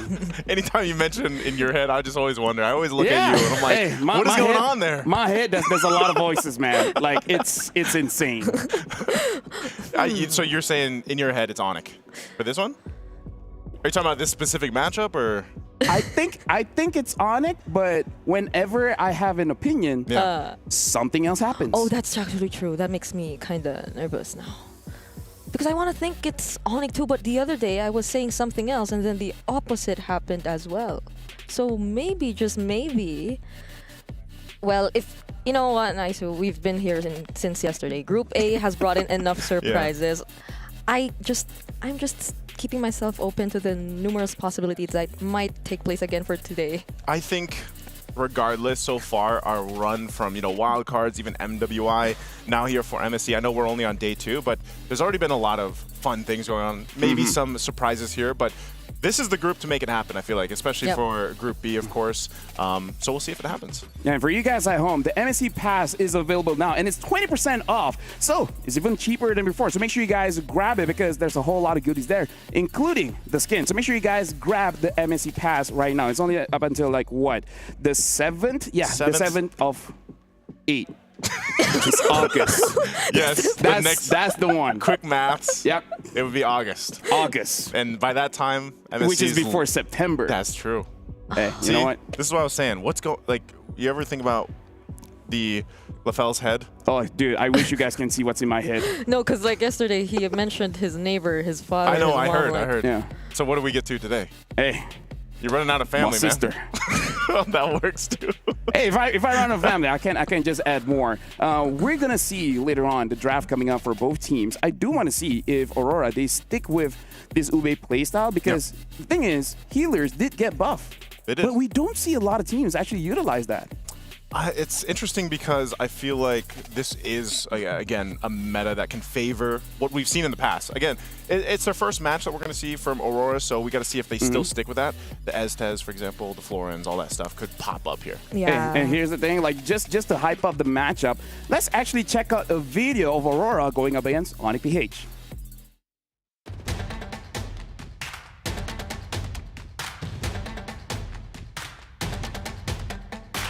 Malezya'da bir aylık çok güzel bir bootcamp yaptık. Kaya oynadığımız bütün maçlardaki takımları ONIPH olarak düşündük. O mentaliteyle oynamaya çalıştık. Korkmuyoruz, yeneceğimizi düşünüyoruz. İçeride bir oyun TNZ daha fazlasını isteyecek ama.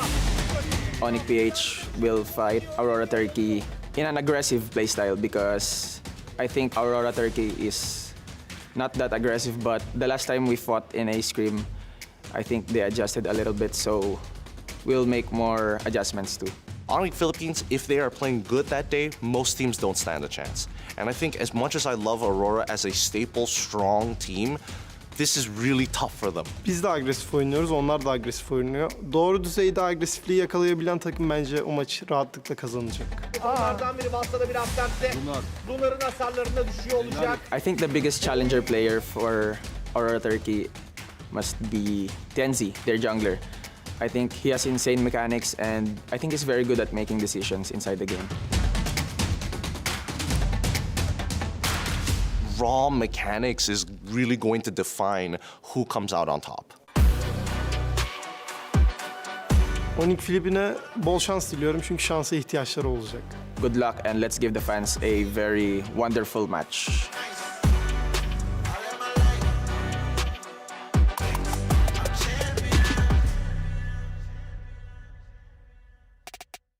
We saw a jungler giving another jungler that much respect. Yeah. And we heard as well, perfect aggression, the team that can actually execute that level of perfect aggression will have the edge in this fight. Speaking of which, for you guys at home, the All-Star event is still ongoing. So make sure you guys go into the game and slay a lot of lords because you guys have a chance to actually get a lot of goodies for yourself, including the exclusive Popol and Koopa skin as well as the new border. Now, here's the thing.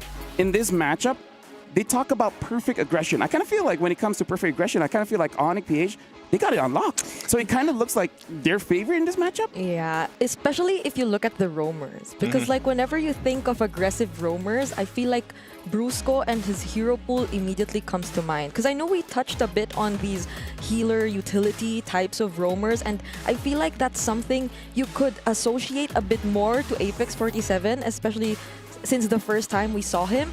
But I don't think that in any way should limit Onyx PH too. Because even towards the latter parts of MPL, there was an Angela by Brusco even. Like they've had these certain changes here and there. So I'm wondering what they have up their sleeve for this match. Yeah, now we're starting the draft here. Onyx Philippines going up against Aurora. Looks like Onyx Philippines will be having the first pick. And they're instantly batting out the Kimmy. And Aurora, looks like they're actually taking their time. Even in the bans here, probably also trying to predict like what's going to happen and how they're properly going to be using their draft. Yeah, I like that. So again, Onyx Philippines, I'm not sure on the specific stat right now so far through the 2 days.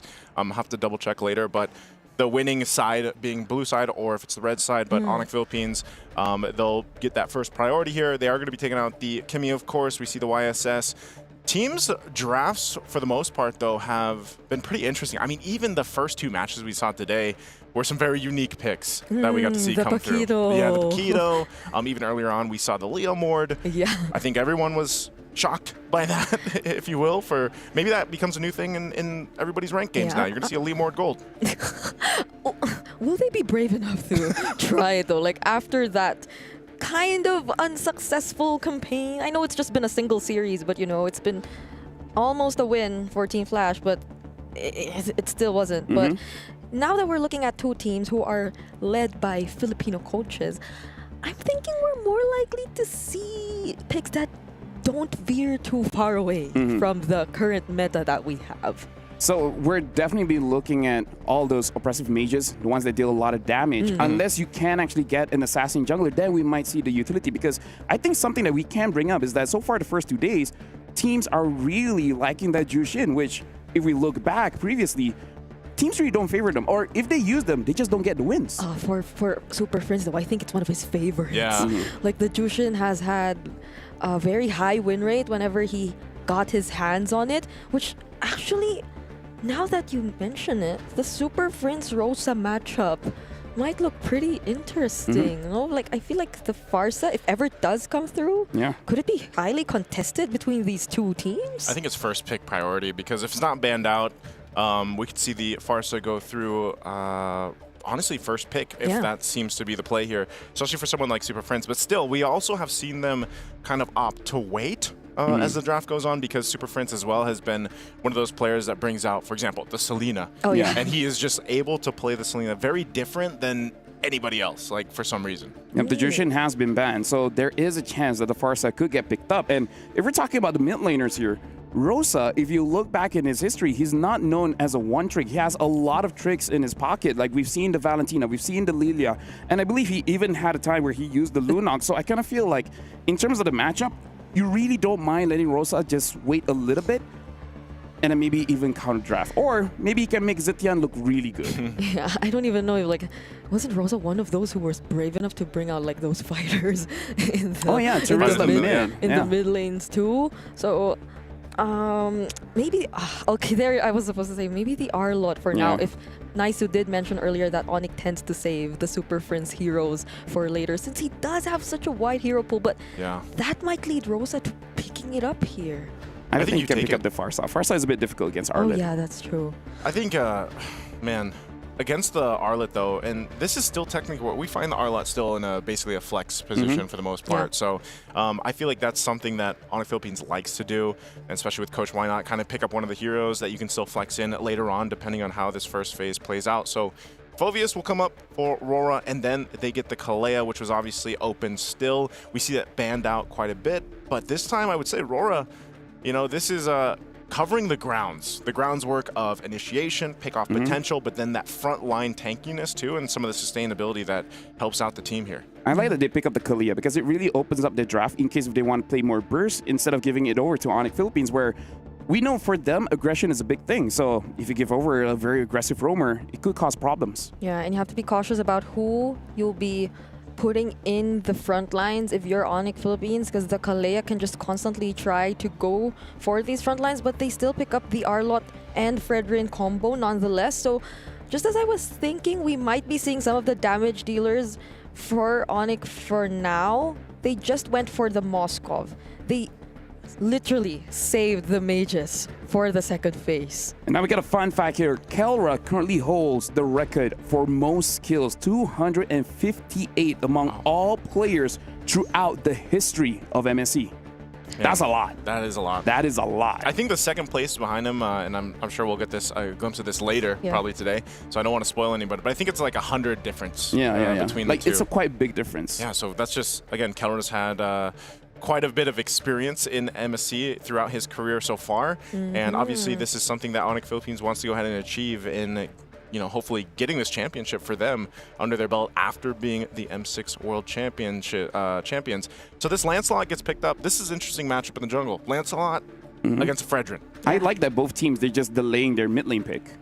This was something King Kong mentioned about Tianzi. The fact that they respect and acknowledge how good his mechanics actually are, and now we'll be seeing it in as early as game number 1, because he'll be picking up the Lancelot up against this lineup of Onyx PH, which so far I feel is a very confident pickup since they also have the Phoveus and the Kalea, so they already have the other members of the team out there to set things up for them. Not that the Lancelot can't do things entirely on his own, but with the CC taken out as well, this is looking somehow... I think Aurora might feel comfortable so far with the first few picks that they have. It does look like they're banning out the CC because they're really thinking that the Arlet has a high possibility of actually going in roam. So now I'm thinking for Onyx Philippines, they need some kind of continuous damage here in mid. If this Arlet does end up going to Rome, because I kind of feel like they do want to get the ball rolling at least by Turtle 2. So I wonder what kind of mid they're going to get, because neither team looks like they want to counter it. They don't want to ban anything. They just want to counter it. Yeah, it looks like, you know, even when we get for this last ban, the Farsa is still going to be open, but I don't know, man. If it's going to be the Farsa, I wouldn't even be surprised if still in the lines of if they're focusing on objectives, because this lineup is that. So they take out, they're the one, Onyx Philippines is the one to take out the Farsa. You know, do they go for something else now that we don't have those two mages that pop up? Zetian still available, Zetian, but then you also have an Eve, for example. I wouldn't be surprised if maybe even an Eve comes through for Super Friends, but they have a lot of options. Again, I think that's why it's so crucial that you really consider the hero pools of Onyx Philippines. But this is also great because this is also showing once again the familiarity between the two teams here. And of course, the coaching staff. Like, we're going to take the Selena just in case Super Friends was planning to go ahead and get that, like we mentioned earlier on. Yeah, Dexter and MTV are so used to going up against Onyx Philippines at Feels this like in the point. Philippines again. Right? We're just in a different place. Yeah, it's just a bit hotter. Oh, but it's such a deny pick as well, because if you think of the other mages that are left, there are like the Zetian, the Luyi. I know it's one of Super Friends' most used picks, but so far we haven't been seeing much of the Luyi. Did you expect this? So now... I mean, it was in my script. It was? Oh, yeah, actually, it was here. So, yeah, because here's the thing. It was in the script. But actually, for Rosa, picking up this Valir, my only worry is damage. That's it. That's it. I mean, you said continuous damage, but you know. Technically, you know what?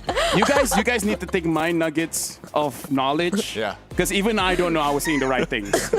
so you guys have to be fast about it. Oh, Ixia. All right, this is interesting because there's no one really able to go to the back line unless it's Arlet or Moskov. But hey, at that point, you just got to be very confident in your own positioning. I actually... Both drafts are very interesting. This is a good match of the day to actually see how both teams really perceive the meta. I'm interested to see the Valir. I'm interested to see the Ixia. I was right, but not in a way that I like it. Anyways, I'm going to give it over to you guys. Thank you so much, LFL. Once again, ladies and gentlemen, welcome here to the English broadcast for MSC 2025 at EWC. It's our third match of the day. And as you're witnessing, our drafts here are phenomenal for game number one. It is a best of three once again for both these teams here. Onyx Philippines, the current world champions, going against Aurora from Turkey, will be going against each other. And who gets the first blood here, we're going to find out in this series. Welcome to it. It's me and Brigida to bring you the action. I cannot believe we're seeing the Valir-Selena matchup for game number one. Lafell did mention continuous damage, but whether or not they're able to maximize that, we'll see it now because they're playing it very aggressively in the first few minutes. But Super Friends, because of that aggression, is forced to flicker out and will receive the Sword Rose first blood immediately for Aurora Gaming. I don't know what our fastest first blood. I know it was around like the 30. 26. 26? We beat it yesterday again. Okay. It was beaten yesterday. They wanna beat the record. Yeah. Still under the minute. First blood going in the hands, especially for Tienzi. Yeah. That's great for Lancelot to get a start here, and you can see this. This is what I was worried about for King Kong, though, too, because if you get a lead, you then have to rely on the team to help you, even this. This is such an aggressive start for Aurora Gaming, and the Abyssal Arrow lands onto King Kong. Second casualty of the game, but the punish. They'll be able to take down Apex 47. Okay, things are looking good for Aurora Gaming right now. It's a great start for them already. 2 kills for Tienzi, you know, an assassin that has popped up multiple times already throughout our tournaments here. And you get 2 early kills, that's going to be great for you. You can already see the emblems too, nothing too crazy, but you got a whole lot of tank emblems. And of course, you're still going to see that Temporal Rain here for the Valir. Yes. Apex? Okay, he's not going to get stunned. So it seems like whenever Super Friends does want to go for the Vengeance Flame, again, that has some sort of purify to it, you'll be able to spam your skills a lot more. The team fights will be a lot more difficult for Aurora Gaming if ever they get to be the recipient of the Burst Fireball then and now, every now and then. But still, like, I mean, the mere fact that there's a Selena and you're a Fredrin, right? It's not going to be fun. It doesn't look too good. So let's see how this pans out. Aurora Gaming are the first to position themselves in the turtle. All right, they'll get positioned. You can see the rotating happening here too. Sugabone making his way down for this turtle. So they want to go full force for this fight. They want to secure the objective. They've already had a good lead. Oh, it's going to break out. Brusco forced off of this. He doesn't have level 4, so no final slash. That's an easy turtle. I think they just disengage. Oh, but Onyx might want to go for it though. Brusco, the Tsunami Slam will be used onto him. And then now Lunar will be isolated on the back line, but so will be Brusco. He is the first to fall, and Lunar will be next. But does Aurora still want to fight this? Now it's Rosa. She won't be able to escape. So somehow Onyx might have equalized it in a way. I mean, at least they get 2 kills off of that. You know, it's still a small lead for Aurora Gaming right now, but this is, I guess, that was a preview of what the lineup is capable of for Onyx Philippines. Obviously, they're going to need some more time. Also, when that fight before it broke out, the Spear of Destruction from Kelra came through, but it didn't land, so he couldn't join this fight. So, you know, essentially, you find yourself in this, but still relatively even because it's a 4v4, and they just go for it. And it's, you know, it's one of those lineups from Onyx Philippines that needs time to literally cook here. But Rosa gets taken out, of course, from King Kong, and he's got a little bit of catching up to do. I'm not sure if he's too far behind in terms of gold. But at least, you know, he's about half a level or a level or so behind TNZ right now. And TNZ is 3-0 on this Lancelot already. That's huge for a Lancelot to get an early 3-0, which is why Onyx PH, they might be respecting this right now. They're playing somehow a little more careful, but now that they see Rosa isolated in the mid lane, they find a way to deal with him. Now going for Apex 47 next. These are 3 members of Onyx PH, but that's the Tsunami Slam already committed onto Brusco. TNZ also here, but they won't be committing the fight just yet. Okay, King Kong wants to take this because, as you can see, he's 2 levels behind. So he goes and grabs that. Turtle's going to be up in 10. So Onyx, what they're really looking for is just some of these pick-off potentials. They found them. They've pretty much dissipated the gold lead that Aurora had. Mid lane's going to be put some pressure here, but this is what we're going to see. Aurora Gaming goes back into position for the objective. This time around, though, you still got both gold laners up on their own. This is going to be started up. Super Friends picking up a glowing wand. So now Rosa firing off from the back angle, but will be forced back. King Kong, even despite it all, we'll just jump on in, and this is the hard part for Tianzi. He's got to find the right window. They start things off, use the final slash, but then the turtle, it's still going to the hands of Aurora. Rosa also takes the kill on Brusco. King Kong somehow trades Apex 47, but Rosa with a double kill takes down Super Friends, and Kirk makes it just in time to find the kill. A big trade, though. Aurora's going to get more. They're going to get this mid turret off of that. Good thing for Kirk. At least he gets a kill. There's a trade and an objective as well, as Kaoru was able to push in that tier 1 up top. We'll take a look at the instant replay again. This was a fight that was in favor of Aurora. TNZ goes in, especially with a full barrage laid down right there. It was a great fight position for them, and they kind of separated Onyx Philippines. You know, the Super Fam literally got separated in this fight, and they had to just kind of be in that position of, let's go get something. If we can't Lunar, though. Oh, they're trying to get something again here in mid. Super Friends seems like he's having such a hard time. Rosa might still actually go for it. Sigibom, nice placement. But still, it's literally so difficult for Onyx Philippines to find an angle here. The biggest worry for Onyx PH at this point is it feels like they need a bit more time to set up for them to be able to use their skills, similar to the Appraiser's Wrath when they wanted to go for that objective. I mean, it was Brusco who started things off, but Aurora Gaming, they have much faster ways to respond, to fight back, and do it explosively, not the way Onyx PH kinda needs a bit more of like buffer or loading time. Brigada, they need a lot more buffering time. Also, they need to deal with Tienzi. He's 6-0 at this point. He's been pretty much untouched, and then he just picked up the brute force as well. You can see the lead, man, that he has on King Kong. You know, this is what I was worried about in the draft when you saw that Fredrin come through, and then you see the Lancelot, which has been picked up time and time again in our matches so far. And you get this kind of lead, which all started from that early first blood. You get a lot of opportunities to go ahead and play the way you want in your jungle alongside the team here. Plus the fact that you have a Selena to help provide some division is, phenomenal for them to work around with. So I expect this just to be their free turtle, 3 for 3. I think Onyx Philippines is just going to have to adjust and be like, all right, how do we approach this first Lord coming up? Yeah, at least they have Kelra, they have the Moskov, so they can somehow deal with the macro. Oh, but Aurora Gaming, they're still gonna go for it. That's the Flicker Tsunami Slam into the strike, already committed by Apex 47. Immediately taking out King Kong. Final Slash connects onto Sigibom, but still the damage coming in from Aurora Gaming seems like it's gonna be enough. It's a triple for TNZ. Sigibom gets taken out. Kelra might be the saving grace, but will he be able to do it? He's up against two members and he won't. What a play with such a good Final Slash, but unfortunately for Onyx, they weren't able to win that fight. Great placements here from Aurora Gaming. Again, it was initiated by them. Look at the Final Slash that comes through, even onto that full barrage. Yeah. Great placement, but again, they were behind, and Kelra really wasn't there for that majority of that fight until the end here, and he really can't go against a TNC. Look at him, he's 10-0-1 on this Lancelot. What is this KDA? How did this come? Has he found the right balance between aggression?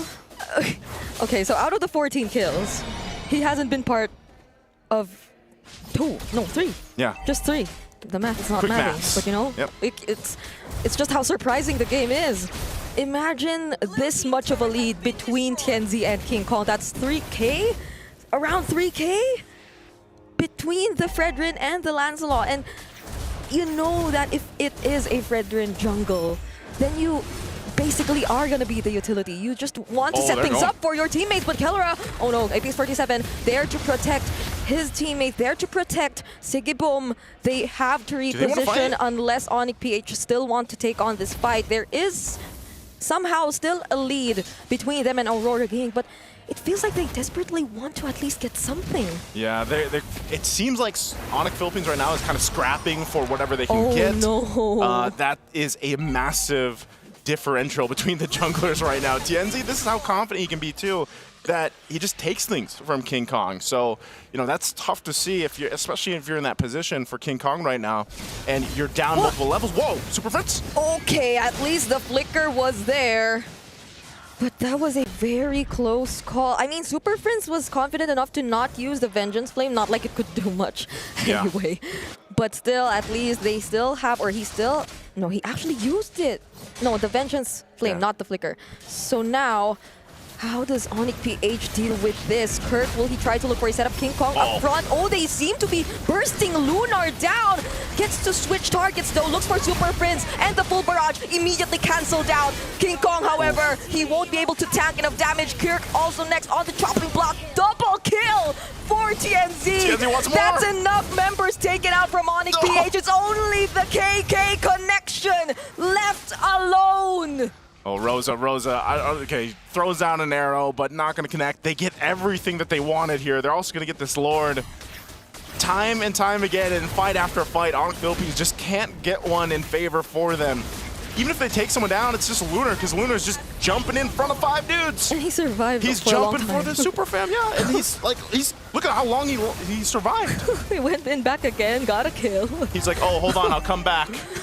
And like that ends up working out for them. And this is once again this lineup that Aurora Gaming has is just, it's working in synergy really, really well. Yeah. So as they lead into this Lord is going to be pushing with them. This is going to be a tough one to defend, I think, even this early on. And imagine during that fight, the full barrage was cancelled right away.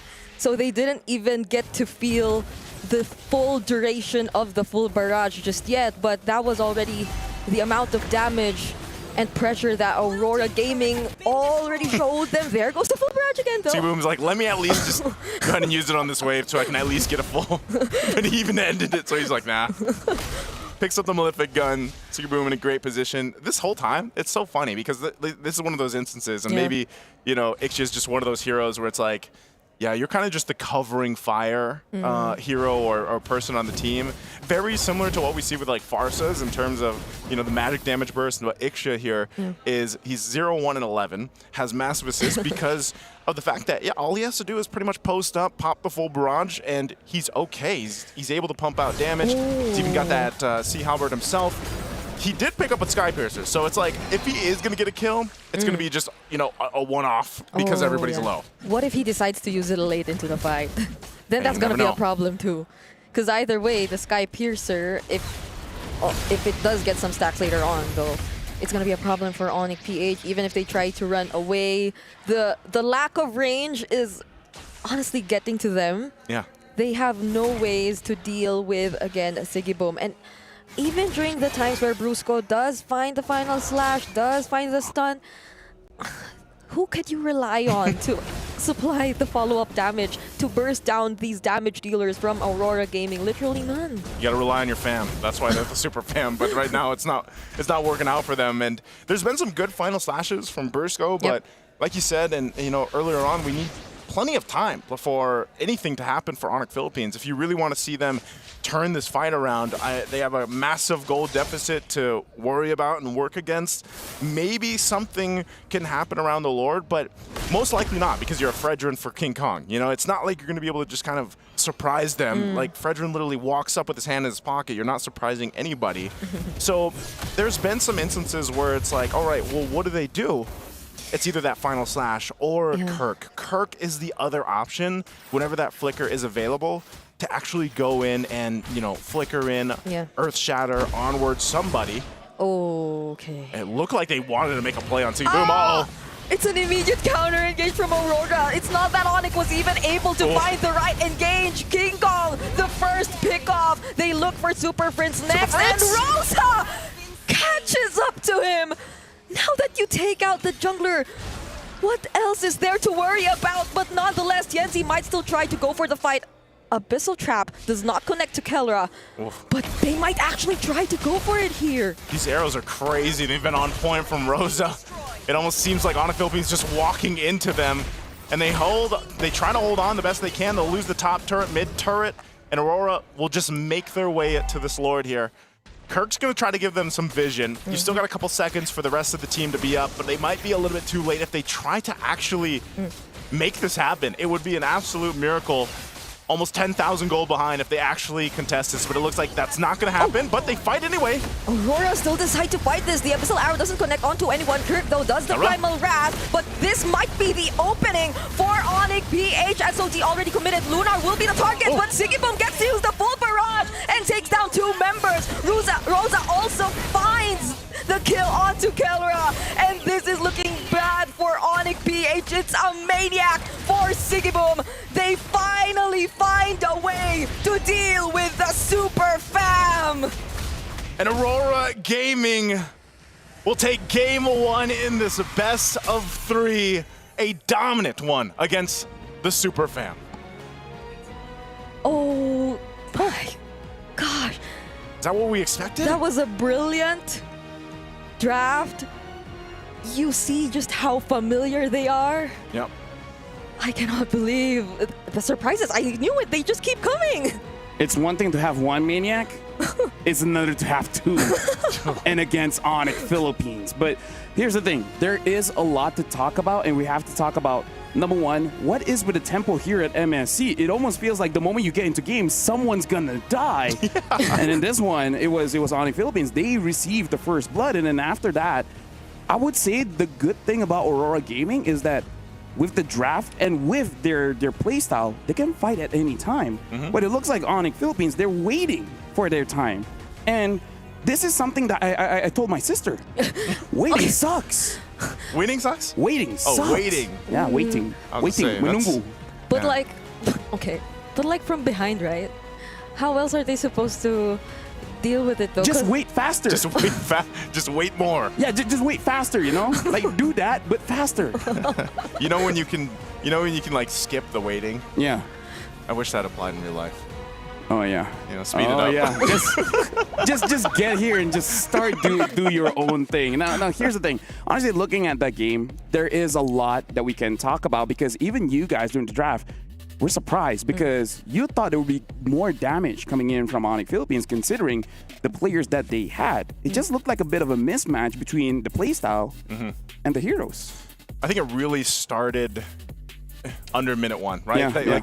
And that's always, I don't want to say always the case, but it's a lot of the cases when you are a hyper-scaling kind of jungler like a Lancelot in comparison to a Fredrin, who needs a little bit more time. If you go down earlier on, you know, like Aurora is going to be that team that punishes that and doesn't let up at all. And that's exactly what they did here. So, you know, they had that from the get-go. They were able to go ahead and just find moment after moment in all these windows. And I really feel like, you know, you mentioned it, Lafell, Onyx Philippines just didn't have that damage profile available for them, because even when we saw some great final slashes, that was clearly apparent. It's a 13-0-6 for TNZ. That's crazy. And I felt like the killing spree was just unlimited. Yeah. In that He could have gotten a Savage, by the way. Yeah. Imagine that. And it felt so hard for Onyx PH, because even the ways they could do to start a fight rely on Kirk or Brusco, they're not the kind of frontliners who can just stand in front and tank the damage. They have to do something. And when they can't do that something, what now? Like, what's next? Nicer, you know how we've been casting for a while, and every single time we go into game, there's like graphics showing, oh, they're here. I feel like for MSC, we should stop that. Because it looks like the 10-second mark, something happened. Because in my head, why was Onyx that far ahead? Well, it was Super Friends. Yeah, like what happened? Like, were they baited? Was the Selena super low, so they, you know, had to move forward? Like, what happened? There's so many questions, and everything's just covered. Like we legit just don't know. Yeah, you know, it's always good to get to a little close up and stuff, but sometimes I guess the way the teams are playing right now, they're like, this is our moment. This is our moment when they can see us. Make something happen. This is where we shine. Because you're a Valier, so you would assume you could just like keep throwing out those. You don't have to be that far ahead. But yeah, it's hard to do analysis when you don't know what happened. But here's the thing, looking at TNZ, Rich Guy as well as the carry, Lunar took a lot of damage, and Apex 47, I gotta say, like, I feel like Kalia is not a hot commodity. Like, everyone wants that Kalia now. Yeah, the Kalia has been great, man. I mean, it's still serving the purpose of, you know, initiations, pick off potential. You get that little bit of sustainability too. And I feel like she's just also a pretty good, like, brawler. Like, she can go ahead and hold her own. And plus the concussive blast. Usually. It's great there, but yeah, TNZ, what a performance on the Lancelot. I think that was what I was most afraid of when I saw the Kalea picked up and Onyx still deciding to reveal the Arlott Fredrin. I mean, you still can find a way to work around those two heroes. Those are still two very difficult frontliners, setup heroes to deal with, but the Kalea, in that case, paired up with other pick-off-centric mid laners and heroes like the Lancelot, it just felt like they were free enough to do their thing. They just had to focus on one player at a time, and they didn't have to worry about much, unlike Onyx Philippines in that game. Now, here's the thing. After that game, I have just a bit of a hot take, which is presented by Al Habib Medical Group, Doctor's Note, and the hot take for this one, damage is kind of good. if only your draft has damage. Because look at this. What a perfect final slash. Look at this setup. Everyone is there. If only they had damage. If only. If only they had damage. Because here's the thing. I would say every single meta, the number changes. The equation changes. Personally for me, I feel like this time, having 3 damage profiles is great. 1 is super bad. Yeah. Because the moment that one person is gone, no one else can do anything. Yeah. 2 is also already questionable because 3 is better than 2. So 1 chase here, 1 chase there, the other one just do whatever he wants. Good math. Right? So thank you very much. I don't know. That's my hot take. Damage is kind of good, so maybe when you draft, get damage. Get damage. so although to be fair, Super Friends did damage. I know, but it's just not. It's not cool. It's hot. It's actually hot. hot. It's hot damage. So people might be okay with more triple marksman lineups now. Hey, I mean, it works. That's true. Does it not work? I feel like it has a positive win rate, right? So just more damage. And the other hot take is that have a draft that you can fight at any time, right? Because waiting sucks. So don't wait. Don't wait for it. Just go for it. Just go for it. I don't know if this was also just because I feel like we've seen this even yesterday. Yeah, we saw some game ones for a lot of the teams, especially the teams that you think are automatic to maybe have the upper hand or so, to kind of just get the feel for things and like test themselves, maybe even to the sense of their draft as a test. Because I feel like Onyx Philippines wanted to go with something here, but then that last, like that second phase, they kind of really responded to what Aurora Gaming did, and that's why I said especially the last pick, or the second to last pick, taking the Selena was also a great choice because it just felt like a lot of those arrows were just a nuisance. Plus the traps, you know, to deal with. was a nuisance for Onyx Philippines, and they just put themselves in a position where it's like, all right, well, we're just going to go for this. Hopefully it works. Hopefully we have enough damage. But like you said, Lafal, they didn't. Yeah, and looking at this game, I kind of feel like everywhere, no matter where you are, all around the world, you're like, yo, now this is a game. That's why this is our match of the day. But here's the thing. Aurora Gaming, they've been in MLBB history for quite a long time. The players, they've been here all this while. But in case you guys don't know, let's actually check out the road to EWC for Aurora Gaming. Merhaba arkadaşlar, ben Aurora takımının altın koridor oyuncusu Shigibum. Bu kadar büyük bir organizasyona katılabilmek benim için çok gurur verici bir şey. Umarım güzel bir başarı yakalarız. Mükemmel bir sezonu geride bırakıyor olacak. My expectations for Aurora isn't for placement, but it's simple. Really crazy picks, surprising drafts that might just make the teams reconsider how they understand the meta. TNZ gerçekten çok iyi bir oyuncu. Mikrosu müthiş seviyede. Bazenleri çılgınca pikler atsa bile onlarla çok iyi işler çıkartabiliyor. Oyuncular ondan birazcık korkmaları gerekiyor. Oyun içinde heyecana kapıldığımızda bazenleri oluyor çünkü. Bunlar bizi bir tık sakinleştirebiliyor, sakin olun diye. Türkiye'nin en iyi 5 oyuncusuna sahibiz. Bu bizim için çok güzel bir şey. Bizi de motive ediyor tabii ki de. Hepsine güveniyorum. Korkmuyoruz, yeneceğimizi düşünüyoruz. I like that balance because they say sometimes they do get overhyped, but Lunar is the one that actually pulls them back. Is like, guys, calm down. We can't make a mistake at this point. And they said, be a little bit afraid of TNZ. I think we're afraid. Just a bit. I think he goes with the hot take. Damage was good. He had the damage. Yeah. TNZ was. After that performance of the Lance, I almost would just automatically expect Onyx Philippines to go with the jungle assassin Assassins, this time. Right? I think maybe if we do pull up the comments, people would be wanting to see that too. This is just me assuming, knowing like how the comments usually go. But yeah, because it felt like a less aggressive Onyx PH when in fact we know them to be that kind. Of course, led by Brusco and Super Friends, which I feel like might be why they were that far in the early stages of the game, but they have to probably like be a little more aware. Yeah. They have to take a bit more consideration of what heroes they have and what heroes the opposing team has, because in that scenario, the Lancelot was someone who could quickly catch up to the mid lane fights. And the thing is, I don't think they will, use that kind of draft again. But again, just to remind you guys back at home, make sure you guys slay a lot of lords, because there's a lot for you guys to get in this All-Star Dino patch where the lord changed, the buff changed, heck, even the little wanderer changed. So make sure you guys actually kill a lot of lords, because, hey, that's part of the quest to make sure that you guys can get the new Popaling Koopa skin. Now, again, back to my point, I don't think they'll be going that kind of route again. Like, I feel like if they still want utility in the jungle, I kind of feel like Super Friends hero will change.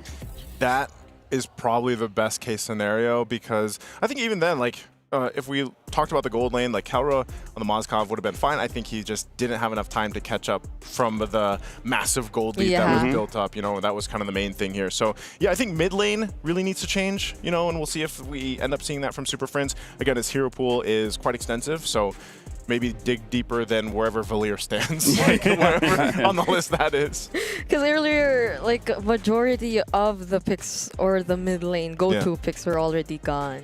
But like, there could have been probably something else to complement the R-Lot, even if it weren't like burst damage, but like there's like a Valentina, a different form of continuous damage. Lunox, I'll take an Aurora. Hey, speaking of which, we jump into the draft. Onyx Philippines are still going to be first pick. Aurora will be the second pick. Looks like they're still batting out the Baxia as well as the Uranus. And Master of the Basics here batting out the Yi Sun Shin as well as the 1-1.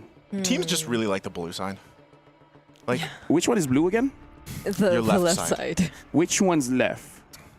All right. Onyx. The first pick? First pick. Just say that, man. First pick. Yeah, number one, number two. I always forget with colors, man. Yeah, it's difficult. Doesn't do well with colors. It's difficult being honest. But yeah, honestly, looking at how they play, I really feel like just make sure that they're able to carry. Because looking at the damage profile just now, Super Friends did a lot of damage. Like, he really did a lot of damage. It's just that there's no finisher. I kind of feel like that's the best way to describe that previous match. They're hoping for Kelra to be the finisher, but like you said, he just didn't have enough time. He just didn't wait fast enough. Or even if he did get to land the SODs, I guess, or decide to go into the fight, that might not be the best decision considering the amount of pressure that's inside of Aurora. So now, again, the first pick, Kalea, returns, and I feel like is a better option indeed for Onyx PH this time around. This is like a Brusco special. Well, I mean, even when Kalea was kind of a little bit too strong, she was a little overpowered, you know, like Brusco still does a really good job with the Kalea. You can see the response, though, right away from Aurora Gaming. This is interesting, yeah, the Fulvius and the Selena. I'm just worried if Onyx Philippines get that Farsa. That's kind of good, having Kalea and Farsa in the same side, but only if, you know? What are the chances they pick up a Farsa? It can. I think if it's Super Friends, it might. Yeah, I mean, like, crazy hot take. Farsa's kind of strong. Hot take. The damage is kind of good. Hot take, Farsa. Farsa comes through. If that's the case, you can do that. Or maybe they play... Farsa Lancelot, no? Huh? Farsa Lancelot? Yeah. That's a lot of damage. So if that is the case, but they go Granger, this is still... Yeah, it's a burst. That's a little burst, and then they go to Lancelot. So this is King Kong basically saying, hey, Yanzi, let me show you. Hey, and then Tianzi be like, hey, now let me use the bridge. I don't know. Maybe the Haya? What did they do? What did they trade that out? Or if they don't want to reveal much, double down on their other damage source. I mean, the Irithel is still there too. True. So I feel like it could be a great answer considering the matchup, the mobility that it can have. Although it still doesn't change the fact that the Lancelot is a Lancelot. Or just go back to Ixia. I don't know. Oh. Like, I feel like this third pick coming in from Aurora is going to be very important. And they pick up the Fanny. All right. I just want to remind everyone, you want Holy Shield. Holy Shield. You should be afraid of him. Wow. Yeah, you should be afraid of him. This guy's a bit different. Oh. The mechanics from game one and game... I didn't expect the first Fanny that we saw to be from Tianzi. Here's the thing. This is what I heard. Like, yes, the energy is a big problem. Yep. But if you have a strategy where you just want to focus on one lane, doesn't matter, goal or EXP, the Fanny knows immediately where to go to. The damage is still pretty good. It's still very bursty. What's the strategy here for Fanny in your mind? If Kirk has a very killable hero, keep ganking the EXP. Seems like a solid plan. Hey. You just need my nuggets of information. It will work out. It will work out. Just keep ganking the EXP. There should literally be a thing within my nugget of knowledge. Yeah, LaFell's nuggets of knowledge. Sponsor me, please. Every now and then. Every now and then I need nuggets. Banning out the Badang. This is a pretty good ban because, again, I kind of feel like Badang is an amazing playmaker where even if the game looks bad, he will always find ways to turn things around. And it deals with the Fanny really well. So I feel like they could be taking out heroes which could deal with the Fanny. I mean, the Arlot, the Akais, they're still there. Not entirely sure if they've been practicing these heroes though, but they instead let go of the CC. I was thinking they'd be okay with these kinds of heroes in the XP lane. Maybe there's just too many cables. You know, Fanny with the cables and then the yo-yos. You'll get confused. They get wrapped up. They just get wrapped up. It's like, wait. Like, logically, this doesn't work. So take it out. Oh, and again, it kind of is a good matchup against the Fovea. So maybe that's why. Maybe that's the real reason, but I prefer my previous reason. Yeah. They just want to get confused. Either works, you know. But so the last ban from Onyx Philippines is going to be the Cho. They take that out. This is going to be the response from Aurora. I think even for Onyx Philippines, if they decide to, I don't know, maybe go with the Akai in the XP lane. I mean, we've seen that quite a bit, even back for example, for MWI. Maybe they could go ahead and bring that out for this game number 2 to also kind of help with dealing with some of that pressure from the Fanny. But really, there's a couple options they can still go with here for Aurora. On the other hand, are we going to see them pick up their gold laner right now? Yeah. All of the old gold laners are actually open to this point, so it depends on whichever they want, and they go for the Moskov. I mean, again, probably just thinking that I'm going to get ganked. If I'm able to peel for myself and have the option to actually pick up the Purify, might be good, because I think that's one of the things where we don't see too many different gold laners, is that not every gold laner can survive with the Purify. What if Kirk likes the Hilda, right? Oh, that's pretty good. And there's a Fanny on the opposing side if you want to just keep rotating out of your lane. maybe that can be an option. But if they want a bit more of crowd control, there's no. Kadita. Ooh. Oh. All right, Kadita again. as well as Edith. I mean, like, this is one of his signatures, so probably just going based off comfort, and he felt like, I wasn't the reason we lost, so, you know. Hey, that's a lot more damage Big that you damn. were looking for. you beat me to it. Hey. Big damn. I know you so well. Now, Aurora, the last pick here for their roamer. Because I feel like the Selena will be able to deal with the Kadita just by knowing where the Kadita is going to come from. Yep. But you need someone to kind of like help heal for your backline or just catch. So they pick up the Hilda. Okay. Does she technically catch? No, but we might see the same thing. Yeah. Where while we're looking at graphics, someone dies. Dude, Hilda and Selena. And the Fanny can just cable in and then get a kill. That's like, we true. might see a repeat of what happened in game number 1. But with that being said, I like that this time, there's a lot of damage. And when we're talking about damage, we got to talk about Niso. So now, Niso and Brigitte, it's your turn. Thank you so much, LaFell. Once again, ladies and gentlemen, and welcome to the English broadcast here. It's game number 2, this best of 3, where Aurora Gaming already took game 1 pretty decisively against Onyx Philippines. Brigitte, who you signed here real quick with the draft? There's something don't even about. know? No, I know. There's something about Kadita. Kadita? And I love it when I see a Kadita. Like, I miss seeing Kadita. I know before it used to be into Rome even, like every now and then you see the Kaditas. But now that we're seeing it in Super Friends' hands, I'm sensing a much aggressive start, supposedly, hopefully, for Onyx PH going up against Aurora, but just the same Apex 47, even if we're not seeing the whole picture just yet.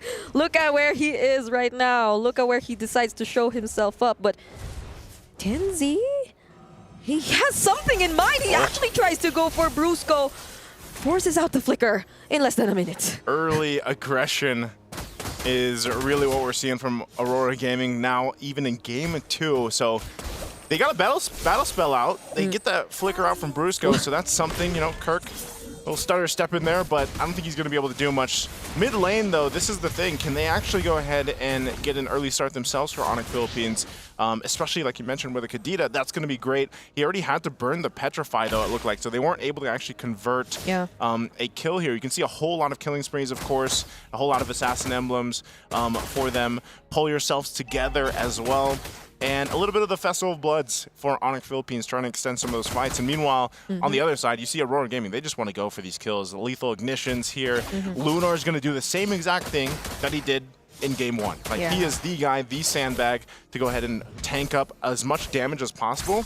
Well, Apex 47 just does what Hilda does best, and she is an annoyance to pretty much everybody. Yeah, you're seeing how Rosa and Apex 47 really want to, you know, rotate faster along the map, which is pretty surprising for the Hilda and Selena in the mid lane.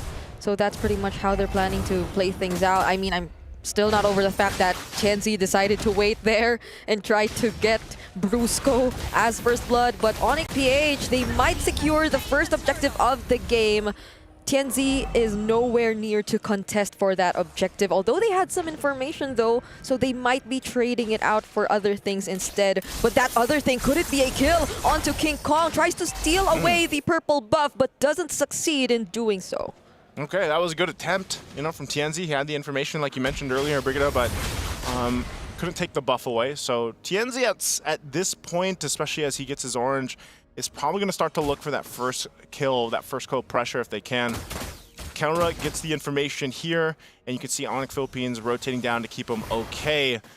Spear's going to be used. Just go ahead and spot them out, but Boom's not going to follow through. You can look at top lane too. Tianzi's been up there for a while, but it's not your ideal character to go for. You don't want to go for the Edith because of, once again, you can just kind of pop that Prime Wrath and be okay. I mean, LaFell did say that though. You did. Like, if you want, you can try to go for the Edith. But again, since there's a lot of crowd control in Onyx PH, they're rotating relatively fast too. That might not be the best option. They disrupt Tianzi in his attempt to secure the orange buff. Rosa's Abyssal Arrow connects onto Super Friends, but they're not able to fight just yet. this is a much more careful approach we're seeing from Aurora Gaming so far. Now that they probably see Onyx is literally starting to fight back. This is interesting because I feel like this is... Oh, never mind. Rosa is gone. Rough waves, not even a petrify needed from Super Friends. So I was just about to say it was a killless game so far, 3.5 minutes in, but Onyx Philippines made it happen finally. They have to be really calculated, I feel like, with this lineup too, on the pickoff potential that they're going to go for. So this might be the play from Aurora. Oh, they catch Kelra down bottom. Is there a way to get out of this? There's the flicker. Somehow finds a kill onto Apex 47 still. I was surprised he was, but again, this is the card in the gold lane. That was about the best you could hope for in that situation. A 1v3. So it is going to convert also to a turret for Aurora Gaming. But again, you have to find something, and for Aurora, that's the decision they made. It did go in the right hands too. TNZ picked up the kill, so now this might be where we see some of the pendulum try to swing in favor of Aurora Gaming. Lunar, Kelra. Now I feel like the decision is to always go for the gold lane, but look at the title strike. Tsunami Slam denying TNZ of the pickoff. Sigibum will be trying to escape and successfully will do so.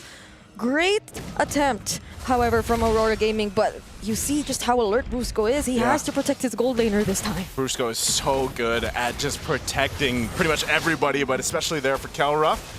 Rosa getting pretty close here. There wasn't a flicker for Rosa though, and there was a petrify from Super Friend. Probably wanted to save it for later, but that could have been a pickup. Yeah.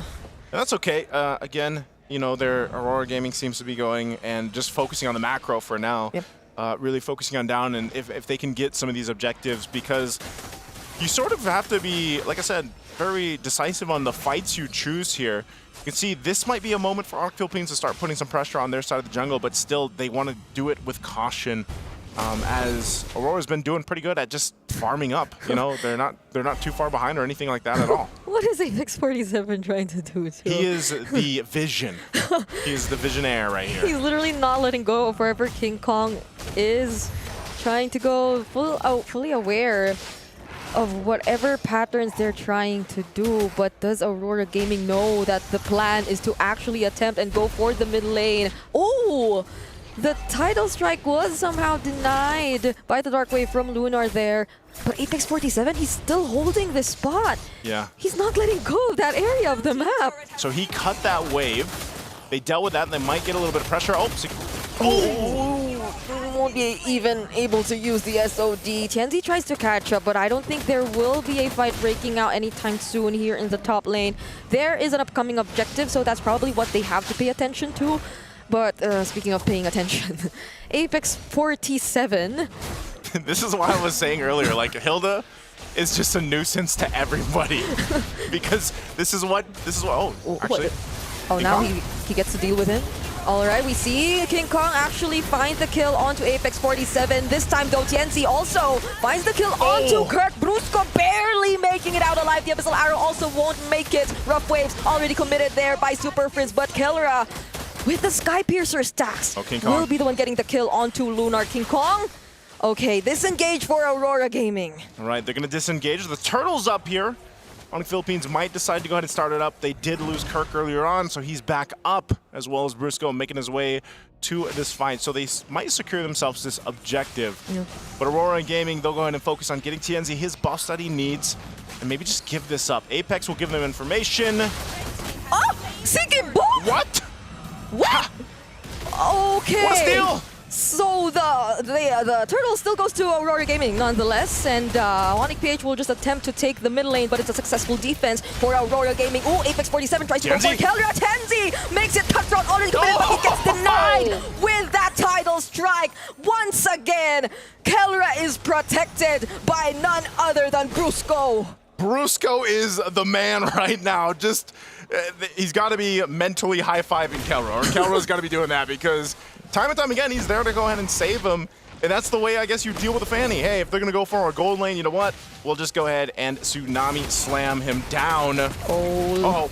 That's a lot of crowd control. Will Lunar still be able to make it out of it? It is going to be a miracle if he does, and he won't. Rosa could be the next target, but they're gonna play it safe. Super Friends has the Petrify after all, will still decide to go for it. Kelra now trying to take down Apex 47.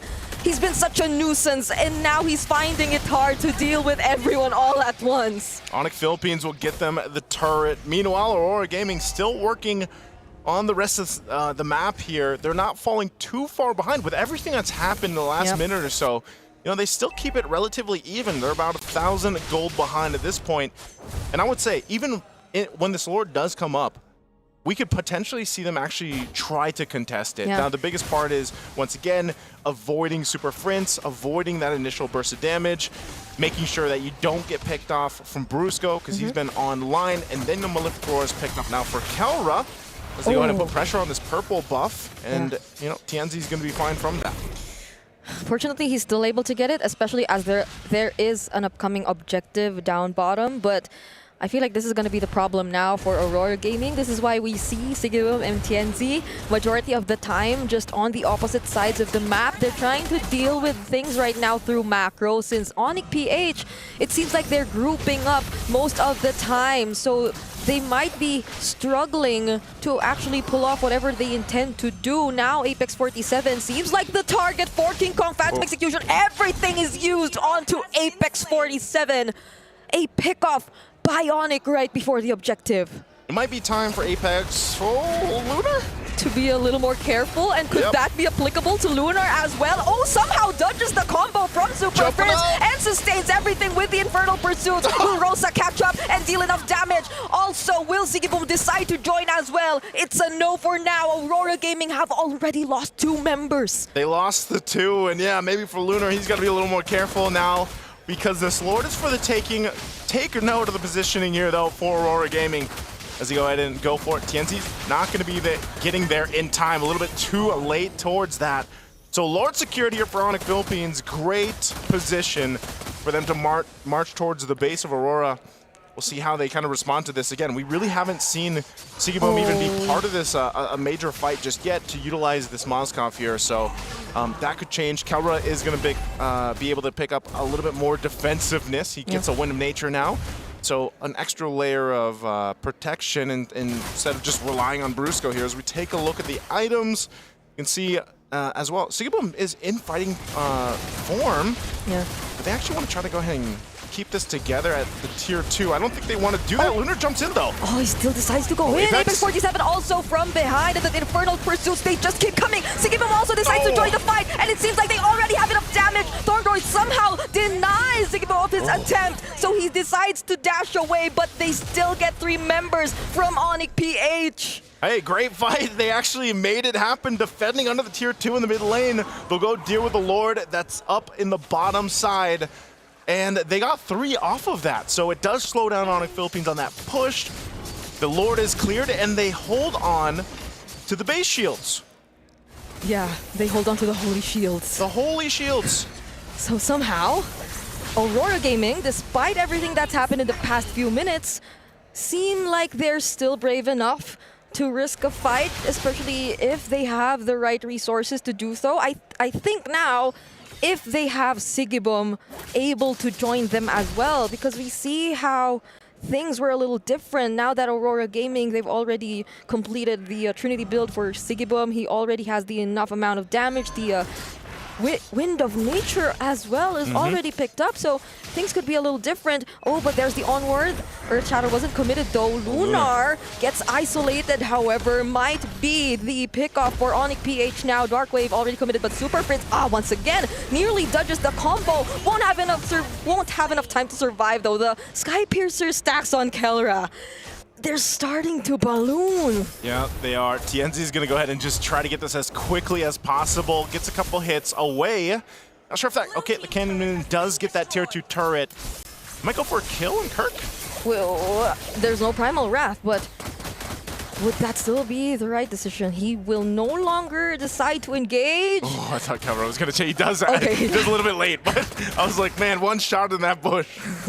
It could have been very, very close for TNZ here. Clearly not the best situation for a Fanny, though. I mean, there was a clear attempt from the very beginning that they wanted to play this very aggressively, but I think a lot of this would be because of Brusco. Like the way the pickoffs are just constantly denied. I feel like even for Rosa, it's not the exact same Selena game where he just keeps going in and trying to look for the pickoffs. So it's just the macro they're trying to deal with clearly for now. But hold on the bottom lane, Apex 47 and Sigiboom trying to take down King Kong. That was close. The SOD doesn't land, but they brought him below half HP. There is a whole lot that could happen there if it was converted to a kill, but ultimately Onyx Philippines will go ahead and start up this Lord as they center around it. Tienzi's going to go grab his purple buff. And this is just going to be the objective going in the hands of Onyx Philippines. Still, you got to go ahead and say, Aurora Gaming is trying. They have been doing this the entire game to push these off lanes and try to get what they can. They've gotten turrets through that. Tienzi, that's his job right now. Even got a little bit of hits there on the top turret of Onyx Philippines in the base. But now they'll have to prep up for this Lord push. Tienzi is still going to go ahead and put pressure on those lanes. Apex 47 is just around the corner for this.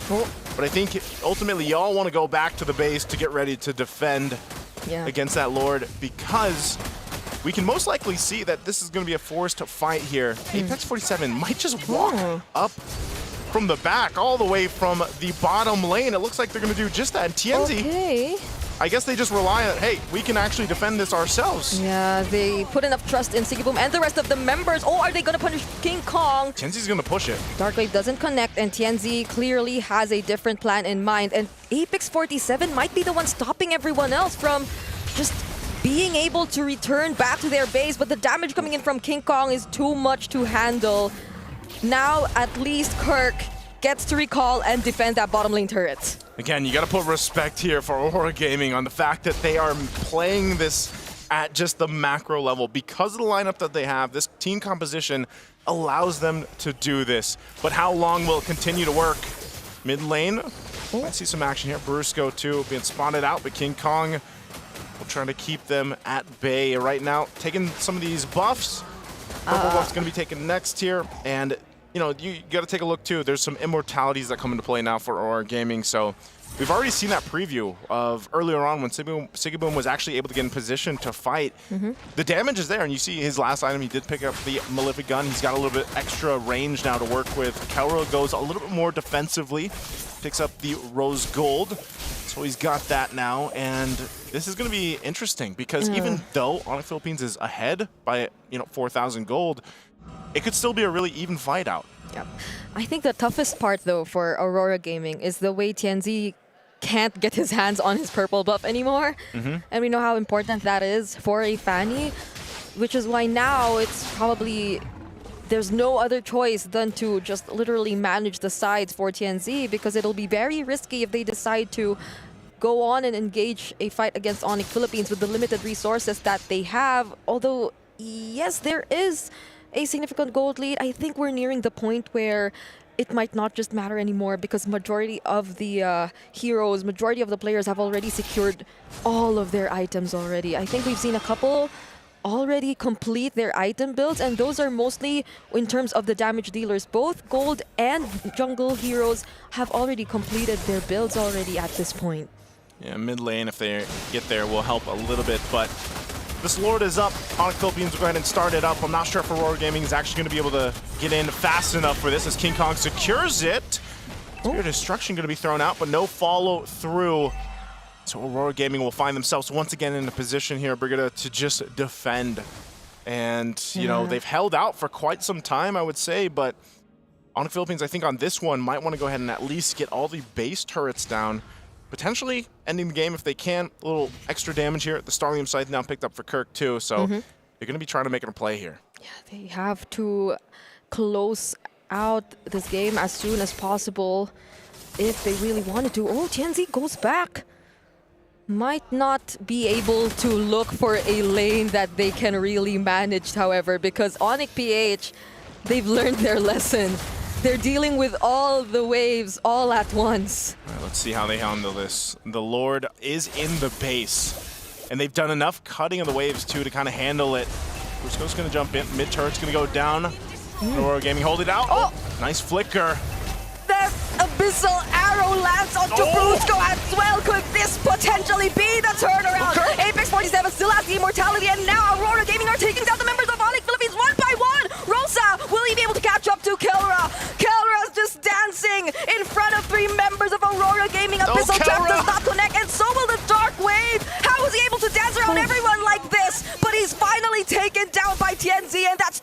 members from Onyx deleted in an instant. And they waited more, and Aurora Gaming will have a defense, even though they lost all their base turrets. Oh!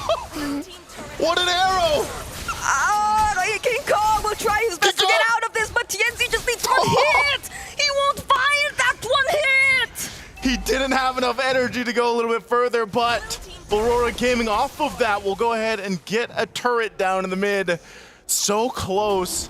Could have been quite devastating for Onyx Philippines if that happened. But what they've done is they've waited a little bit longer and even more, and Aurora Gaming might have gotten themselves in a position to actually contest the next objective that comes up, this Lord. This was a great defense. Apex 47 staying continuously in the jungle on the backside is what also allowed there to be that pressure to force some of this positioning that we see from Onyx Philippines. I mean, again, there's only so much Kelra can do here on this Granger.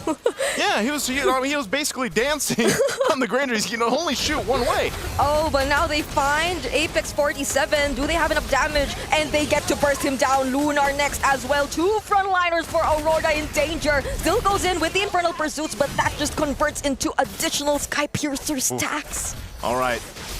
Lunar, you gotta remind yourself and them to just calm down. Oh, Rosa! The Thorn Rose catches the Thorn Queen! And now that's 3 members of Aurora Gaming down. They might not even look for the Lord. Tienzi doing his best to try and manage the waves and potentially even look for a pickup, but the Wind of Nature was already forced out of Sigibum. Kelra might just take down Sigibum right now. He still has the immortality, but look at that. It was just a single Phantom execution. And after 20 minutes in this game, Onyx equalized the series.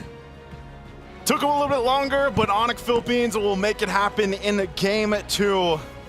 Once again, a phenomenal game there from Brusco to be able to catch Tienzi half the time and keep Kelra alive the other half of the time. So great game 2, and now we got a game 3 ahead of us.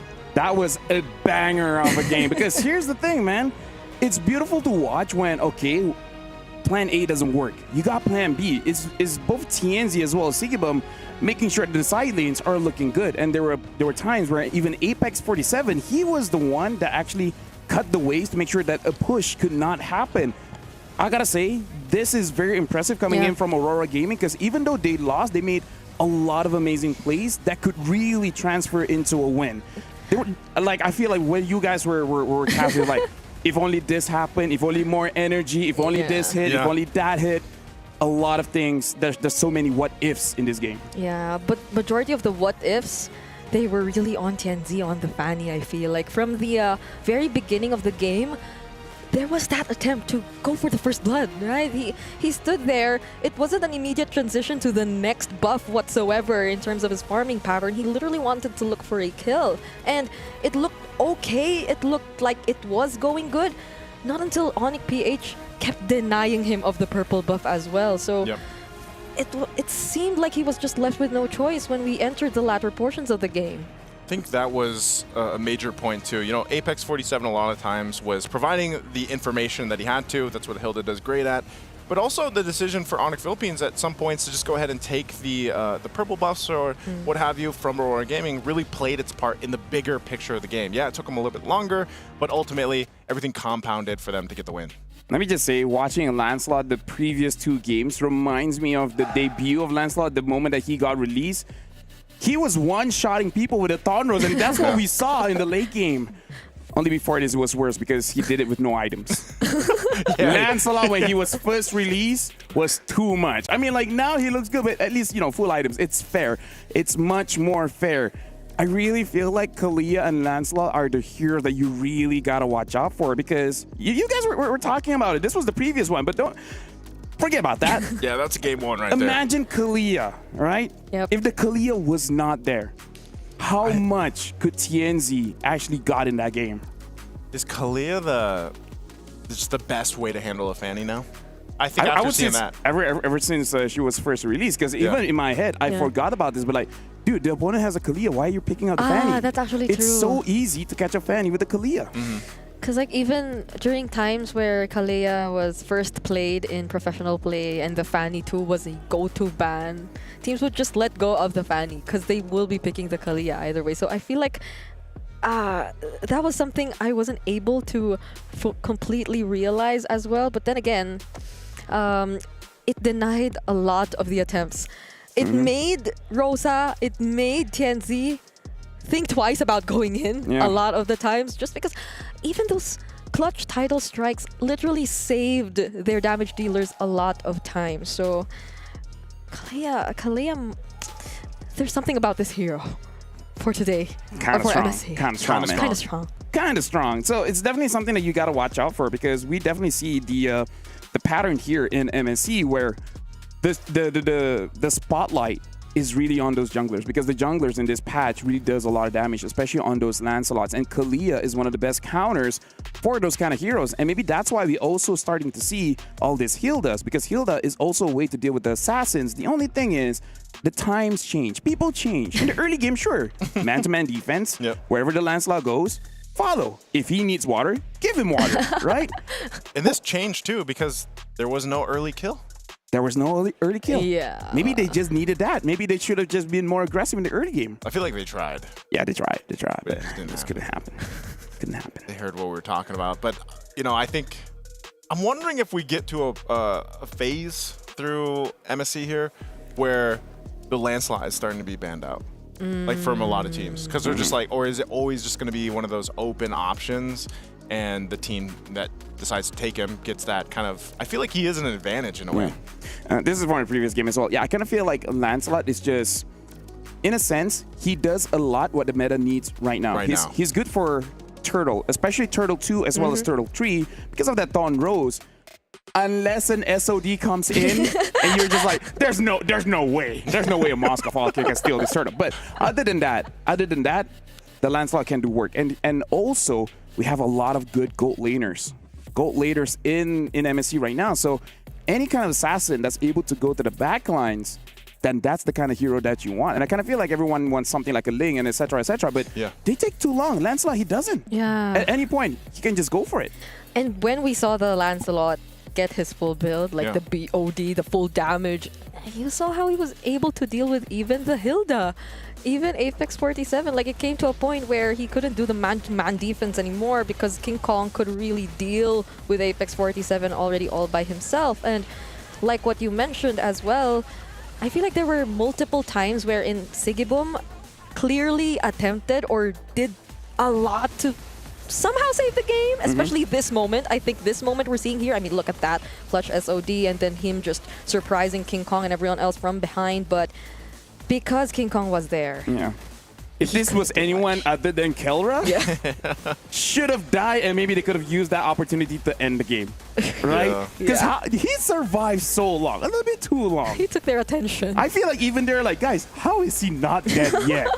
I think that was the case too, because even earlier on we saw him play 1v3 under the gold lane for tier 1 turret.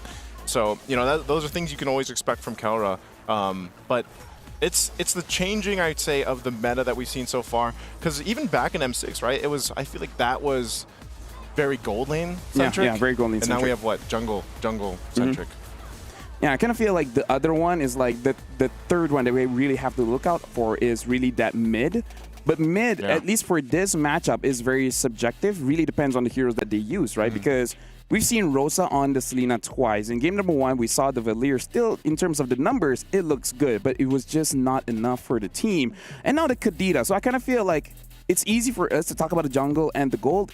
The mid is that X factor. It's very subjective here because we don't see too much Kaditas. We don't see too much Selenas. We know they're strong, but we just don't see a lot of it. Yeah, maybe Super France's idea is to go with the elements here. He went with fire. He went with water. So after this is Veil. Veil. Oh. Yeah. Hey. We got to see if they actually mention that in their road to EWC for Onyx Philippines. My IGN is King Kong. I'm from Onyx Philippines, and I'm the jungler. Being in MSC is another achievement for me, a personal goal. Then I feel very exciting. Brusco goes down, there was a blaze in the skies, but it's too late. The cavalry reclaim the throne. Our toughest run in MPLPH Season 15 was in the regular season. Around the first half, we are struggling a lot. And the way we handle it, Coach Why Not always reminds us to put a little more effort every single day. And we should make sure that each day we are progressing. I want to win MSC very, very, very, very, very bad. Heading into MSC, Onyx Philippines has had time to adapt, to grow, and to really develop their understanding of the meta. That I just see them like as Batman with prep time. Coach Wynot always tells us that no matter what, never think that we are in our peak, because it is very important that every single day we improve. Because once you think that you're in the peak, I think you would never learn more and improve more. And we saw that journey, right? The early start of MPL Philippines doesn't look all that great, but hey, it's not about how you start, it's about how you end. And even though they didn't become champions, but they're still here in MSC, and King Kong did say he wants to win this one very, very, very, very, very, very, very, very badly. Now, here's the thing. If you guys support Onyx Philippines, make sure you guys support it with your diamonds, because right now the MSC support chest is here. For 20 diamonds, you guys can start supporting your teams and get some goodies for yourself as well. As soon as, yeah, there you go. Purchase the MSC support chest. 20 diamonds. It's kind of a good deal. It's kind of a good deal. With 20 diamonds, you guys can get a lot. You can get way more than... That's Atlas. That is, yeah. Yeah, you can get the Atlas previous MSC skin, yeah. I played that last night. You did? Yep. I hope we get to see that though. Like we saw the Kadita already. I hope we see a lot more coming soon. Like the number of unique heroes we have this MSC, I feel like we've seen quite a bit. How many? 2 days in. I mean, it's only 2 days. No, so far, yeah. But I mean, with the Leo Mord and etc., I kind of feel like we're stretching it out just a little bit. The Lunox. I mean, like, here's the thing. if Super Prince actually goes for that veil, then hey, maybe he is playing with that element. Unless he wants to go Lightning and just pick up Eudora. Oh! Lightning's an element? I mean, depends on the enemy. Technically, it is. Depends on the enemy. Yeah. Because some light and dark, and some are like light and dark is not an element. Like it's a weird thing. It really depends on the author. It can go into a whole debate here. Okay, yeah. Some say gravity is an element. Who's some? Marvel. Everybody in his head. Yeah. Okay. Anyways, this time Aurora is first pick, and they're banning out that Arlet, and now Onyx Philippines is second pick. Wow, this is different. Yeah. We actually have Onyx Philippines on the second pick. I'm doing that for you, LaFell. They're going to be second pick over here on the red side, on the right side. And I'm just reinforcing. Thank you very much. That's how you learn. I prefer when you're the one saying it because your voice is nicer. Yeah, you know, throwing it back to the old teacher days here. Now, for Aurora, they're going to go for these bans. You go for the Arlot, the Wan, Baksha, Uranus still banned out. I don't know what we expect Aurora to take first pick. What do you think here, Brig? What if they go for the Kalea too?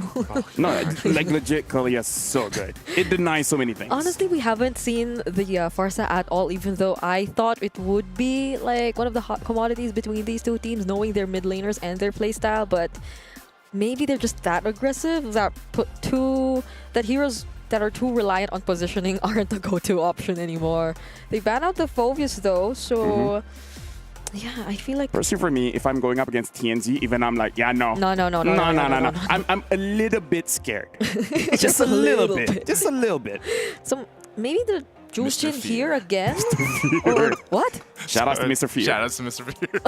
If he's watching right now. Probably is, right? Probably is, yeah. So yeah, maybe the Jushin here, unless they just want to double down on all these tanky heroes that they're taking out. I wouldn't mind a Yi Kalia Sun-shin. Oh, Like, yeah, it's still Yi Sun-shin. open. They banned the Kimi instead, so they just want to open it up. Right? If you take Yi Sun-shin, we take Kalia. If you take Kalia, we take Yi Sun-shin. Oh. +1. I think this is still Kalea first pick. I would prefer the Kalia, actually, yeah. It covers your bases so well. Never mind. And never mind all of us. So like what? Kalia and then pick a priority EXP, unless if they want to EDF, then just pick Kalia and then prio mid? Maybe Farsa Kalea. Farsa. It's so good, but then again, you don't really need to take the Farsa just yet. Or unless they're really Arlot. worried, yeah. No, Arlot's banned. Yeah, because I kind of feel like they want the Lancelot again, but you know, since there's already Yi Sun-shin, you can just wait for Red 3. Yeah. this is literally confidence in mechanics, you know, like trust in the traceless to not get caught in whatever Onyx PH might just get up later. I called it. Okay. I'm an analyst today. Oh my goodness, how did you see that coming? Gideon, did you see that? Oh my goodness, I'm so impressed. I'm locked in, dude. I'll tell you that much. Game 3, I've waited a while. Yeah. And now I'm here. Hey, you've done your warm up. Yep. And now you're all good. Now you're pushing the weight. So now Aurora, how do they respond here? Seeing the Farsa, seeing the Kalia, we saw them prioritizing the Selena. Will they do that again in game number 3? Rosa, 3 for 3 on the Selena. Wait. Hey, we were just talking about unique heroes. Hey, we're adding more. And there's the Selena. Now here's the thing. Ruby is good, but is it this early good? Right? Wait, the only reason why they will pick a Ruby here is if there's a surprise later. But the thing is, the Ruby is already a surprise. Oh, and they pick up the landslide. I don't even know where could Ruby be flexed? Yeah. That's the thing. I don't even know where this could go because I've seen a couple of Rubies. Gold Lane Rubies. XP Ruby. Wait. Rome Ruby. Yeah. Maybe that's the curveball. Maybe she can go to the talent lounge. Who knows? Probably. Hey, you know what? She's about to play, so probably. She can go anywhere, man. Rome EXP Gold. Oh, that's such a surprise. Okay. I mean, who are they stopping at this point? The Kalea? Cool. Maybe? The Ruby? Yeah. Kalia, Lancelot, Farsa. Yeah, Farsa. Pretty much everybody. Everyone. Right now. Yeah, I mean, if it's about protecting again, then maybe it's a Brusca. No, I mean, like they're so close to each other. They could just taunt and then be like, "Are you offended?" Yes. Yeah. That's usually the way that it works. They can. If you guys don't get the joke, her skill is called "I'm offended." I know. I know, but I see the chat too. Sometimes we're like, why are they saying they're offended? It's the name of the skill. It's the name of the ultimate from Ruby. She gets offended. It's the hook. Yes, it's the hook. Anyways, Granger ban. That's a good ban. But here's the thing. Like, I think. Wait, they banned the Granger. Is Granger good against the Ruby? Because I'm really entertaining that this Ruby could go gold. But Yeah. At the same time, in my head, Sigibom is so good, right? You want that carry. That's just in my head. Like, is it worth it to give him the Ruby when he has so much carry potential, like what we saw from the Moskov earlier? I don't know, man. Like, I'm just really good question, huh? Yeah, I think it's more so of like this Ruby being debut pick, but then also like the flexibility of the hero as well, especially since you have a YSS in the jungle. And I guess, you know, once these next 2 picks are locked in from Aurora, we'll get a better picture of that. Because also, you know, for if you are going to still pick up an XP lane, like what do you pick up durability wise? You already have the Phoveus band out that we've seen Lunar play twice now. Glue is picked up over on the other side. Ooh. All right. Oh, it is So it is gold. Gold lane Ruby. So regardless of whatever Kellra decides to go for, I mean, if it's not the marksman, it's the Harriet. Roger. The perfect lore matchup. Yeah, the lore. The lore matchup. Brigida, I'm talking about the lore because, you know, now you get, see, Nice picked it up. Yeah, little red. It's a lore. It's okay. It takes time for me. But either ways, I kind of feel like for Onyx Philippines, they already have a very solid, very standard kind of draft. They pick up the Beatrix, which is one of the favorites, all right? Because at this point, it's like, hey, I don't know what you're up to. I don't like it. I'm just going to pick up something that I know I can carry with. Now, looking at this here, the Ruby, I kind of feel like is going to get a lot of value in this game, especially if there's a glue around, because she can actually get a lot of spell vamp over everything that happens throughout the team fight. So this is going to be the final match in this series. Who would have thought that game number 1, Onyx Philippines lost, and now both teams are at match point. It's going to be interesting to see who will win this one. I'm going to give it over to Naisu and Brigida. Thank you once again, LaFell, for joining us through the draft here, and welcome back, ladies and gentlemen. If you're just joining us, we're about to jump into game number 3 in our 3rd match of today here at day number 2 for MSC. Will it be Onyx Philippines to take the win, or will it be Aurora Gaming from Turkey to go ahead and solidify their win in day number 1 for Group B here for them? Once again, I'm Naisu, and this is Brigida to bring you the action. Brigida, which draft here are you really liking? I mean, you're jumping up and down here. Who's it for? Is it Aurora? I mean, it's been a while since we've seen the YSS, so I'm kind of excited to see how Onyx PH are going to deal with it. Also, of course, the Ruby, which makes a sudden appearance as well. But Brusco, this reminds me of the game #1 start. But at least now, they're not really punished. But this is what you like to see about Onyx Philippines, the way they're keeping the aggression going. But you can say the same for Aurora Gaming. I feel like that's what you do, especially if you're Kalea. You know, you're easily able to go ahead and heal back up if you do take a couple shots. So, whoa, unlike this, Apex 47, yeah, he's going to have to go ahead and get back here. But still, for the most part, even looking at the compositions here, yeah, I think this is going to be the interesting one, is you take a glimpse of the gold lane, is how will this play for Sigiboom? Because we've seen his mechanics and his positioning is usually really good. Now it changes when you throw a hero like the Ruby in his hands. It's going to be a little bit different. You can see he's going with a whole lot of this, though. He is going to be running that, you know, the Festival of Blood. He's got the Brave Smite, so he can go ahead and heal up a lot, like LaFell mentioned earlier on, especially when Kirk is utilizing that glue. Yeah, also with the thrill. So this is the kind of Ruby which has a bit, or maybe not even a bit, of damage to it whenever it goes for those I'm offended plays or those brief stuns you latch onto the opponents to make things a bit more difficult. Oh, okay. Cool steal from TNZ, denying King Kong of that, but they will be getting their level 4s nonetheless, so this is going to be interesting. The way they're able to manage and deal with the first objective of the game. There's a lot of action going in all parts of the map, but who's going to get to set things first? All right, they get in position. Brusco, again, not level 4, neither is Apex 47, so both junglers will just get the busted ace. TNZ going to go for a... I thought he was going to go for a cheeky steal there, too. So, buff secured for King Kong. There's the fight. Flicker from Kirk, followed by Brusco. They're really going after TNZ, but Super Prince, he gets caught, however. King Kong secures the turtle and just decides to walk away. So far, Onyx, they've been very decisive in wanting to take down TNZ, but it seems like they lacked the damage, or they weren't able to accomplish it just yet. Wow, okay, so a couple things happened there. They were able to get the turtle as King Kong did the work. Yeah. They traded, of course, for a kill, so Aurora gets that kill. It was Sigiboom to catch him out for Super Prince. So, Brusco...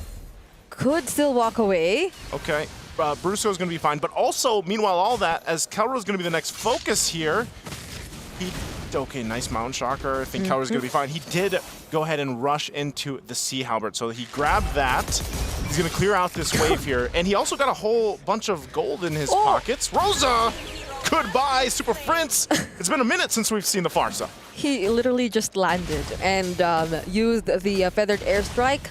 Doesn't want to have or allow Rosa to have the best possible game for the Selena once more, but I'm really liking how Keller is managing the gold lane. I mean, it has been a surprise to see the Ruby go up against this hero, but even when they already decided to rotate, even when TNZ decided to rotate, he knew that it was just important to keep the waves out of the turret. There's the AOG, already committed by Apex 47.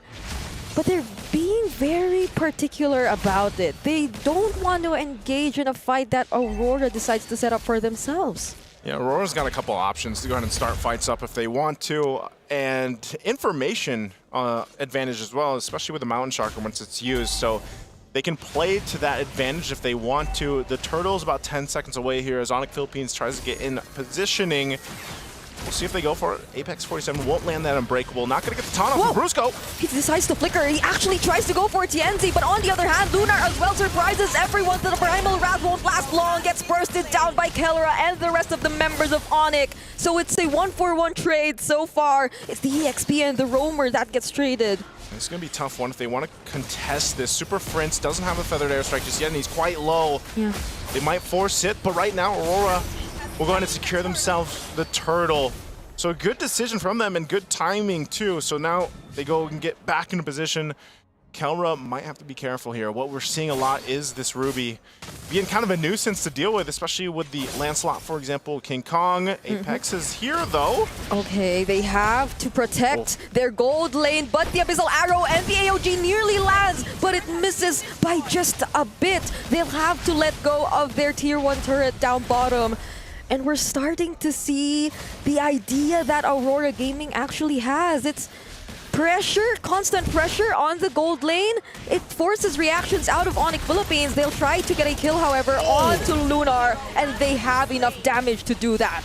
Good decision. I didn't think they'd go for it, but anyway, Apex 47 is going to get dragged back. Yeah, there's the grab. Just one more hit. Will they be able to do it? Kirk delivers the final blow. And now, Onyx PH, they're somehow ahead. They secure the lead against Aurora Gaming, although it's somehow just 1,000 gold for now. A whole lot of just trading going on, at least, you know, even in terms of around the map, those objectives, but Kelra's been having a pretty good time on this Beatrix, you know, sitting on 2 kills now. He's got a very minor lead against Sigiboom, and they can go ahead and play around the fact that Brusco has been doing the same thing. You know, every single time the Tsunami Slam is available, especially when the Flicker is there, he's going and being decisive enough to make those plays happen. And Kelra, all he has to do is, you know, set up. And, yeah, you can see the burst potential from this composition is something that Aurora Gaming's gonna have to watch out for. This kind of reminds you of the Beatrix and the Navaria, except that it's not a Star Shutter, it's the feathered airstrike that can be used to actually complement or vice versa, whichever they want to use first. So Aurora Gaming, if that was something Onyx wasn't able to get their hands on previously, now they have so much range, they have so much access, King Kong being one of them too. They can literally play with the angles whenever there's a team fight. And there you go, immediately taking down Rosa. There's the counter, I'm offended, nearly catching 2, but still, they survive and walk away from all the threats. Kirk too, doing a lot just to zone out the other members of Aurora Gaming. The feathered airstrike, cooldown's over. So now they somehow gain control in the turtle pit, but Lunar... Lunar pops the Primal's Wrath, now he's gonna be in trouble. Kirk's gonna go ahead and bring him on back. King Kong just around the corner though. Is he gonna commit to this? Goes in with Thorn Rose. They have enough damage to pop off Kelra too. Boom, another shot, a double for Kelra. Imagine that. He just had to wait for a bit to join back the fight again. That's King Kong looking for the targets, and he still doesn't want to stop. Phantom Execution doesn't land on Rosa, but there's the feathered airstrike still though. He somehow makes it out alive. A clean flicker or a clean dodge coming in from Rosa to get out of that. But Onyx Philippines clearly in the lead right now. If it was just 1K earlier, now it's already 5K. It's crazy how fast that ballooned up, you know, just in a matter of a minute or so. You get yourself a nice lead at this point. You can see some of the items here now falling into place, especially, and Onyx Philippines, very interesting. Now you've got that ultimate accessible to you even more for Brusco. And that's going to be great because this is what we've seen all day from him, is that Tsunami Slam. And Kelra, look at the first item. He actually went for the Sea Halberd, going up against Sigiboom on the Ruby in the gold lane. So they're really looking for ways to answer and deal with Aurora Gaming, even from the very beginning of this game. So now they have to keep the pressure going. They have to limit the ways that Aurora are able to move around the map. And I feel like that responsibility is mostly going to fall on Kirk's shoulders right now. He's the one who has to be the threat, who has to be the disruptor for Aurora Gaming. Look at the damage coming in from Kelra as well. Brave enough to stand in front of both Sigiboom and Rosa in the bottom lane. Yeah, Kelra relying specifically on just how, you know, mechanically gifted as a player as he is, he can go ahead and be confident enough to just rely on a flicker even if he has to against someone like a Ruby who could do the exact same thing, you know, flicker forward, I'm offended, pull you on in. But it's funny because every time we see a Beatrix pop up, it's kind of like, you remember that time when Beatrix was just so dominant, you know, she even had her own figurine back for the World Championship. And it's like, man, you kind of remember just how good it is to have multiple options in terms of, you know, all the guns she has available to go ahead and for the right situation. But even so, it's just the counter hasn't been able to be caught because of the fact that you just have such good zoning from this lineup here. There's already, Brusco! Brusco, he decides to go for Sigiboom, but there's a Winter Crown. Could potentially save him from this pickoff, and he has a lot of sustain to deal with it. But Kelra decides to go for Apex 47 first. There's the Revitalize, which buys him a lot more time. But on the other sides of the map, King Kong was able to work on other members too, but at the expense of his very own life. That doesn't look too good for Onyx PH. I gotta say though, Sigiboom bought a ton of time. So even without King Kong, Onyx Philippines is gonna just go for this Lord here. I'm not sure if Aurora Gaming is gonna do anything. Rosa might give them the information, but they just make the decision. It's better off that we just give it up. We don't deal with it. The Lord is secured here for Onyx Philippines. So that fight that broke out, you know, it was just really kind of split up even. And yeah, it was King Kong that went down, but nonetheless, again, Kaura well protected here with Brusco. Sigiboom buys some time. You can see King Kong was going for Lunar, but Tienzi was there to go ahead and help him out. So again, a great play from both sides, but ultimately objective going in the hands of Onyx Philippines will now allow them to march towards the base here. And we'll see if Aurora Gaming has enough to go ahead and defend. That's an I'm offended thrown on out. Not gonna find a mark here. The Lord is going up top side, so expect Onyx Philippines to at least get to these base turrets. Yep. They're trying to sink the waves as well, making the most out of this objective that they were already able to take for themselves. Feathered Airstrike already committed, and so will be that split early. Oh, no, it's okay. They don't really mind that. So now they get to expose all the inhibitor turrets for now from Aurora Gaming. That's a lot of damage coming in from King Kong, but at least a successful defense for now. And they deal with that Lord. The waves are still going to be pushing in. I don't think you can roll. Never mind. Brusco. Another flicker into the Bennett's Rage, but the Primal Wrath will be able to keep him safe, and it might not be looking too good for Onyx PH. Super Prince and Brusco get punished for that attempt. As I was about to say, Brigida, I don't think you can really get more of that. Brusco's like, nope. Hold my drink. I got this. And then 2 go down for Onyx Philippines. So this is actually going to buy some time here and some space now for Aurora Gaming. Off of that, they'll get the tier 1 in mid now, make their way towards this tier 2, and this is a good chance for them to get some space back in their favor here.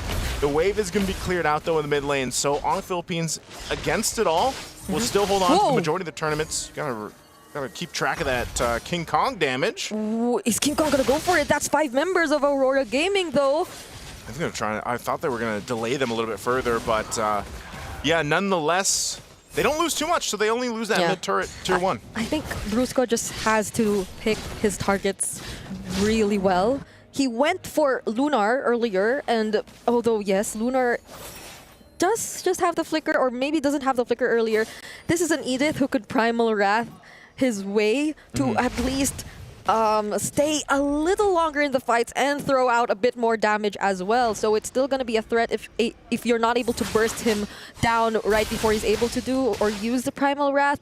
But then even then, during that moment, I feel like he was the most accessible target for Brusco. But if so, maybe, you know, be a little more careful with the timings if you're not so sure of whoever you want to target after all. So now everyone, or both teams, they seem to be looking for an angle to do something right before this objective. Brusco has the flicker, so that's one thing Aurora Gaming has to be mindful of. So this is where we see Onyx Philippines get in position. Lord is up to go ahead and try to start this up. Maybe not fully commit to it just yet to see if Aurora Gaming will actually force a fight. You see, they do back off. So now Aurora's going to juggle this in between. Sigiboom has the flicker available. They might force it anyway. Already forced to use the Feathered Airstrike. There's a conceal as well from Onyx Philippines. Brusco seems to be waiting for the target, but King Kong! He gets caught by Aurora Gaming. The layers, the chain, crowd control. Keller's the only one who will try to make things happen, and he actually does! It's a double kill for him, and he actually gets the Lord away from Aurora! Oh my goodness, they might have just saved that from being way more devastating. Kaura somehow makes it through, but Rosa will pick up another kill. A big team fight for Aurora. It's a 3-4-3 trade so far, but I feel like we have to see that once again, even not now, maybe later, but the way Kaura was just able to play around and deny that Lord. So it was looking bad for Onyx when they got the jump onto King Kong. But even when Kaura was low, he flickered in right there. He just decided to risk it all. Got the kill onto Tienzi and the kill on the Lord. Unbelievable decision making from Kaura. Great arrow to start that fight, but also even greater decision from Kaura. A huge risk, but like you mentioned, Brigida, it gets you the objective, and ultimately that's what they wanted here. And so TNZ picking up a little defensiveness, gets the win of nature. They got to deal with this Lord. Onyx Philippines in full force will go ahead and get ready to march towards this base. They're going to hold it as long as they can. Oh, they try to take down Kirk, but he is too tanky for this. Already forced out the feathered airstrike though, but it'll be enough to take down that inhibitor turret up top. So they can or potentially will work on the remaining base turrets one by one. Onyx PH have to be careful with this. You see the late game already starting to come in, despite what happened for Aurora Gaming and their lineup. Okay, they should hold on to this mid turret. I don't think they push any further. There is considerable damage, though, on the bottom base turret, but Aurora Gaming holds on to 2, so they're going to find themselves again in a position to go ahead and face off against Onyx Philippines, even for the next objective here. So despite it all, I feel like they're really confident in the fact that, hey, we can actually go toe-to-toe, we can win some of these fights, even if it means just playing around these arrows from Rosa. Rosa's been so good. Now 3 games in a row on the Selena. It's like he has a target lock on Super Prince. He's making things so hard for Super Prince, honestly. But that's the thing, like Aurora Gaming, they've been making a lot of decisions which really extend the game and allow us to reach this point. Like, for how many times have we been seeing games which exceed the 15-minute mark? Yeah. I think this has been, if not the longest series, actually one of the longest series we've been seeing so far here in the group stage of MSC. So it's been a very close fight between Aurora Gaming and Onyx Philippines, but both have to be careful in setting up for this next and possibly last objective, depending on how things will go, because it's going to be very crucial. We're approaching the 18-minute mark. And I know the thing about this whole... whoa! Hey, okay, Apex. Okay. I guess he went for it. He's like, hey, that's Kelra. That could have been a combo because like there was an Abyssal Arrow, there was an AOG, but yeah, there was a flicker from Kelra. They already lost major resources though, but they're still able to set up for this upcoming Lord fight. Okay, now Kelra's got to be even more careful with this. And that's why Rosa, keep an eye on Rosa. Rosa's going to stay in that position. Again, that off angle. Super Friend will chase him down. Whoa. So Super Prince is like, hey, no more of that. Get out of this this back line, because Kelra's got to deal with that, and not having the flicker. They might be just the plan. Like, let's just delay this as much as possible.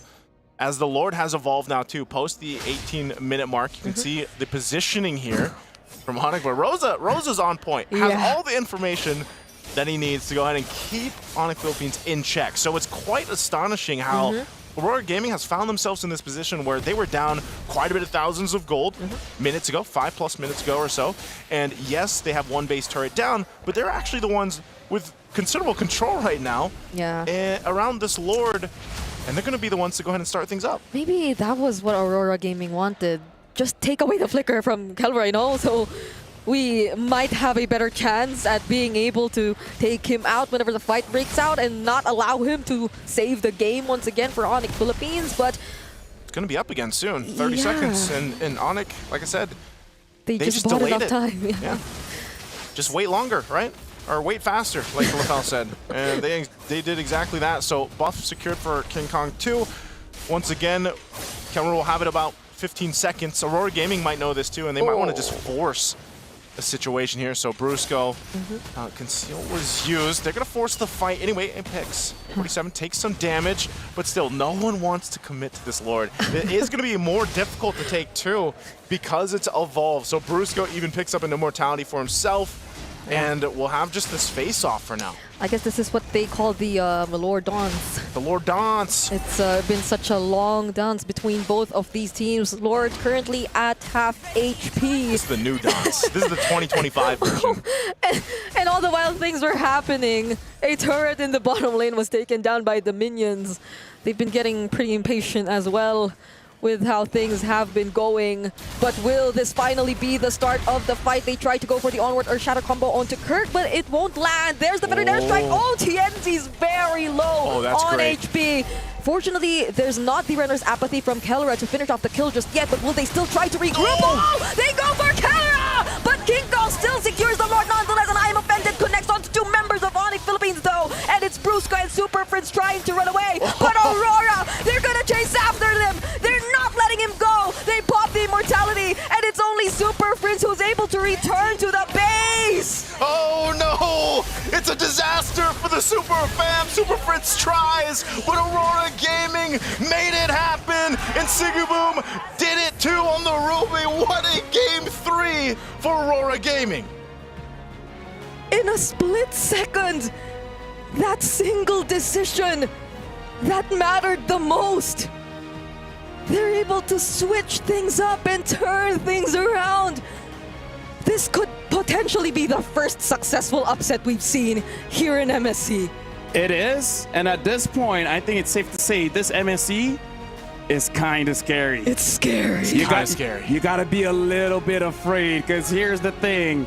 Right now, you know what? Power rankings, tier list, throw them out the window, man. Everyone's here to show up because we have not even seen like a stomp yet. I mean, like, sure, you've seen games like, okay, I think this team is gonna win, but it's never that convincing. It's never that one-sided. Like throughout this game, Aurora, they showed a lot. Mechanics, macro, patience, timing, and what I heard was communication, because they're the loudest in that final Lord dance. And I don't speak their language, but I know what they were saying. Yeah. We're not going for the Lord. We gotta go for those kills, because the entire time, it was Kelra, right? they were prepping that bottom lane to push in.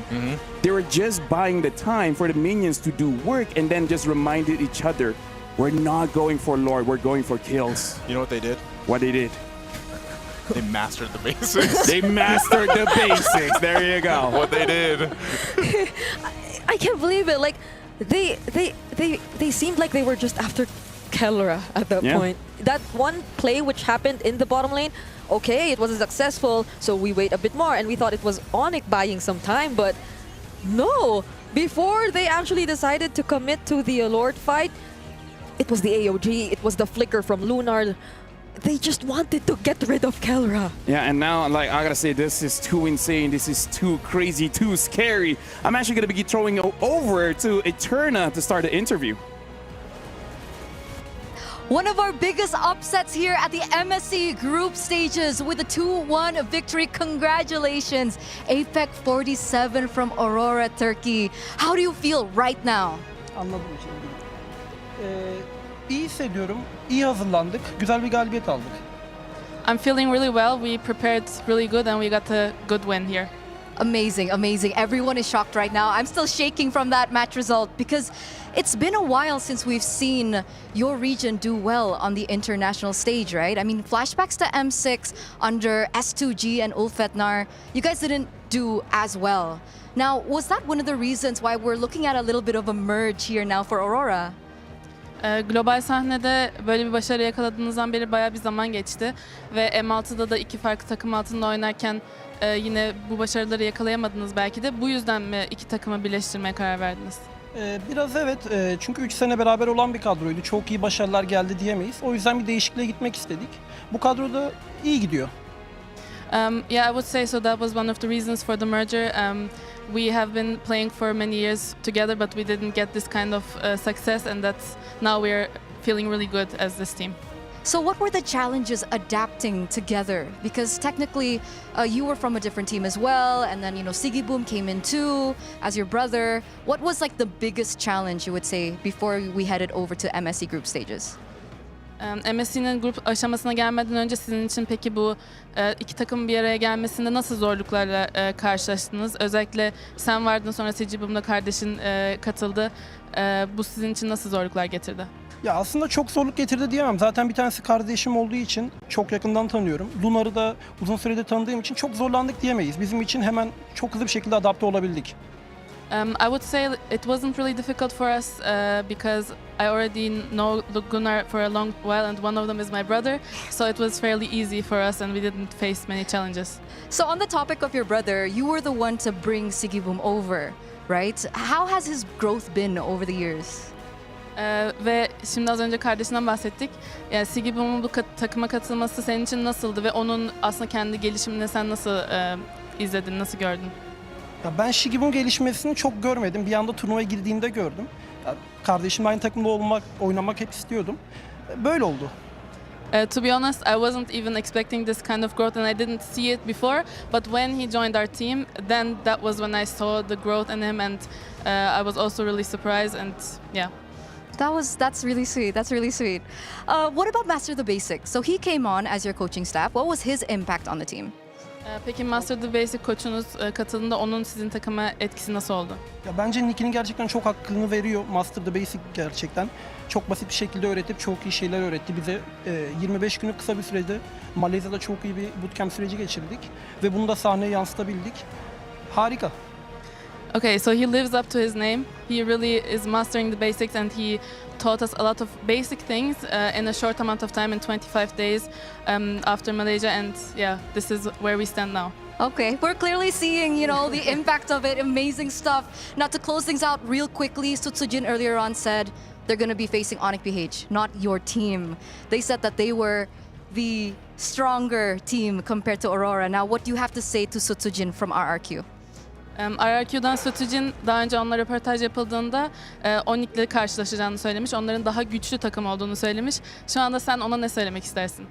Sutsujin güzel bir sürprize karşılaştı diyebiliriz. Başarılar diliyorum. Okay, it's gonna be a big surprise for him, and we wish him good luck. Okay, that's making me a little nervous there. But once again, thank you so much, Apex 47. Congratulations. Rest well, because we're gonna throw it over back to our casters. Maybe Malaysia is a good place to boot camp. Yeah. GG did it there, made it all the way to the grand finals, and now looking at Aurora. Hey. 25 days? The next matchup too. Didn't they boot camp in Oh Malaysia? yes, they did. All right, you know what? Maybe that's the place to be. Maybe that's the place to be. I love Malaysia. Something about the food. Something about the food. Anyways, talking about this game, let's talk about this Ruby. Because, hey, it worked out very well. And even we were still questioning, like, he's such a mechanical player. Why do you want him on a fighter? But it worked out. Because you know him as the Turkish trigger man, right? And then he holds a ruby. Now he's the scythe man. He's the scythe man. It's a different kind of Sigibum. I just realized. What? You don't bring a scythe to a gunfight. Literally has all the guns, and you win with a scythe. Hey, that's Aura. Hey, you know what? That was an amazing match. If you guys can't tell, we're pretty excited with that because, dude, right now, MS, this is day 2, guys. This is day, like, what else could happen? Man, what else could happen? Especially with the next matchup. Yangfeng Yaguai going up against Team Spirit. You mean Monster on the peak? Yeah, that one. Yeah, that one. DFYG. DFYG That's is what it Monster. stands for, right? Yeah. Now, looking at the matchup coming up next as well. Oh, now I don't know. Now I don't know because I think I'm not going to say anything because I did say Onyx Philippines was the favorites for that one. Let's not say anything. I was on the same boat. Let's look at the MVP of the match for this one. The MVP, it could go to anyone, and it goes over to Sigibum using that Ruby. The KDA doesn't speak about what he did in the game, but my God, he did a lot in that game. That's Aura. That's Aura. That's picture is Aurora. Hey, oh you know what? Gosh.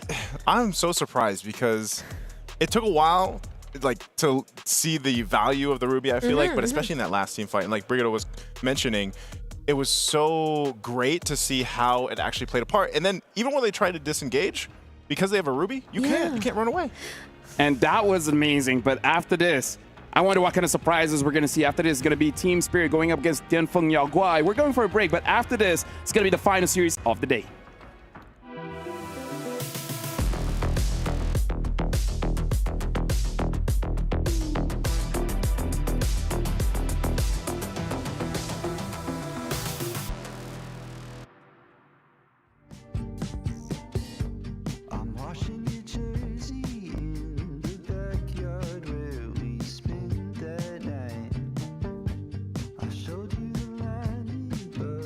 Out in the field, but she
Isn't it crazy that we're here on the table getting paid to talk?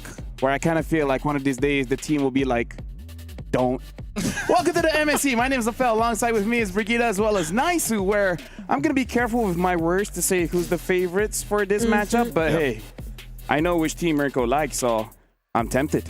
You don't want to curse them. I mean, I don't want to curse them. Stronger than the Mirko curse? Well, we're about to see because this is going to be Tianfeng Yaguai going up against Team Spirit. So the question is, Brigida, who do you think is going to be the favorites? I actually don't want to say anything, Joe, but I know who had their boot camp in Malaysia. Isn't she the Brigida Bless? Oh, yeah. No. Because I was on the same boat as him when he said, oh, yeah, I feel like Onyx are the more favorite teams. And then we came here by boat, by the way. I didn't. Yeah, you know, our trip was a bit different, you know? Like shooting for MSC, and then we just had to go back by boat. It was the Yisun Chin boat.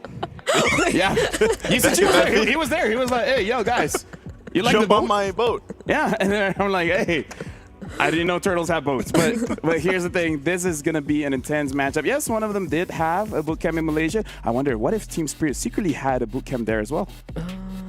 Just maybe like for a week. I don't know.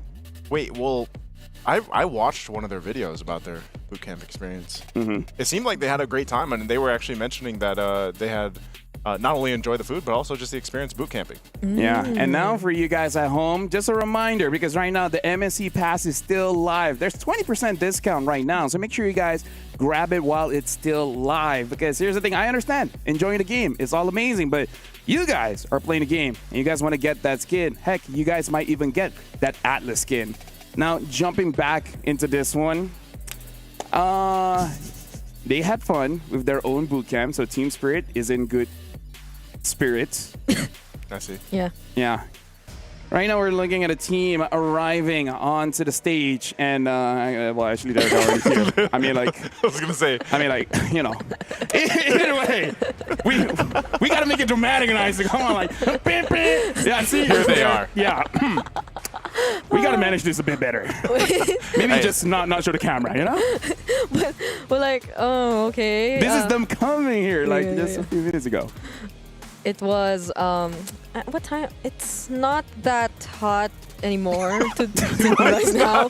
So I guess there's not much to talk about here. Huh? It's not that. As they're covered, by the way, as they have the hoods on and Yeah. they're shielding themselves from the sun. It's not that hot, bro. It's not hot, bro. No, I mean it's already like, what time is it? 5 o'clock in According Riyadh? to mine, it's like 10 something. That's in Malaysia. Yeah. And the Philippines. That's true. Yeah, we share a time zone. We share a time zone here. But this matchup, I'm looking back. Let's talk about Team Spirit first. You know, because I'm looking at them. They're all setting up. Actually, both of them look pretty okay. Look, they look fine. Let's talk about Team Spirit. I'll say this about Team Spirit: they are back with a vengeance.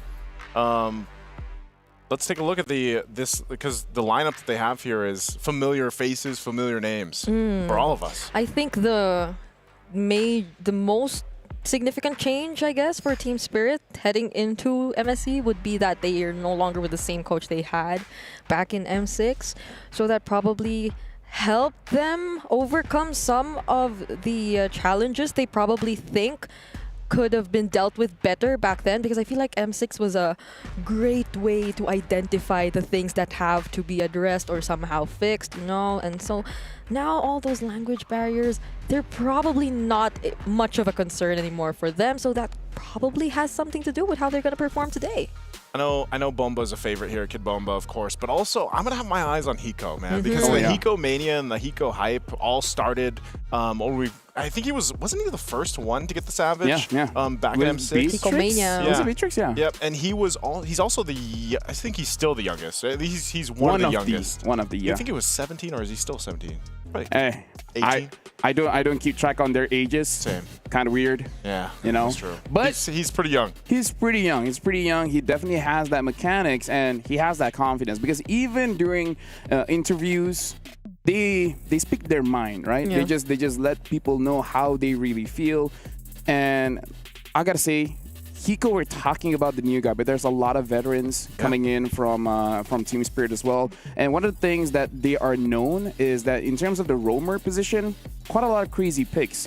Even using the Diggy when the Diggy wasn't really meta, but hey, they made it look good.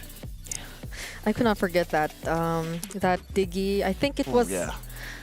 It was in the Philippines That was even when we like five. Yeah. When we first saw them actually use those heroes. So Sao, and the way he's constantly just able to introduce new playstyles, new heroes too, is something, of course, that we definitely look forward to. But hey, what if he sticks with that, since we are yet to see roamers who actually go for utility picks, you know? I mean, right now we got to look at Tianfeng Yaoguai, their opponents coming in all the way from China. But again, they have some veterancy here. We saw KLVJ early on, Super Ken. I'm not so sure who he is. I think he's Mirko's favorite. I think he's kind of okay, but who knows? I mean, if Mirko wants, I can definitely say that Tianfeng Yaoguai are the favorites. I mean, Super Ken, one of the best players I've ever seen. He's doing it. Bring it up. I mean, he has his very own Mirkers, right? Hey, he has Super in his name. That's true. All the other Kens doesn't. That's true. And we actually got to see the other Ken play earlier today. But for the FYG, I think one of the main things is we always keep our eyes on the teams that compete here, because the improvements that they've made over the course of the past international experience, and maybe this is going to be a crucial one because of the fact that, you have Super Ken here now, of course, Kill VJ once again competing, and even for Long and Zed, like these guys have all gained a lot of experience over the past year. Yeah, we got our eyes on Long, I think, for a couple of times. He's been performing. He's been a standout too His in his Moskov. own way. His Moskov in the previous games that they played. But yeah, I agree. I think a lot of us will be looking on or at Super Ken. He is probably one of the players you could consider to be one of the longest, the players who've been here the longest time, I mean, in the competitive scene. But internationally, I think there are a lot of people excited to see him and his debut because I think it's his first time that we'll actually be seeing Super Ken in the international stage. So I'm sure he's excited about this as well. I mean, personally for me, I'm also looking at Zed going from a jungler now being a roamer. That's going to be quite a change, especially in mindset. Speaking of which, we would like to say thank you guys because right now we are nominated for 3 different awards at the Esports Awards. Make sure you guys go to esportsawards.com/vote because we are Publisher of the Decade, Game of the Decade, as well as Live Event of the Decade, which was the M5 World Championship. So we've been nominated for 3 different things. Thank you very much, guys. You guys have been amazing. Make sure you guys vote for all 3. Man, so let's vote who's going to win this one. Wait, for the teams? Oh, yeah. I Monster think- on the peak. Yeah, Monster on the peak. I'm going to have to go with Team Spirit for this. Okay. I mean, I hope the FYG has, well, maybe they'll prove me wrong. Maybe I don't have any curse, so like that's fine. Yeah, I mean, just, like, I can just throw it out there. Just to let you guys know, this is not about being smart. This is about to see, like, what's up with us. So now you got to be the tiebreaker. Okay, because like even before we got into MSC, I think during our podcast one time, I did say that, yeah, I won't put DFYG too high up there. So I'll be going with Team Spirit. Okay. So if Tianfeng Yaguai wins, I'm not in trouble. No one's in trouble. I mean, it's only day 2, man. It's the only Group Not B's from the first teams. games. It's just from. That's the thing. Which one is Merkel really going for? Because yeah, he's got his boy Super Ken, but he always cheers for Team Spirit. Too. Exactly, right? Like, I mean, he's always the one being like, "Yeah, Super Ken's my boy." But Hiko though. But yeah, Hiko. He has a lot. A voice. Yes. He has a lot of goats too. So Yeah, he has too many of everything. So now speaking of too many of everything, Lung, you guys were touching on Lung just a little bit. The thing that we remember back at M6 was that hero pool, because it was just the Bruno and the Moskov. Yeah. Right? Not much of anything else. To be fair, in this current meta, there's not too many gold lane picks. I mean, I say that as we saw like Ruby and etc. But we do have to see in terms in terms of the picks for Tianfeng Yaguai, how expansive really is it when it comes to the drafts? Because I'm just worried that their hero pool is much limited compared to other teams, especially Team Spirit. Yep. It has been very limited. Their hero pool, the heroes they've decided to show, especially even in the recent qualifiers, have been very, very limited. So if they're able to prepare for newer picks, for other picks, then that's something Team Spirit probably wouldn't be able to fully account for, because in the previous qualifiers, I think at most, it's actually Long who's had the most number of heroes used. He's used the total of 6 because the rest of the members of Tianfeng Yaguai have only used like less than 5. So this is going to be an interesting approach to the draft, especially today where we've seen a lot of unique picks come into play. yeah, you always got to remember too for. I would say both the teams. Wait, do we have information? The DFYG, where did they boot camp? They boot camp at all? I don't think we have the information. I'm not sure if they went specifically anywhere to boot camp, but nonetheless, like I said, they've got a ton of experience between these 5 guys, especially at this point. Team Spirit as well. I think hearing some of their interviews earlier on, and especially the one about their boot camp time in Malaysia, they've spent a lot of time in preparation for this, and obviously they had back-to-back 4th place finishes, I think it was, in the previous internationals. So definitely want to come out here starting on the right foot in this first series for them. They do pick up the Jushin though, first pick. So this has been a hero that has typically been either banned out or picked up by quite a few teams so far. I like the adjustment that Kalia gets banned, because I feel like as the tournament moves on, Lancelot will be that question mark. Should we ban the Lancelot or not? Because again, it's been looking pretty good. Jushin though, like we've been seeing for the past 2 days, everyone's opinion about Jushin, like previous tournaments, not so great. But now, hey, a resurgence, and now Zetian comes in with the Padang. That's China and Malaysia. Together as one. Together as one. These are especially for the Zetian, I believe, for Yuan. It's a new introduction for Dianfeng Yaoguai, but we were talking about the Lancelot, and I feel like Team Spirit, they're definitely catching up. It has to be prioritized at this point. Even despite the passive, I feel, right? If you just get to at least hit the Zetian with, or put her within range of the Thorned Rose, that's going to be a lot. So at least they have the Badang to somehow deny them still of the other potential dive heroes that they might be picking up, because so far it's only the Lancelot on the Fulvius, but... Okay. Wow. Super Ken, okay. Hey, what about today? More Fannies coming up. I would say that people are excited to see this, right? Generally, because now you have the Fanny versus the Lancelot matchup. You get to go ahead and see that. And, you know, we've been kind of building this up into the fact that, yeah, we're going to get, for a lot of people that are watching this, is going to be the first time they get to see actually Super Ken play here internationally for DFYG. And I haven't been a huge fan of the Zetian pick. Like, honestly, I know it does provide some of that vision. She's got a great kind of pushback passive that she has too, so you get that, you know, a little bit of defensiveness to it. But I feel like, I don't know what her win rate is exactly, but I just feel like she struggles in some sense. And maybe this is just one of those things where it's like, okay, this is just one of the better options we have against the Jushin pick that we see from Team Spirit. So I would love to see how they build up this lineup even more, because they've already got quite a bit of damage, of course, now that you have the Fanny, but you also have to protect it. Maybe the what is their gold lane option here for DFYG? Maybe it's the Moskov once again. Yeah, can be the Moskov, unless Team Spirit decide to ban out one of the gold laners that are still up there. But if not the Moskov, though, I think Long has adjusted pretty well to the meta. He's been playing a couple of Granger games as well. Still, of course, the Bruno is still one of his most known picks, so that might be an option. But I'm still leaning towards the idea that, yeah, it might be the Moskov maybe picking up. So there you go. Let's go, Long. It still has to be the safe option. Team Spirit, though. I mean, I kind of feel like a Granger would still be okay here, no? Yeah. Right, just have a lot of burst damage and then try to control the map, because the Fanny isn't going to be the greatest around the turtle. So I kind of feel like, you know, get a draft that's good around turtle, around Lord, and then just play for your win condition, you know? So I feel like, you know, burst is good.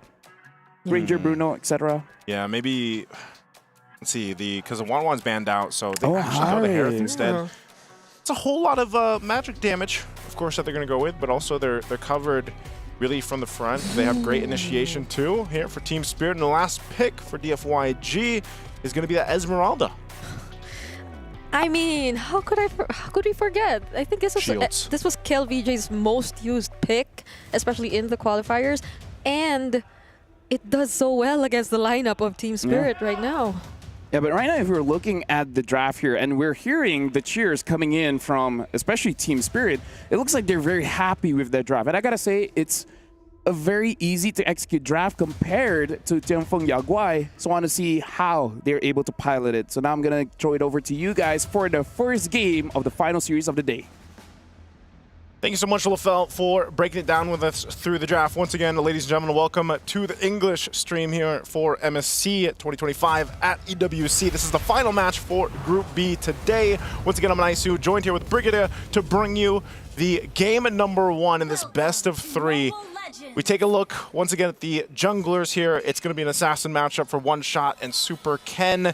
We see this Lancelot a whole lot. Brigada, how do you think this will fare against a Fanny from Super Ken? I mean, the most recent Fanny we've seen hasn't been that successful earlier today, not unless a lot of the conditions are met. I mean, even at the jungling speed, apparently you could already see how One Shot is clearly up ahead of Super Ken in terms of speed, but it seems like they'll be able to look for a way to force a skirmish against each other here in the middle lane. None of them will be committing too much, however. And that Litho Wanderer, it looked like a heavily contested objective. Yeah, this might be one of the more action-packed matches I feel like we've seen in a bit. The way this first minutes even go. And Sunset Lover Take some damage. Good trading up top, too, between the two gold laners. So you'll see some rotating happening here. And Zed might be a little, proactive on this Badang to be able to go ahead and set things up even early on. Yeah. Even with a flicker alone, like, you can still be a threat at this point in the game. You don't need to be that level 4 exactly just yet. Oh. Kill VJ on the Esmeralda will actually be the first blood in this game. Even though we were expecting a slightly more comfortable game from him, that early rotation coming in from one shot seemed like a great punish against this Esmeralda. And Kill Vijay even used the Purify there. Still going down early in the game. So the Turtle's going to be up here shortly as both teams try to get a possession for this. So one shot already starts it up. Sawo staying up at the front alongside Kid Bomba. And they're just going to go ahead and go 1v2. They're standing right in front of Super Ken and there's not much he can do!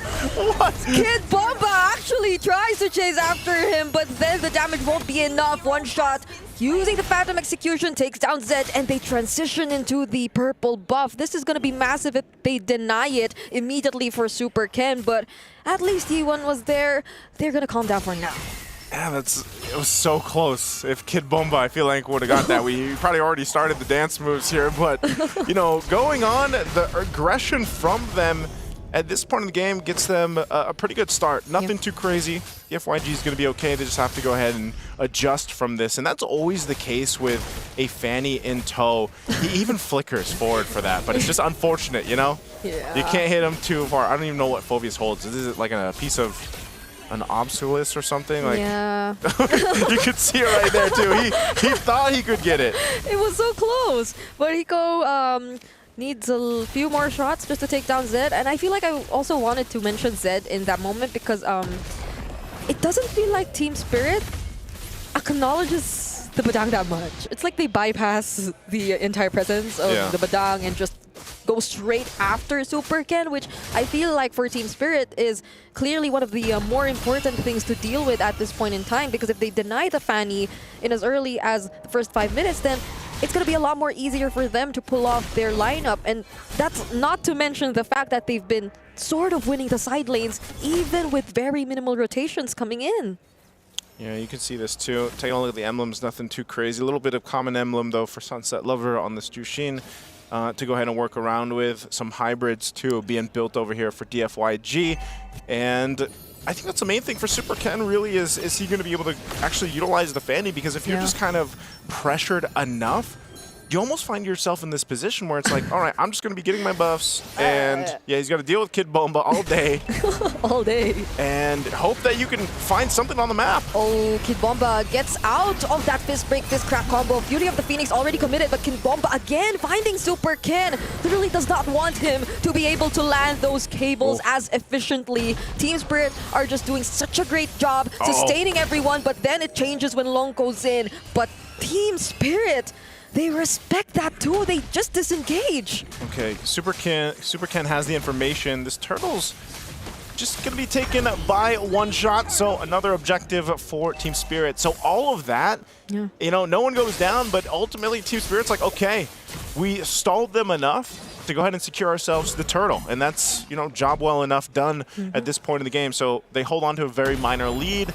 DFYG still not too far behind, nothing too crazy. And as long as we've seen this before, I mean, the last time we got to see even Lung play this Moskov last MSC 2024, he actually had some pretty impressive plays. He has good positioning. So I'm just wondering, you know, as he still brings the Moskov forward for this game one, like how much has his mechanics and the micro positioning for him improved in a year's time? Yeah, they probably are waiting for Long once again to be able to join. Typical situation you see whenever there's a Moskov and you're kind of behind in terms of the early to mid portions of the game.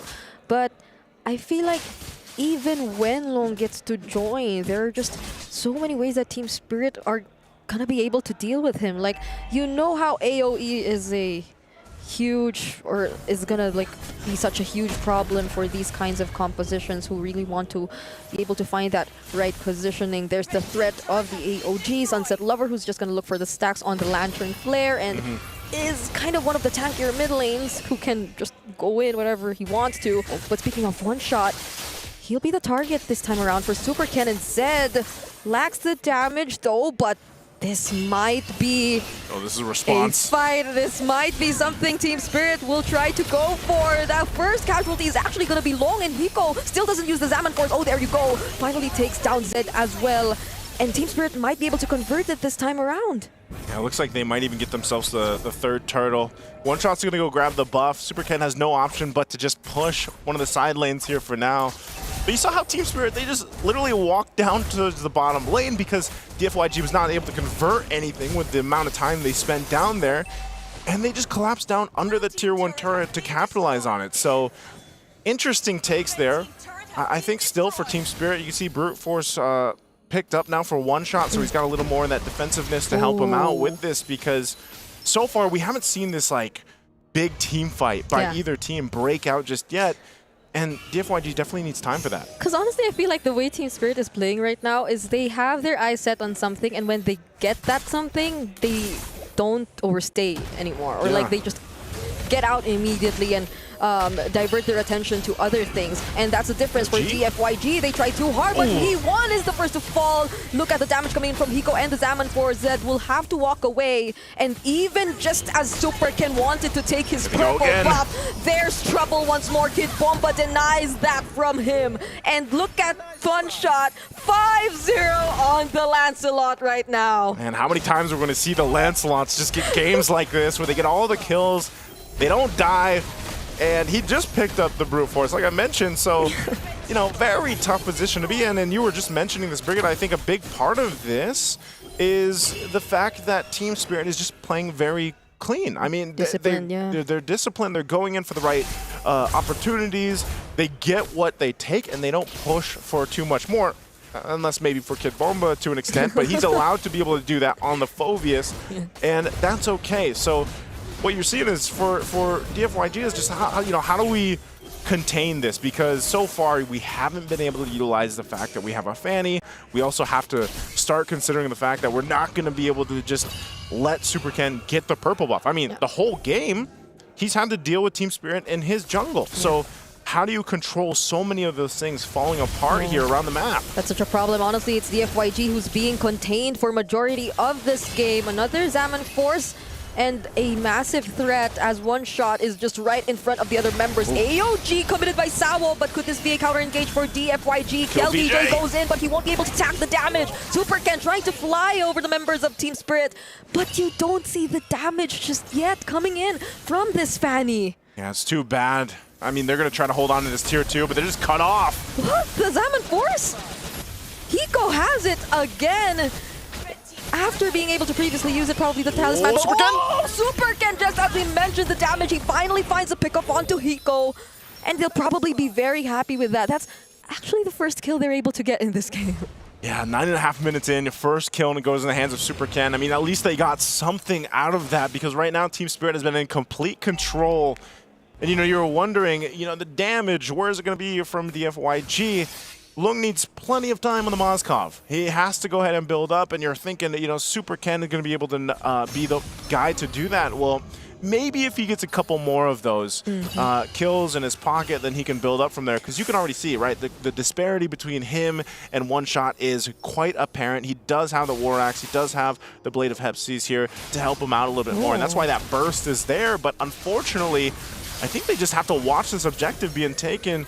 Zed's around the corner, they're just zoned off of it. Sunset Lover is so brave, he's the one going right in. Super Ken gets to just a phantom execution, but Zed, he's being chased, and the Thorn Rose will finally take him out. That's one member down for DFYG. Wow. E1, Super Ken, KLVJ are just around the area. They have no idea that Super Ken is actually there, but Hiko finally spots him, tries to take him down, and Super Ken once again, for the second time around, gets a kill onto Hiko, but on the other hand, One Shot also finds Ye1. A 2-for-1 trade so far, and no one secures nor commits to the Lord. I'm actually surprised that DFYG stalled them out that long. Yeah. They couldn't get the Lord. They end up trading a couple kills. Super Ken will get his purple buff, so he's fine. But that was actually a good way to go ahead and stall them out. And they're still going to keep Lung there. Lung is still pushing in that lane, but he might have to join this. I don't know if they're going to be able to contest, though. That's a flicker already used by Zed. They tried to go for Sunset Lover, but one shot, he just found KLBJ, and now they're going to go after the members of DFYG one by one. Long already makes an appearance as well, but one shot, all the while the other members were zoning them out. He just works on the objective. Okay, objective secured. Team Spirit going to be able to make it happen that time, but DFYG finds a little bit of hope in this game. They need to buy themselves time. That's the name of the game right now, especially with the way things have gone. Are they actually gonna fight this again? Super Ken. Okay, that was clearly another attempt to take down Hiko, but I feel like Sawa also learned a thing or two from the previous pickoffs. He's sticking by Hiko's side. They definitely need to make use of that unbreakable. They definitely need to protect their gold laner a lot more. And so DFYG, let's see how they defend this incoming siege from Team Spirit for now. Oh, Super Ken, it goes in. He actually gets caught once again by Kid Bomba, but is able to survive nonetheless. No more Holy Shields for DFYG. And there goes the AOG from Sawo as well. They'll be working on the turret for now, but Super Ken, gets caught there by Kid Bomba. They successfully take down that inhibitor turret. Look at the damage coming in from Yi1 as well, but the Nomad stun coming in from Zed. Will there be enough damage, however? It seems like no, but it's a successful defense from now for Jianfeng Yaoguai. Oh, that's too bad. They didn't have enough firepower to actually capitalize on that. They lost Zed, but they do stay in the game. They hold on. They lose the mid-turtle. Oh, they stay in the game somehow, but they forced out a flicker from Yi1. It seems like Team Spirit, for the first time in this game, actually stay a bit more longer than we expected. I guess they want more base turrets here. Brigade, they're going to push in the bottom. There's the Spirit of Destruction. Oh, but the Dark Wave, it knocks up 2 members. And it somehow forces Team Spirit to finally walk away. Impressive still from Jianfeng Yaoguai, but now Team Spirit, it seems like they've settled with just a single inhibitor turret. Okay, this is still... Oh, Super Ken! Oh, he finds 2 right there. Oh my goodness, the fights keep going. No, that was I didn't know if he was going to get taken out or if he was actually going to be able to convert a kill there. We'll take a look at the items here just a bit. You're still down a bit, 1,000 gold, or a few thousand gold here for Super Ken, but he's doing okay. He's building back up. He got himself a brute force as well, so he's fine. I think even for kill, VJ still has some ground to cover, but at least he's a little more tanky. He has an Oracle now picked up too, Enchanted Talisman. He's got the antique Cuirass. And also, for Lung, Lung's done a phenomenal job at just farming up. Yeah, he's actually up ahead by a bit. Crimson Beacon in position. by Sunset Lover. Will Zed be able to find the right targets though? Knocks them back for just a moment, just briefly, before one shot gets the kill. 9-0-2 on this Lancelot. Could this be another deathless double-digit kill Lancelot game? It's well on his way right now. Zed, though, is just a punching bag. Right now, he's trying to find things. He's trying to find windows where he can set things up, but a lot of times it's like he gets cut off from the rest of the team, and they can't really follow up the way they want. His Omnic Force is going to be expended already, and so they might go ahead and go for their attention. Super Ken's on the other side of the map, so I think he gives himself the information. Do you want to 1v1 this? One shot, he tried to look for Super Ken, but he fails to find him. He stole away the purple buff, actually. I think he got it. One shot got it. Oh, but he has... Okay, so maybe that was his purple buff, because prior to that, I'm not entirely sure if he had his own. But Sawo blocking the way, won't even get to see KLBJ, uses the AOG on the other side of this area just to ensure the other members of DFYG won't catch up. Super Ken, Sunset Lover gets to spot him though. They'll try to take him down before they proceed with this objective, while Long just works on the other side of the map. Phantom Execution finds Super Ken, and Kid Bomba once again blocking his path. Will Zed still try to make things happen? It seems like no more, as Team Spirit secure the Lord. Oh, Zed just on the run. He's going to have to go back to base. They're going to make a beeline for it after grabbing everything they needed. He's also going to take the orange buff here, so one shot will be orange buffed up, and the Lord making its way down the mid. Super Ken still 15 seconds away from being up, so this is going to be a 4-man defense against the full force of Team Spirit. Can they do it? Oh, Kid Bomba and Sawo go in at the exact same time. Legendary for one shot. And look at Hiko just dancing around everyone with the Salmon Force as Team Spirit finally secure game number 1. And there you have it, a strong start for Team Spirit. A dominant win, a dominant lead that they had, almost 10,000 up to that point. A great showcase here that we saw for this best of 3. Yeah, I gotta say, Team Spirit looks a little bit too strong right now. You know what? I'm with you guys now. Yeah? I'm on the Team Spirit. Now you're Team Spirit? Wait, Yeah. wait. It's There's like no you're- way. There's no. The gap is too big. Well. But I gotta say, now we need stats on this Lancelot, man. Yeah. Because I feel like multiple different players have amazing KDA, amazing damage. I mean, like, with one skill, you're able to turn anyone half HP. We even saw in Lancelot full combo destroying a Hilda.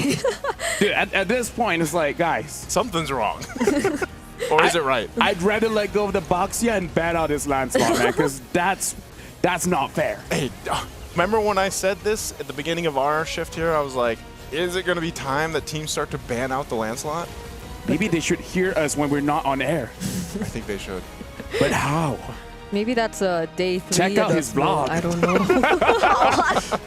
Shout outs to Nice's vlog. Make sure you guys check it out. But yeah, I feel bad for talking about Super Ken, so I'm gonna lay off that for now. But in this game, it really doesn't look like a good Fanny game, and the changes, like the nerf on the energy, really impacted him. I mean, like, yeah, we see him getting some kills onto the Harif, but it was a little bit too late, you know? Yeah, they probably felt a little more confident to pick it up because they already had the Badang or along the lines of that maybe, but it still wasn't enough because, like, as we've previously talked about, they almost didn't care about Zed. Can I just say, this is also very interesting seeing the Zetian with the Thrill, because usually when you look at mid, they usually pick up the Rupture, right? Making sure that you have those penetrations so that in the early game, you get more damage. Yeah, more damage. So what would be the point of the Thrill? Exactly. So So at the end.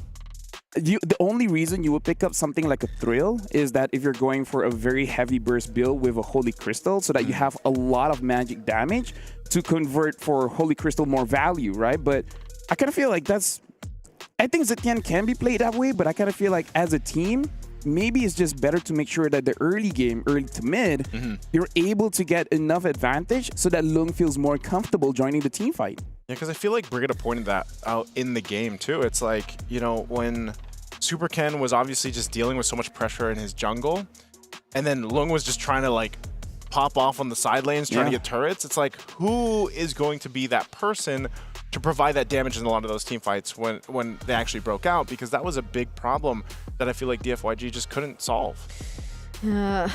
We did see long majority of the time working on turrets though, so probably even if he could have probably dealt with them a number of times, we weren't able to witness it as much.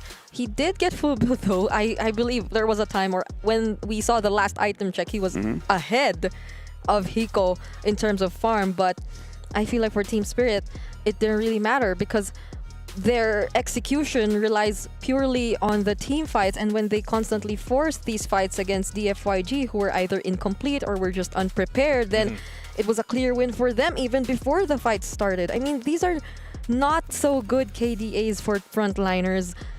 They were absolutely not able to accomplish or do anything to set up for their team.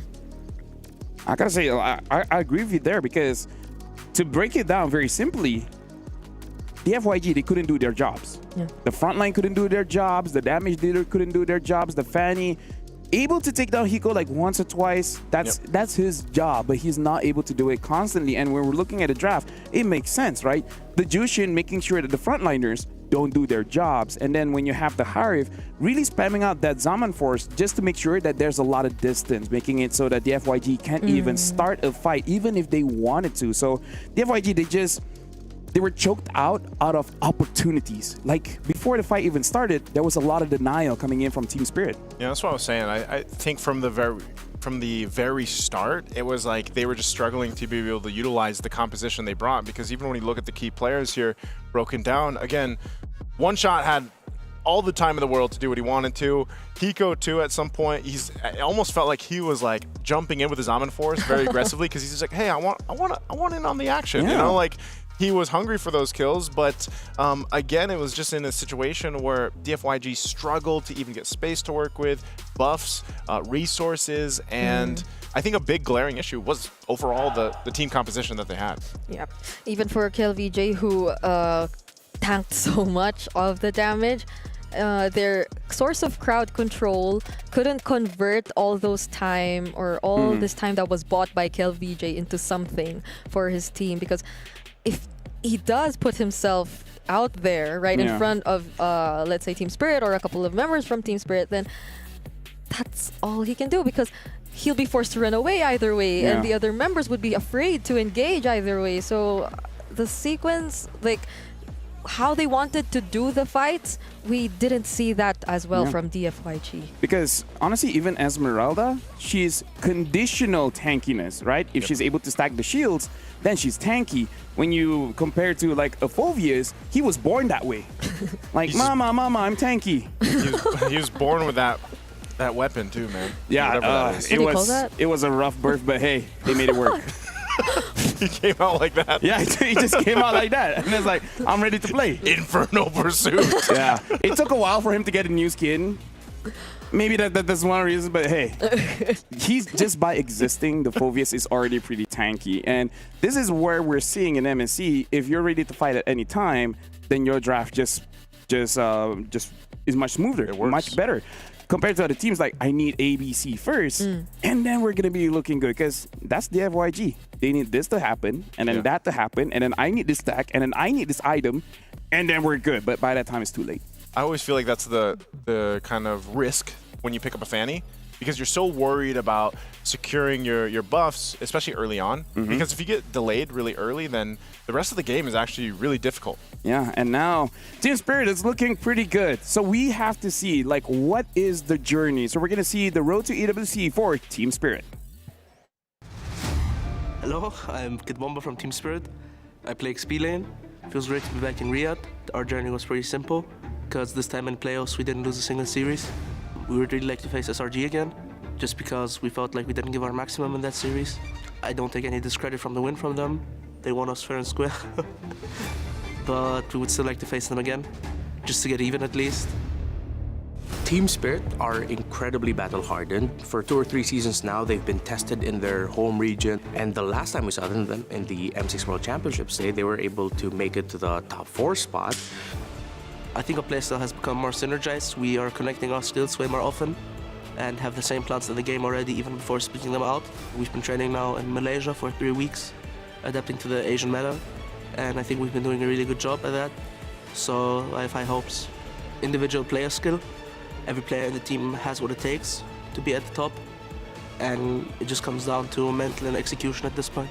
Watch us in the tournament, support us, and we're hoping that we will get a better result than top 4 this time, maybe even win the tournament.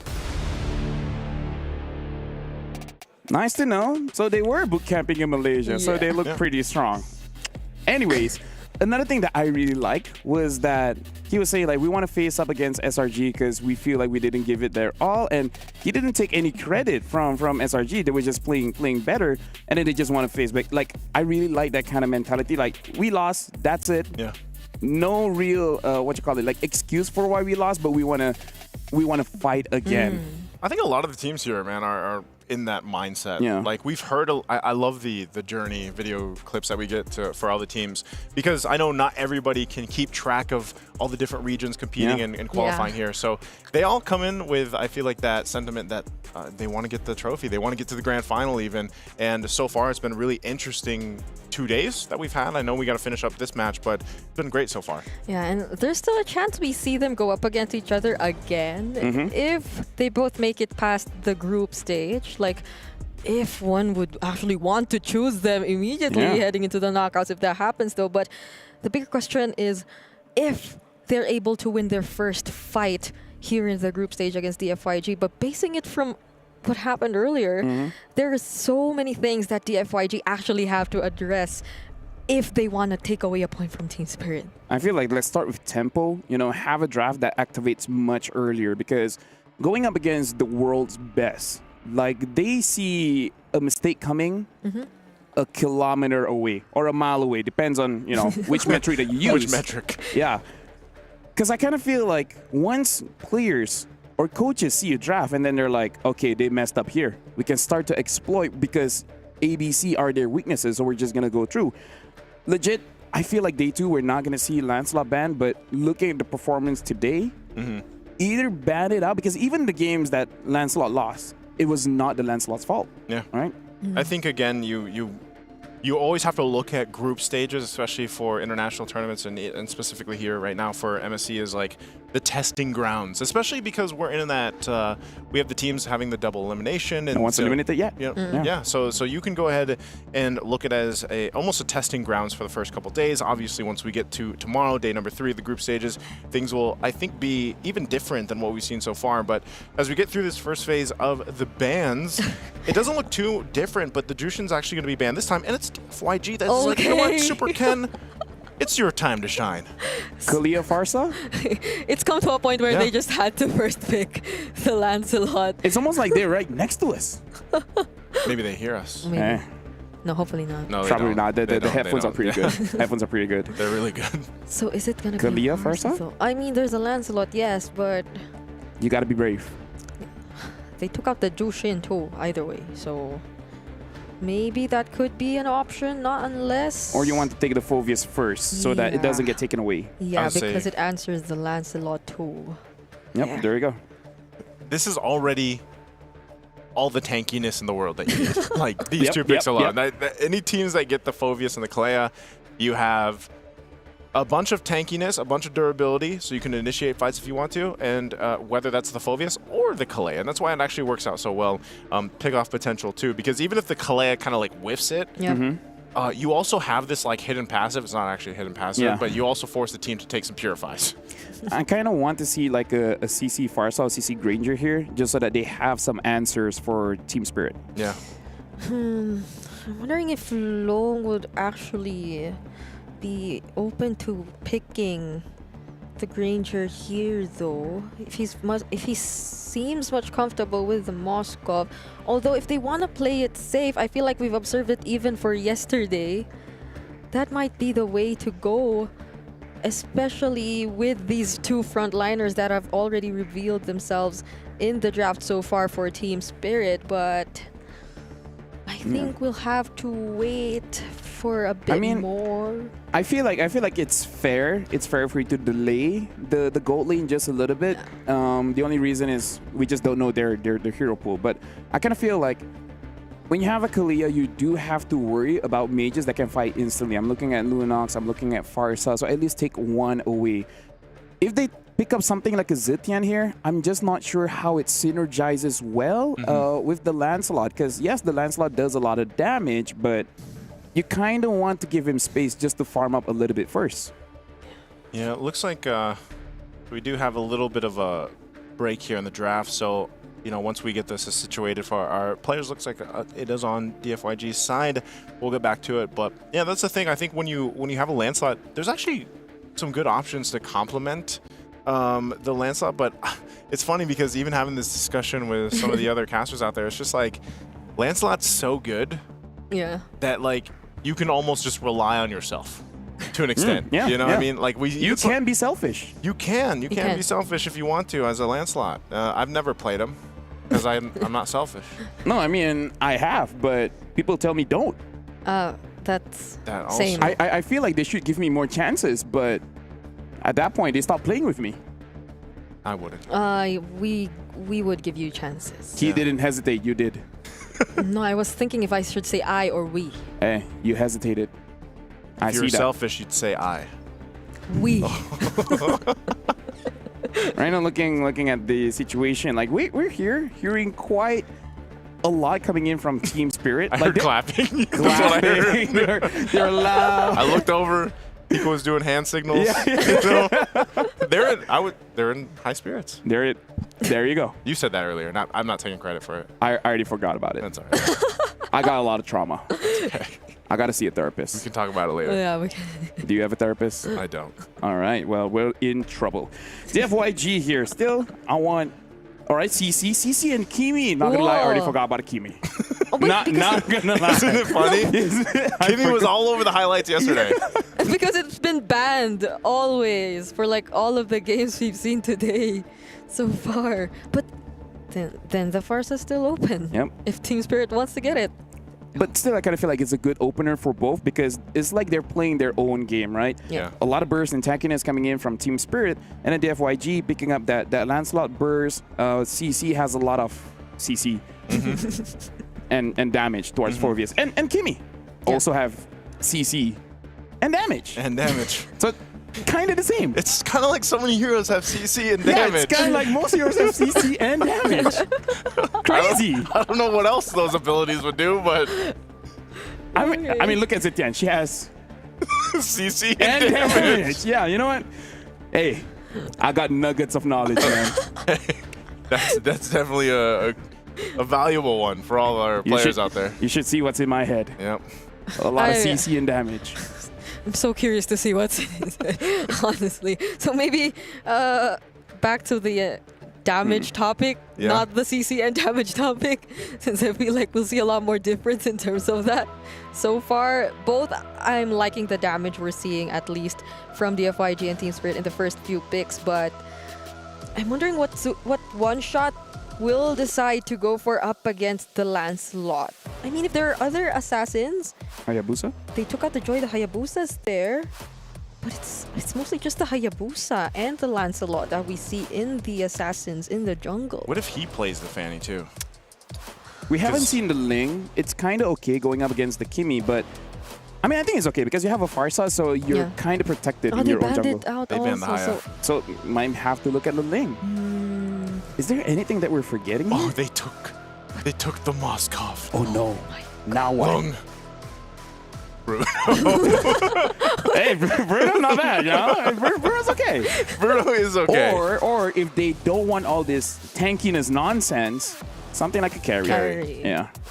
At least something to do with this Phobius, even though they already have a CC, so maybe not. I mean, I'm okay with the carry. I think I'm gonna be okay with that. Honestly, I'm okay with Beatrix as well. Just the moment that Farsa opens the Feather S-Strike, just drop all of your skills onto her. Oh, okay, the Granger.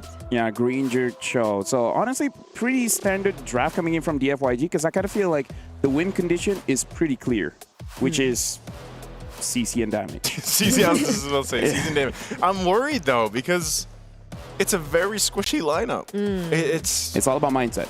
Yeah, you gotta have the mindset that you're tankier than you are because I just feel like, especially once we see this last pick locked in, it's gonna be the jungle pick for TS, and it's an Akai. Oh, okay. An Akai in the jungle. Hey, you don't have to be tanky if the enemy doesn't have damage. That's what my uncle always says. That's true. we met his uncle. Yeah. He said you don't need tankiness if the enemy doesn't have damage. Very wise man? Yeah. But Akai is tanky. Yes, Akai is tanky. And now I'm going to give it over to you guys where, I don't know, for me, Team Spirit, too strong. They might have a sweep here. Once again, thank you, LaFell, for all of the nuggets of knowledge that you've blessed us with so far through our drafts today. Once again, ladies and gentlemen, welcome here to the English broadcast. It's me, Naisu, and Brigada to bring you the action for Game 2 right now in our last best-of-3 series. And as you heard it, it's Team Spirit and DFYG going at it. So we'll see if we actually get a 1-1 in the series. I think this draft is better, though, I would say, for DFYG, Brigada. But it's a very clear game plan. It's like, we have to end this game early. And I don't know, do you think they can pull that off? If we see the exact same errors in terms of macro and decision making that we saw in game number 1, I feel like that is going to be a struggle for DFYG.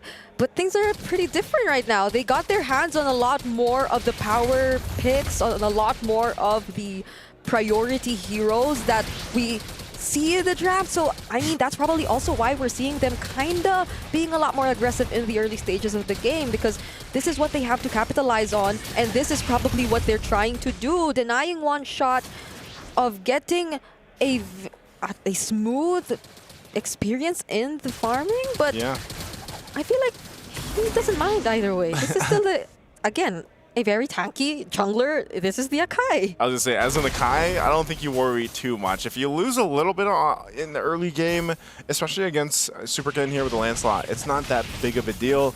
You do have that tankier options here for Team Spirit that they're going to be playing around with too. We take a look at the emblems. They got the couple of concussive blasts. Wow. Still Kid Bomba as well. Yeah, you see all those drills over there for DFYG. And at the same time, I think this is one of the questions is, will you be able to utilize this interaction that should happen from DFYG between the traction pulses? Hopefully Kill VJ can go ahead and zone people out on the CC, which we've seen happen a lot of times. But this isn't a Vengeance CC either. He's actually running the Purify. There's 3 over here for DFYG. And that's exactly what I said about the Kalea from Sao. So the passive. Yeah, it's almost a hidden passive that forces that. Oh. Super Ken, he's able to freely focus on securing the objective, but will he be able to though? He successfully does. One shot tries and actually uses the heavy spin to deny that from him, but will be unsuccessful. Now Yi1 seems to be the target. Sao and Kid Bomba chasing after him, but that's where the first fight might just end. Tianfeng Yaoguai have actually gotten a pretty good start. Yeah, they did it. They got the objective, which is great for them. And I'm surprised too. No first blood converted off of that. Now they did get 2 of the Purifies out in that exchange, and Team Spirit will continue on to go back to the rotation here. One shot once again is just going to be, part of his option is just to lock down. There's a kick. Oh, Purify already used by Sunset. Lover gets to dodge the traction pulse as well, so he will survive. But I'm liking the pressure from DFYG now. It looks like a completely different version of them if you were to compare it to the way they played game number 1. Also probably has something to do with the heroes they have. I mean, I think you have no other choice but to play aggressive if you have the Cho. Like I said, Brigada, the game plan here is to end the game quickly if they can. And even if they make it to the late game, like their lineup isn't going to be completely out of position against what Team Spirit brought to the table, but that's where, once again, you're going to have to rely on Lung to go ahead and be able to farm up, pop off on the Grangers like we've seen before, even just yesterday. And that's going to take some work. It's going to take some time. Tsunami Slam committed onto Zed. There will be no other way for him to escape nor look for the counter way of the dragon. That first blood actually went into one shot, and I feel like it's not even his priority to be the one getting the kills, but this helps him catch up or even out things in the jungle. Yeah, I'm kind of worried for Tianfeng Yaoguai because if they continue to get picked off like that, whoa, Kid Bomba, he's beefy enough. He's going to be fine. So survives there, but a kick. Sao, perfect kick. All alone under that turret though. Clearly a great opportunity for DFYG to punish him there, but now they know there's no way of the dragon, but there's also no way for them to catch up and contest that objective for the second time around. DFYG, this will just help them increase the lead that they have. Yeah, a lot more decisive, I'd say, in this game number 2 for them, and a great start. They get themselves a little bit of lead, but dealing with some pressure. It does feel like they really want to go for Kid Bomba at this point. Purify forced out of Yi1. Infernal Pursuit still catching up, and he gets the last hit to secure the kill. Dark Way to knock up KLVJ. Sunset Lover, will he be able to land the Curse of the Crow? But the Purify is there, so KLVJ walks out safe. All right, they're able to respond. Also, the flickers were burned there, so now Hiko's dealing with the pressure. He knows that Zed is around the corner. I'm not sure. Oh, no. Oh, he probably sensed it, but he tried to defend. Yeah, that's a trade right there. It's a mirrored rotation from both of these teams, but I feel like for Hiko that could not have happened, Yeah, and he held the flicker too. I'm actually surprised because I thought he at least knew Zed was there or saw him there briefly. Traction pulse going to be used, but nothing to follow up through there. So right now it's Team Spirit, the one trying to kind of get back into this form where it's like, they let go of the tier 1 in the bottom lane. I think they were kind of surprised with that. They did trade it though, so they traded across map, which is fine. But they're still, a bit of ways from this turtles up. Loon? Oh, the Purify. It almost kept him safe, but then Sunset Lover was there to finish off the job anyway. Super Ken trying to look for the kills, trying to look for the damage. but he just stood right in front of the tankiest member, I assume, of Team Spirit right now. From behind though, Zed, misses the knock-up on the way of, on the Jeet Kune Do to connect the way of the Dragon. So I feel like now Hiko's a lot more locked in. Yeah, well, I just thought, you know, that was a little bit of a mistake there from Zed too. I think, you know, the fact that Hiko didn't even have to use the flicker, so Kid Bomba will get kicked. Oh, they try to burst him down, but will they be able to do that? Those are 4 members, though they should. And that's a pickup for DFYG. Will they try to contest the objective this time around, though? I feel like they've been very unsuccessful in their attempts to do that. 2 separate fights happening across the map. One shot already used to, already forced to use the heavy spin. So, yet again, and for the last hurdle, Team Spirit will have to let go of that. That was just very disconnected, I feel like, from Team Spirit. I mean, there was a whole lot going on everywhere, but just not together. There were a lot of different targets, but now they have agreed to take down Yi1, but still Yi1, all right. They successfully get to eliminate him from the game, but still, Tianfeng Yaoguai, they've been very consistent in terms of the macro for this game. Yeah, doing a great job this game, too. So they get that... They get a couple things to work with and space to work with, but, you know, 3 for 3 on the Turtles is great. It's going to put them in a good position for the Lord here in a little bit over than a minute. But for Team Spirit, Hiko's been doing work. He's farming up. We're taking a look at the items here. He is behind, though. So Lung is going to have that advantage. He's got his Sky Piercer, of course. He picked up the Malefic Roar. He got the Hunter Strike earlier on, working on his next item. Meanwhile, for Hiko, he's going to have a difficult time for this next fight. If they do decide to contest it, though, you're going to have to rely on Sawo, I feel like, to go ahead and get that Tsunami Slam on the right target. They actually get to pin Super Ken and also use the Tsunami Slam onto him to ensure the kill. Sunset Lover no longer has the Feathered Airstrike, though, and Kid Bomba might be the next to fall, but surprisingly gets to walk away. Sawo as well still gets to survive everything, and now Team Spirit will successfully disengage. But Tianfeng Yaoguai, it doesn't change the fact that the control, the map control seems to be leaning to their side. I don't know why, but for some reason, the Moscovs haven't been that activated so far. Yeah, it's kind of interesting because I was thinking the same thing. I was like, you know, Moskov technically is still a constant pick for a lot of teams, but it just seems like, and it's, I don't know, it's just like the Spirit Destructions aren't where they need to be. There's a kick from Zed, but not the direction he's looking for. Wow, even a traction pull. So the Lord is up. Okay. They go ahead and use those. Super Ken's going to start this Lord here, but that's the thing. You can see even now he goes dealing with the pressure from Kiel VJ. We'll see how they play this out. TS can go ahead and just kind of focus things down. Hiko will deal some pressure still. And there's quite a few members of DFYG up here towards the top side, so hopefully Hiko doesn't get caught out. He still has a flicker, though, too. There's 3 members of DFYG. They try, or they will try to look for something, and they find Sunset Lover.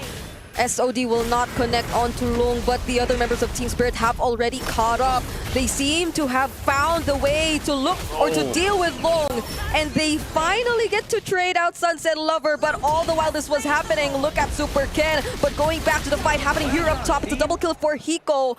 A great chance for them to somehow catch up. Okay, but the whole time, Lord was secured for DFYG. I think they're happy about that, even if they had to lose a couple of bodies here. So for TS, what do? I mean, off this, they can't get any more turrets. They're just going to be forced to go ahead and defend. Maybe the whole plan there was to give a couple kills over to Hiko so he can, you know, build up on this Moskov a little bit faster. Yeah. Interesting, though. They were able to actually, shrink the lead, as I was saying. From Hiko-mania! How did it actually... Okay, this is literally Hiko catching up. Because as I was saying, this was a 4 or 3k gold lead earlier in favor of DFYG. But after Hiko got the double kill, it shrank to 1.5. And with that kill onto Super Ken, it's now less than 500. Even after the Lord. You know, I know we just kind of slammed into Moscovs out there, but that never gets old. When you see a Spirit Destruction just even get the killing blow, it's like, yep. Yeah. Uh-oh, conceal? All right, they go for the traction pulse and the way of the dragon, but it's Sao who gets targeted. Probably not the best option. KLBJ tries to threaten the others using the yo-yo blitz and the curtain call, but now without their major resources, will DFYG still want to go for this? Zed seems to be holding this rush. But yeah, as we were saying earlier, Hiko, at this point, he is literally catching up to Long. And this might be the time, or this might be the point in the game where things kind of change. Because even despite this current situation, in terms of kill score, Team Spirit's the one actually leading. Yeah, he's done the work. Sao jumping on him with the title strike, but Zed too. He's gonna go for the kick. Oh, one shot finds Long, but he gets to use the Purify nonetheless. Kid Bomba trying to zone out, or actually gets to kill Zed. And now on the other side of the map as well, they try to go for Super Ken, and they already have enough damage to deal with him. That's a turret also taken down, by the way, by Dianfeng Yaoguai, but still, Team Spirit, this is their chance to equalize things on the map. Oh, they've equalized them, Brigida. Team Spirit has brought that goal lead that DFYG had for so long out of here.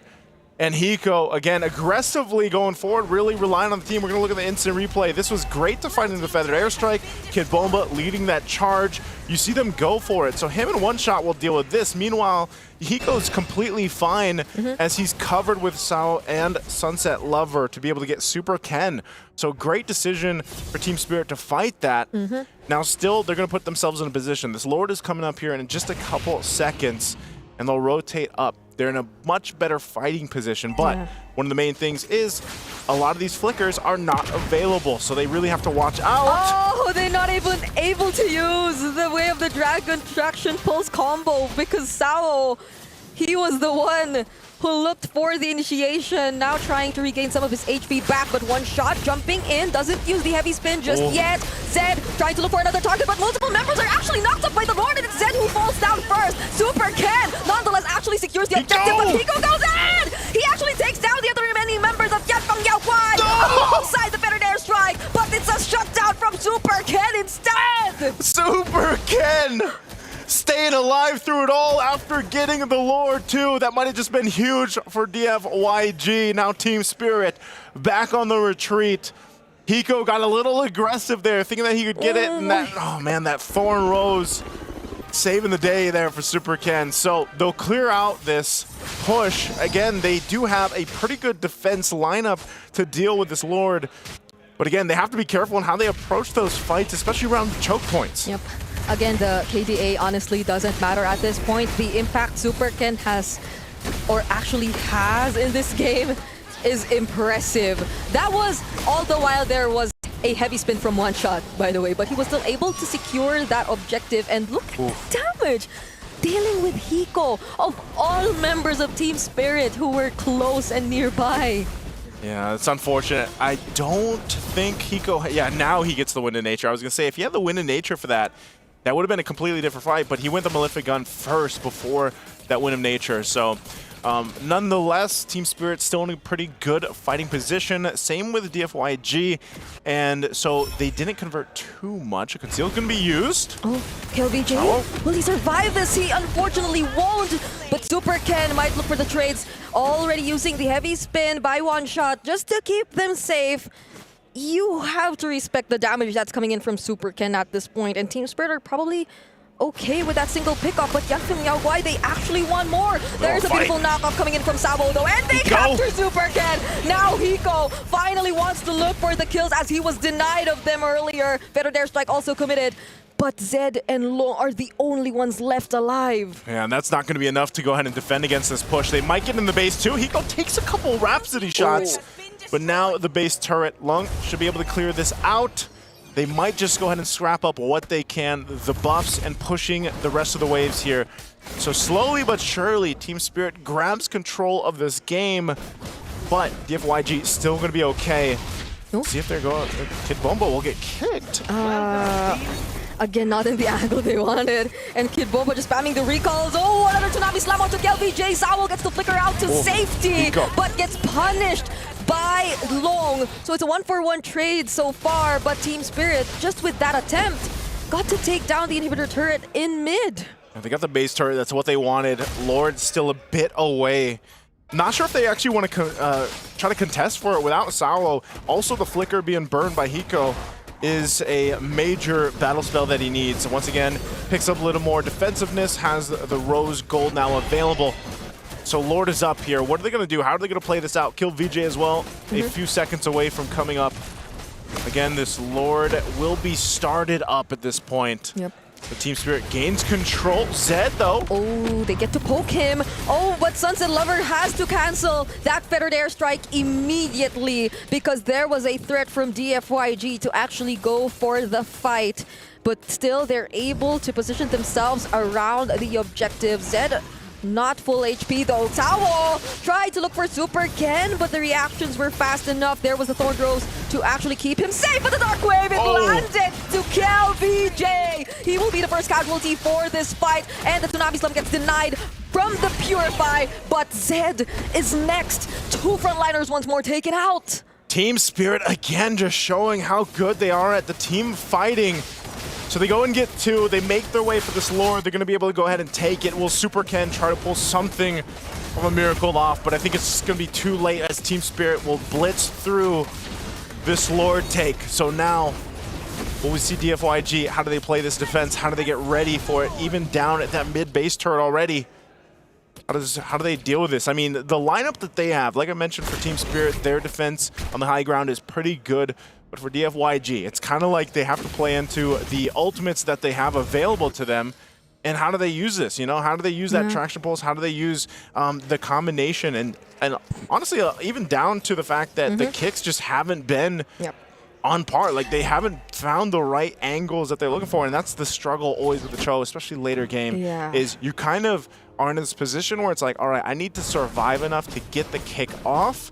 And most likely I'm going to die. That's why I have an immortality. And then hopefully that allows me to get in a position where my team has favor. But here's the Lord. It's out in the base. How are they going to play this defense? Could this be an end angle? There's the feathered airstrike, bringing Long down to half HP. But somehow Zed actually finds the kick, but Hiko, he still gets to survive and keep himself alive, but not for Yi1. He finds the kill onto Yi1, and there's the Tsunami Slam already committed on the Super Ken, as well as the heavy spin. They got to lock him down. They got to pin him down, and Zed will try his best to defend, but they won't be able to anymore as Team Spirit gain access to the base and actually deliver a sweep for this series. And Team Spirit will do it in high spirits, getting the sweep here against DFYG. Again, a great kind of adjustment that they had to make throughout the game. They were down a little bit, they stayed locked in, and they brought it back for the victory.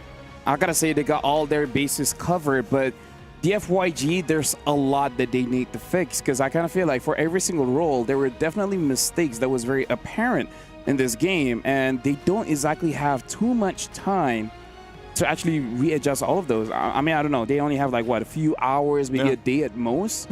I hope they fix it because, I don't know, personally for me, it was quite obvious. Yeah, and that could come down again to the, to the draft.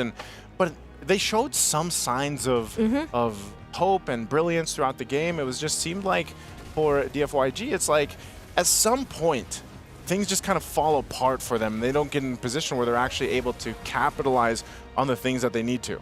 Yeah, and especially during the late game, because the thing about using a Granger is that you have that Sky Piercer, right? Yep. You need to have that instinct to be able to get those kills and not getting punished. So the fact that every single time when Lung puts himself in a position that he can get those kills, but then almost immediately get counter back, get punished, I kind of feel like those kind of things are the things that they need to really improve on, because the mechanics of the hero is not just about pressing buttons, but it's also about timings, positioning, as well as knowing when you should go in front and when you should hide in the map. Yeah, there were moments where DFYG seemed like they knew what they were doing, but I feel like there were a lot more times wherein they were kind of confused. I mean, I think one of the best examples would be that the Traction Pulse and Way of the Dragon combination wasn't as coordinated for majority of the time. I think Naisu did pointed it out, but yeah, hopefully they get to work on things. Yeah, and now looks like Eterna is ready with Hiko, so we're going to throw it over to an interview.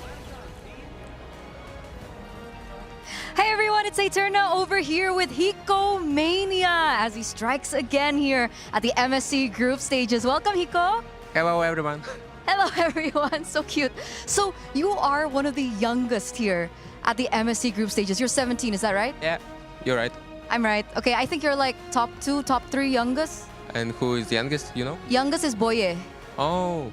Do you know him? Yeah, it's Romer from Mythic 2. Yeah. So because you're so young, I want to know what it's like back at home. Are they supportive? Are your parents like okay with this? How's it like back home? My family are very supportive for me. They always text me before and after matches, and I'm very grateful for them to support me. What did they say today before your match? Good luck, have fun, and after game, good game, and that's all. Okay. That's really cute. So they are supportive of your journey here as a pro player. That's amazing to hear. So back at MSC last year, I think you know what I'm about to say, right? 9th to 12th place, Hiko.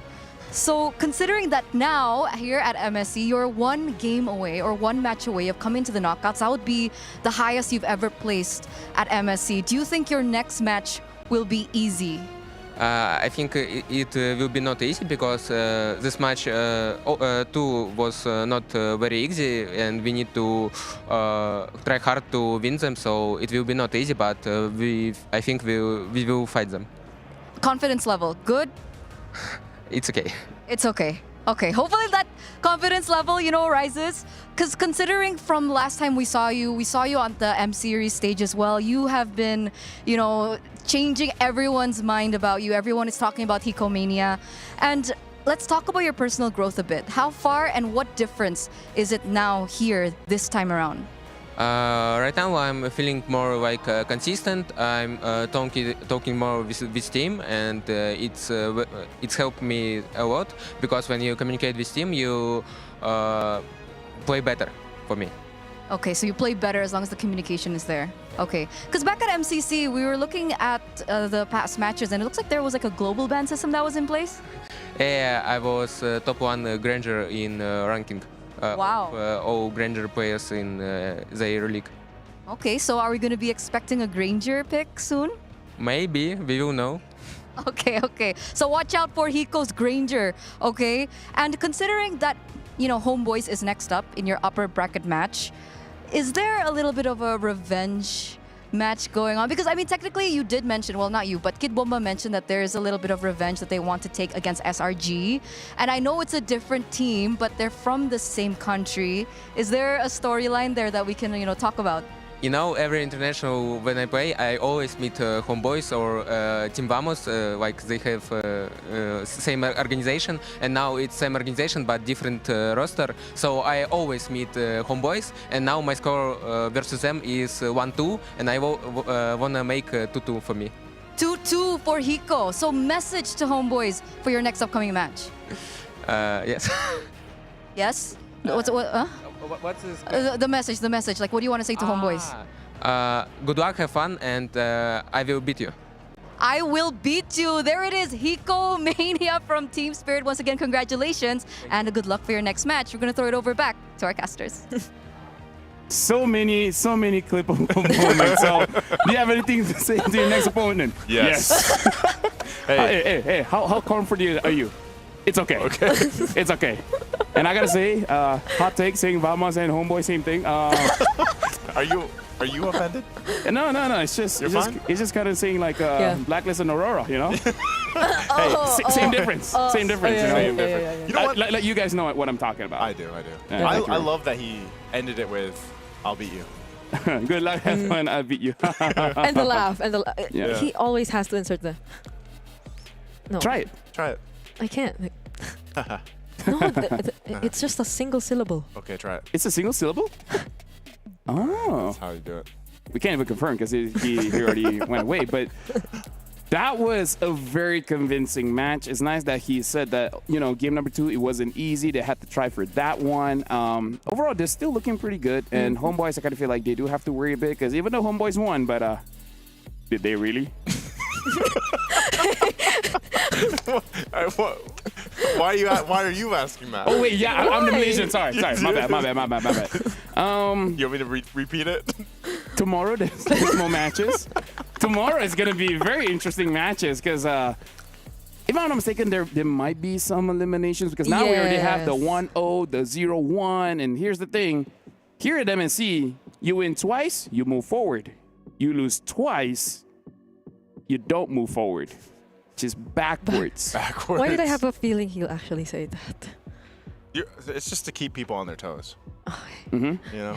Yeah, I mean, like, here's the thing, because the tournament is ramping up. Like you said, it's like testing ground, right? Yeah, day 1 and day 2, testing ground. We're seeing the standout heroes, because even in tournament, I was like, are you going to be using the green gem? Like, what do you mean? Like, one of the most used heroes in the tournament? I don't know. Maybe he will. Are you? Yeah, that's actually what I thought too. And, you know, that's basically like asking, is Kalea going to be picked? Yeah. Today. It's like, I wonder if anyone will have the Lancelot. Eternal. Yeah, that's fine. It was a good question. No, it was. Ish. Now, you know what? We love Eterna. And, Shout out to Eterna. And honestly, like, even the interview, that was really good. I like that most of the players, they're very comfortable with the microphone now. And I don't know, looking at today's games, we had a big upset in game number 3. Game number 4, I kind of feel like it went as we thought it would be. Personally, for me, I wanted more from Tianfeng Yaoguai because even Supercan, he has the experience, but it looks like there were parts of the game where his decision-making could be worked on just a little bit. Yeah, or maybe a bit of adjustment too in the draft. I think it's a given, you know, but like to be as extreme as picking a Fanny into a lineup that might not be best. So. Now we got to look at the match MVP for this one. It should be Hiko. Yep, and it's Hiko. There you go. I didn't realize he had 12 kills. I actually didn't realize he had 12 either. No, because he had a slow start. He definitely had a slow start. He dealt with a lot of pressure, by the way, too, in the gold lane. You know, so props to Hiko, and I think it's still the same thing. I think a lot of people this MSC are going to be on that Hiko mania hype. It's because we said the Moscovs haven't been doing that well. As soon as we said that, Spear Destruction. Cast or Curse. Or Bless. Or Bless. Whichever. Now we got to look at the groups now, how it be looking like, because yesterday it was all Group A, today it's all Group B. And now looking at the situation here, this is Group A, nothing has changed. Nothing happened yet, you know. Team Lucas, they're going up against Onyx ID, Slango Red Giants, OG Sport will be going up against Mythic Seal. And of course, we see the matches, Ultra Legends, CFU, Virtus Pro going up against Corinthians. And the bottom one, this is where the elimination can happen. Because again, you can only afford to lose twice. At least still a best of 3 though, but it's gonna be very tight for these teams who literally have a single tournament life left. And now we get updates for Group B as well. So it looks like Homeboys will be going up against Team Spirit. Okay, that's nice to know. Okay. Homeboys, Team Spirit, RQ, Aurora Gaming, Team Flash, and DFYG, Area 77, and Onyx PH. I don't think they will, but it's crazy to see Onyx PH in the bottom. Like, I don't think they will, but if they lose, they will get eliminated. Again, I don't think they will, but you know, the storyline's there. That's almost like you. No, you gotta emphasize. I don't think they will. Oh yeah, you gotta emphasize. But come on, what are the chances? You said that how many times too, and we just get surprised. Brigitte is wondering how many more days she has with you on the desk. No, I mean just with that question. How many more curses am I gonna hear? I did not say that, by the way. Why are you looking at me like that? I don't know, man. You know what? Nah, I'm not gonna do it. But either way, looking at the groups, it looks scary for a lot of teams because I feel like, especially for Group B for today, we can definitely see that there are certain teams, they have the right idea when it comes to how you want to approach the game. It's just that the execution, you know, is one of those things where theory is good, but now how do you do it, right? You know how to make a sandwich, but can you make a sandwich? That's a great question. I know I can. I can't. I'll do it for you. Oh. You can't make a sandwich? I can. Did I say I can't? I think I can, if I know how.